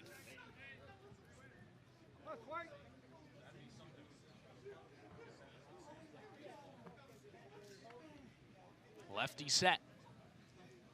First pitch to Tarnish. Swung on, popped up. First base side, it tails out of play. No balls and a strike.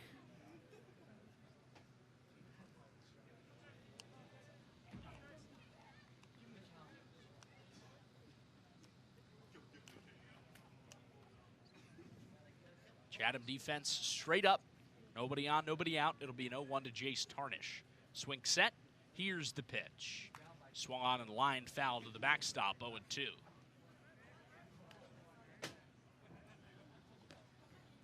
Swink often takes just about as long as he possibly can in between pitches. Kind of milks down that 20-second pitch clock. Comes set at 10. Now the pitch. Breaking ball misses high and away. 1 ball, 2 strikes on Tarnish. He is 1 of 3 today. A single in the second. He has twice lined out to Jackson Freeman in center.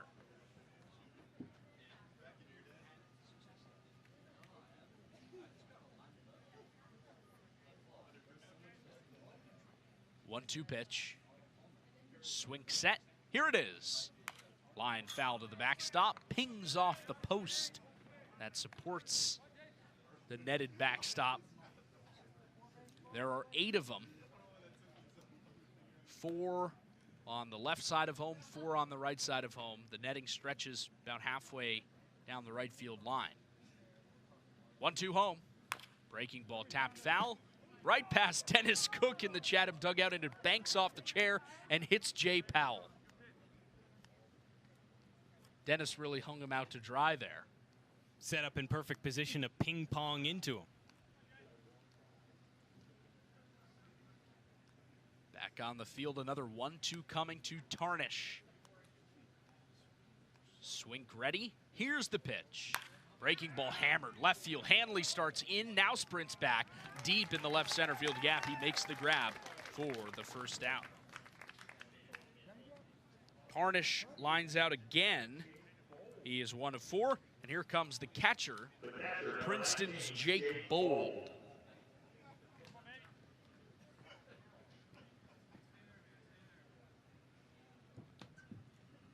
It'll be Bold and then the 9-hole hitter, Yomar Carreras. And then after that, Chatham will have just 3 outs to work with to try to score at least 3 runs. First pitch to Bold, outside with a fastball, 1-0.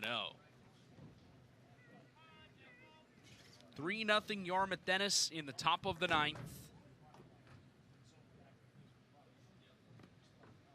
Left on right, the 1-0 pitch. Swing and a miss at a fastball, 1-1.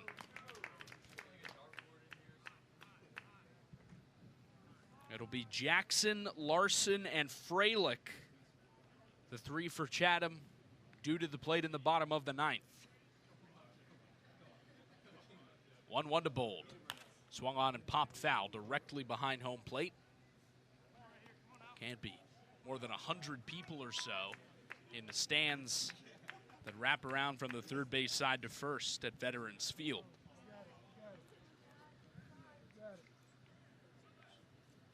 One ball, 2 strikes on Bold. Swing set. Here's the pitch. Breaking ball tapped foul off his back right foot. Around home plate, it skips toward the Yarmouth-Dennis dugout on the third base side. Stays a ball and 2 strikes on Bold. He is 0 for 3 with a strikeout and 2 ground balls to Isaiah Lane at shortstop.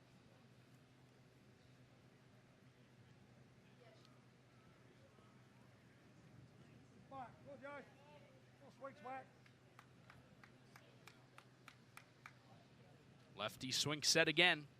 1-2. Fastball just outside. Bold starts his hands around but holds up. Count goes to 2 balls, 2 strikes.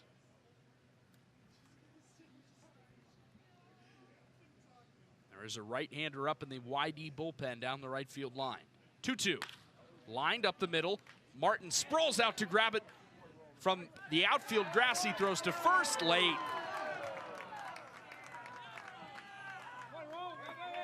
Martin reached out to get it and fell to his knees, almost onto his stomach. Popped up and threw to first.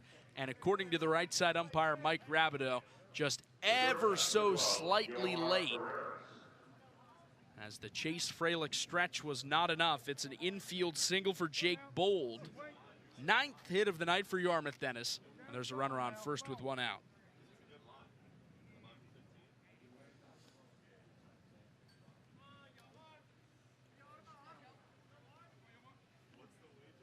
First pitch from the lefty, swing to Carreras. Here it is. Outside with the fastball, 1-0.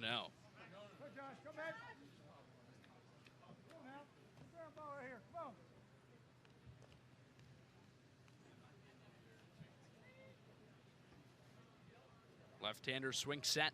Here's the pitch. Downstairs, 2 balls, no strikes on Carreras.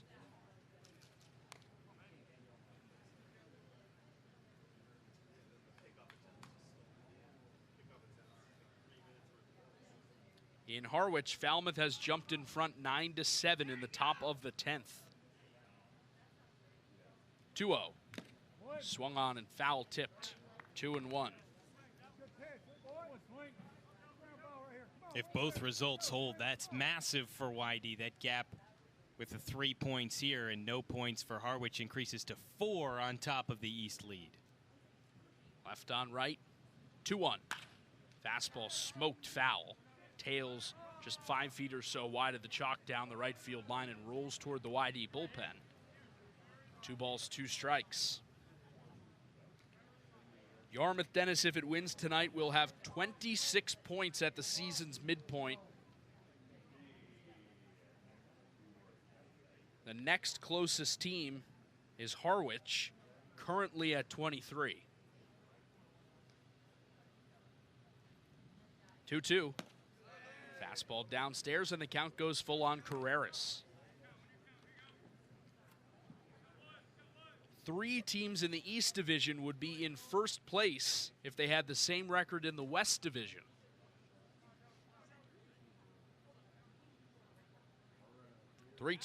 First a check on first. Runner back standing, no tag applied by Freilich. YD, Harwich, and Brewster would all be in the lead in the West Division over Hyannis with 21 points. Left on right. 3-2 home. Fastball fly to right. Larson jogs toward the pole. He stops shy of the warning track and grabs it for the second out. Chatham retires Yomar Carreras for the first time since his first at bat. Lines to right. And there are 2 gone for the leadoff man, Cody Miller. 3 hours and 55 minutes ago, he started this game with a home run. Now it is 3-0 YD, top of the 9th. Runner on first with 2 out. First pitch to the right-handed hitter. Fastball called a strike. Outer third, 0-1. Keep throwing it, son. Keep throwing it. Doing great. Come on. Jay Powell shouting out encouragement to his left-handed pitcher on the mound. Swink working deep into his 3rd inning. Out of the pen. 0-1. Tails down and away. 1 ball, 1 strike. Considering with that lightning delay, Chatham didn't get as much length as it wanted out of the starter Luke Jackson. Swink has come up big here to eat up some innings. 1-1 to Miller. High with the fastball, 2-1. Work hard for me. Work hard for me. Let's go. Come on. Jay Powell radios down to the Chatham bullpen in left field.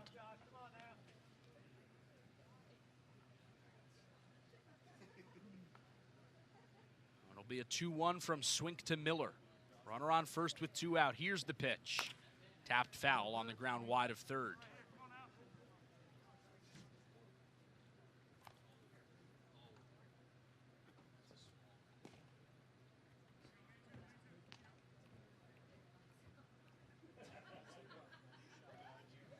Two balls, 2 strikes on Miller.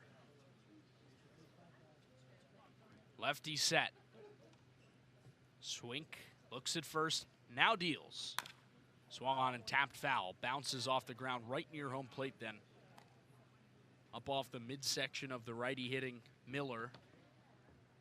And the count stays 2 balls, 2 strikes.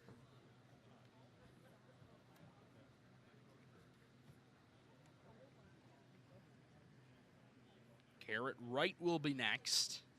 Pinch hit in the DH spot. 2-2.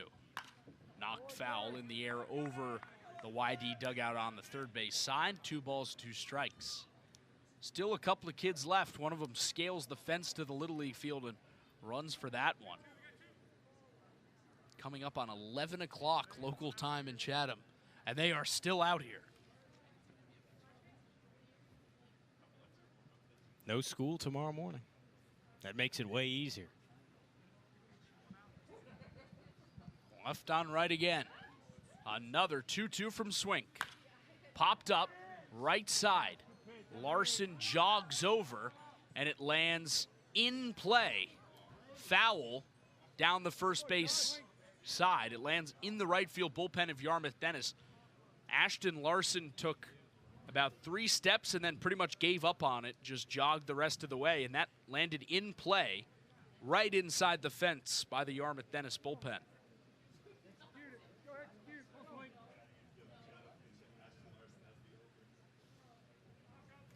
So the count stays 2 balls, 2 strikes on Cody Miller. 2-2. Breaking ball off the plate away. Plenty of barking from the Chatham dugout as the count goes full on Miller.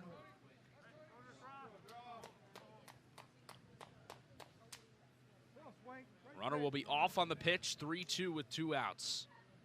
Here's the payoff. Swung on in line right at Isaiah Lane. He jumps up and makes the grab to end the inning.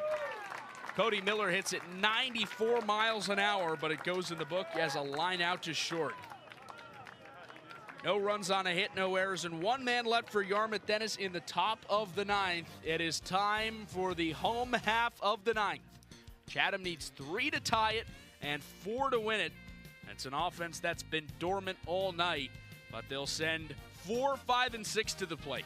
Daniel Jackson, Ashton Larson, and Chase Freilich against a new Yarmouth-Dennis pitcher.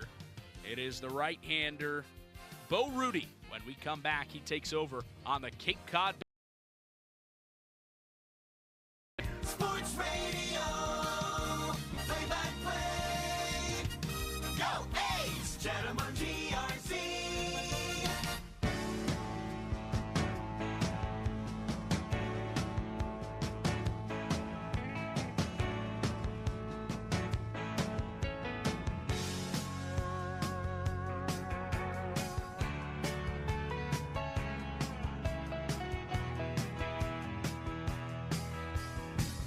Looking out at the road rushing under my wheel. Looking back at the years going by like so many summer fields. 65, I was 17 and running up on one.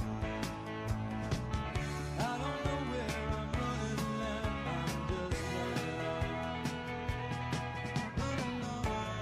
running on empty, running to the sun, but I'm running behind. Gotta do what you can just to keep your love alive. It's a Chatham Bars Inn call to the bullpen, and Scott Pickler turns to his closer. It's the Kennesaw State right-hander, Bo Rudy, tied for the Cape League lead with 3 saves, and he'll go for a league best number 4. He enters with Yarmouth-Dennis in front of Chatham 3-0 in the bottom of the 9th. With Hudson, Ridley, I'm Jake Klein. First pitch to the right-handed hitting Jackson. Fastball called a strike right down the middle. 89 miles an hour from the low 3/4 arm angle from the righty. It's 0-1. Pitch. Just 2 pitches. Ball and a slider. 1-1. Caught and a miss at a fastball, 1-2. Rudy's 3 saves, tied for the league lead with Steele Murdoch of Orleans, Ryan Spechiak of Hyannis, and Joe Sabbath of Falmouth. 1-2. Swing and a miss, strike 3. Jackson K's for the 3rd time tonight, and the A's are down to their final 2 outs. That'll bring up Ashton Larson, left-handed hitting right fielder from LSU. He is 0 for 2. Ground out to first and a swinging strikeout. He's also reached on a walk. Rudy's 3 saves have come on 5 opportunities. First pitch, down and in, 1-0. He has the most save opportunities of anybody in the Cape Cod League with 5. The pitch, inside, 2-0. He's worked 8 innings in his 7 outings. 9 strikeouts to just 2 walks entering the day. 2-0. Fastball called a strike, outer third, 2-1. Chatham in danger of being shut out, 2-1. Downstairs, 3-1. It'd be the first time the A's are held scoreless this season in a full 9-inning game. 3-1. Fastball hit hard left side, backhand stop at third by Miller. Long throw to first is in time. Hakopian digs it out, and Larson, despite smoking at 84 miles an hour toward third, is retired 5-3, and Chatham is down to its final out. It's Chase Freilich, the last hope for the A's.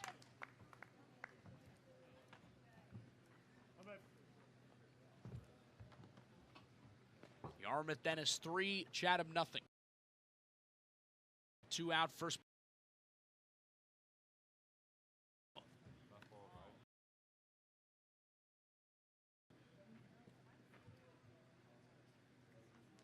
Righty deals. Fastball called a strike. It's going down to the wire in Harwich, by the way.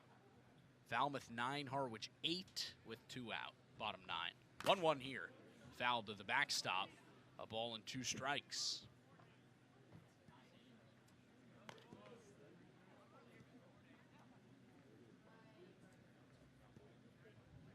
Chatham down to its final strike. 4 hours and 3 minutes after this game began. Bo Rudy can end it. Righty nods. 4-hour, 4-minute game. First place Yarmouth-Dennis comes into Veterans Field and hands Chatham its first 9-inning shutout of the season. 3-0 Yarmouth-Dennis, the final from Veterans Field. The A's mustered just 5 hits in their first game without the bats of Henry Ford and Ethan Mendoza in the lineup. And they do not score a run for the first time in a full game in 2025. We've got the Anglers Extra post-game show coming up, an interview plus the highlights. It's all ahead. Don't go anywhere. Yarmouth-Dennis 3, Chatham nothing. The score. Go A's! Chatham on GRC!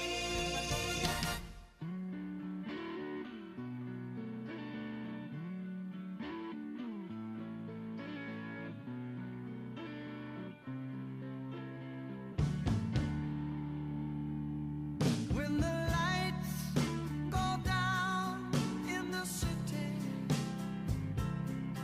and the sun shines on the bay, ooh, I wanna be there, yeah, in my city. Oh, oh, oh, oh, oh. So you think you're lonely? Well, my friend, I'm lonely too. I wanna get back to my city by the bay.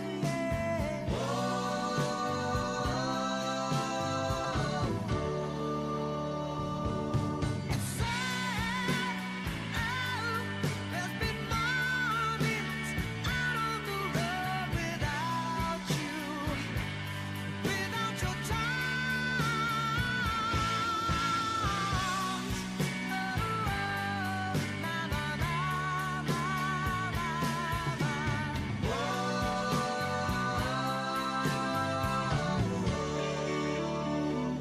When the lights go down in the city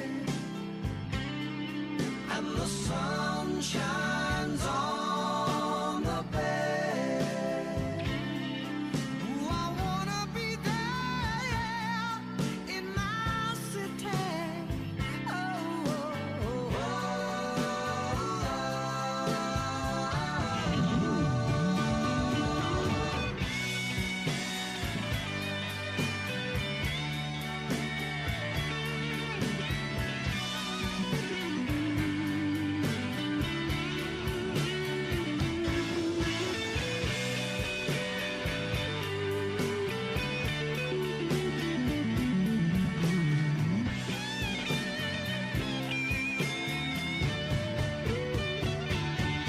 when the lights go down in the city and the sun shines on the bay, ooh, I wanna be there in my city.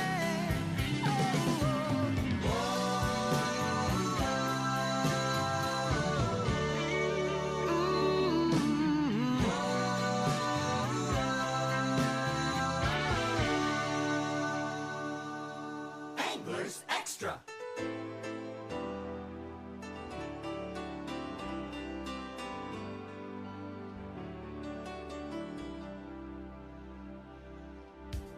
Welcome back. It's the Anglers Extra post-game show on the Cape Cod Baseball Network, presented by Chatham Bars Inn, New England's premier oceanfront resort. 3-0 Yarmouth-Dennis, the final over Chatham, and Hudson Ridley is standing by with tonight's Chatham starting pitcher. Hudson. Thank you very much, Jake. Joined by Luke Jackson after the 3-0 loss here at home. Luke made the start today, and after a little bit of traffic on the base paths, made your way out of it. How'd you feel on this start today? Yeah, felt good. Came back from a little sickness, but rebounded good and was filling up the zone. So that's all I can ask for. That illness took you out of that start you were supposed to make on the 4th of July at Orleans. Did you feel when you were sick on that day kind of like you missed out a little bit? Yeah, definitely a bummer not to pitch on the 4th because, I mean, that's one of the biggest days down here, but glad to bounce back and get in the game today. Yeah. And then a team like YD, top of the league, they make it tough on you. What is so hard about playing against YD? Honestly, I didn't view him as a tougher opponent. I just did what I do, trust myself in the zone, and went from there. Yeah. Worked out well for you indeed. Now, this could be it for you at this point, the draft looming overhead. If the draft does work out and you don't make your way back to the A's, what will be your biggest takeaway and biggest memory from your time in Chatham? Yeah, just spending time with this great group of guys. I mean, we have a lot of fun down in the bullpen during games, and hanging out off the field. It's been a really fun time here. Doors still open for Luke Jackson. Didn't get the win today, but still a good start. In terms of what you saw after those 3 innings and the lightning struck, when you were out there warming on the mound, what went through your mind when you saw the umpires put his hands up? Definitely a bummer. I wanted to keep going, but that's just how it is sometimes. Making it 3 innings today, a 3-0 loss for the A's at Veterans Field. Jake, back to you with the rest of your Anglers Extra postgame show. All right, Hudson, thank you very much. Luke Jackson's Chatham tenure comes to an end, and he is charged with a tough luck loss in his final appearance for the A's. All right, it's time for your highlights presented by Touchstone Closing. Not a whole lot of them, but one of them came very early, the first batter of the game. East Tennessee State third baseman Cody Miller came to the plate to lead it off for Yarmouth-Dennis. Looks in for the sign, nods, 2-2 to Miller. Swung on and flied into deep right field. Ashton Larson tracks it back on the track. He's at the wall. It's out of here. Lead off, opposite field, home run, Cody Miller. And just 5 pitches into the game, Yarmouth-Dennis is on the board. 1-0 Red Sox in the top of the first. So it was 1-0 YD in just a matter of moments. And then it took a little bit until the 3rd inning when it was, guess who? Cody Miller hit by a pitch, moved to 3rd on an error, and then with 2 outs, Chris Hakopian came to the plate for Yarmouth-Dennis. Stands in, another 3-2. Broken bat, fists it over the mound. Jackson goes back and drops in. There is no play at first. They try, but Hakopian beats it out on a dying Quail infield single over the pitcher's mound. YD makes it 2-0 as Miller comes in to score. Just 37 miles an hour off the bat of Chris Hakopian, but it was enough to make it 2-0. After 3 innings, that was the Yarmouth-Dennis lead. Luke Jackson came out ready to pitch the 4th, and then the game stopped. Lightning delay for an hour and 21 minutes. And when we came back, the first to score again was Yarmouth-Dennis in the 5th. Here it is. 1-0. Skips in the dirt. Miller can't find it. Carreras charging in from 3rd. The throw home. Carey doesn't apply the tag, and he's safe. The wild pitch scores Carreras from 3rd, and it is 3-0 YD in the top of the 5th. So that made it 3-0 Yarmouth-Dennis, and that was it. All the scoring that this game would have to offer. Another chance to end it. Another 1-2. Swing and a miss, strike 3. After a 4-hour, 4-minute game, first place Yarmouth-Dennis comes into Veterans Field and hands Chatham its first 9-inning shutout of the season. 3-0 Yarmouth-Dennis, the final from Veterans Field. So there it is. First place Yarmouth-Dennis expands its lead on the East Division to 3 points, and YD wins the race to 25 points on the 2025 Cape League season. That's all we've got for you tonight on the Cape Cod Baseball Network. 3-0 is the final score. Yarmouth-Dennis takes down Chatham for the 2nd time in 2 meetings between the 2 teams. Next up, the A's face the Brewster Whitecaps tomorrow at Stony Brook Field. That is a 5 o'clock first pitch and a 4:40 Anglers Extra pregame show. We will talk to you then. For now, from Veterans Field, YD wins at 3-0 for our producer Beckett Calkins and my partner Hudson Ridley. I'm Jake Klein from Veterans Field saying so long and have a good night. Chatham Anglers Baseball 2025 has been brought to you by the Chatham Bars Inn, Chatham Clothing Bar, Touchstone Closing, Mahi Gold, Chatham Paint and Hardware, Sweet Tomatoes Pizza, the Red Nun Bar and Grill, Short and Sweet Ice Cream, Cape Cod 5, and by the Chatham A's. Chatham A's Baseball, Sports Radio, play-by-play, summertime on Cape Cod. This has been an exclusive presentation of Chatham A's Baseball on TRZ Team Line. Chatham on TV.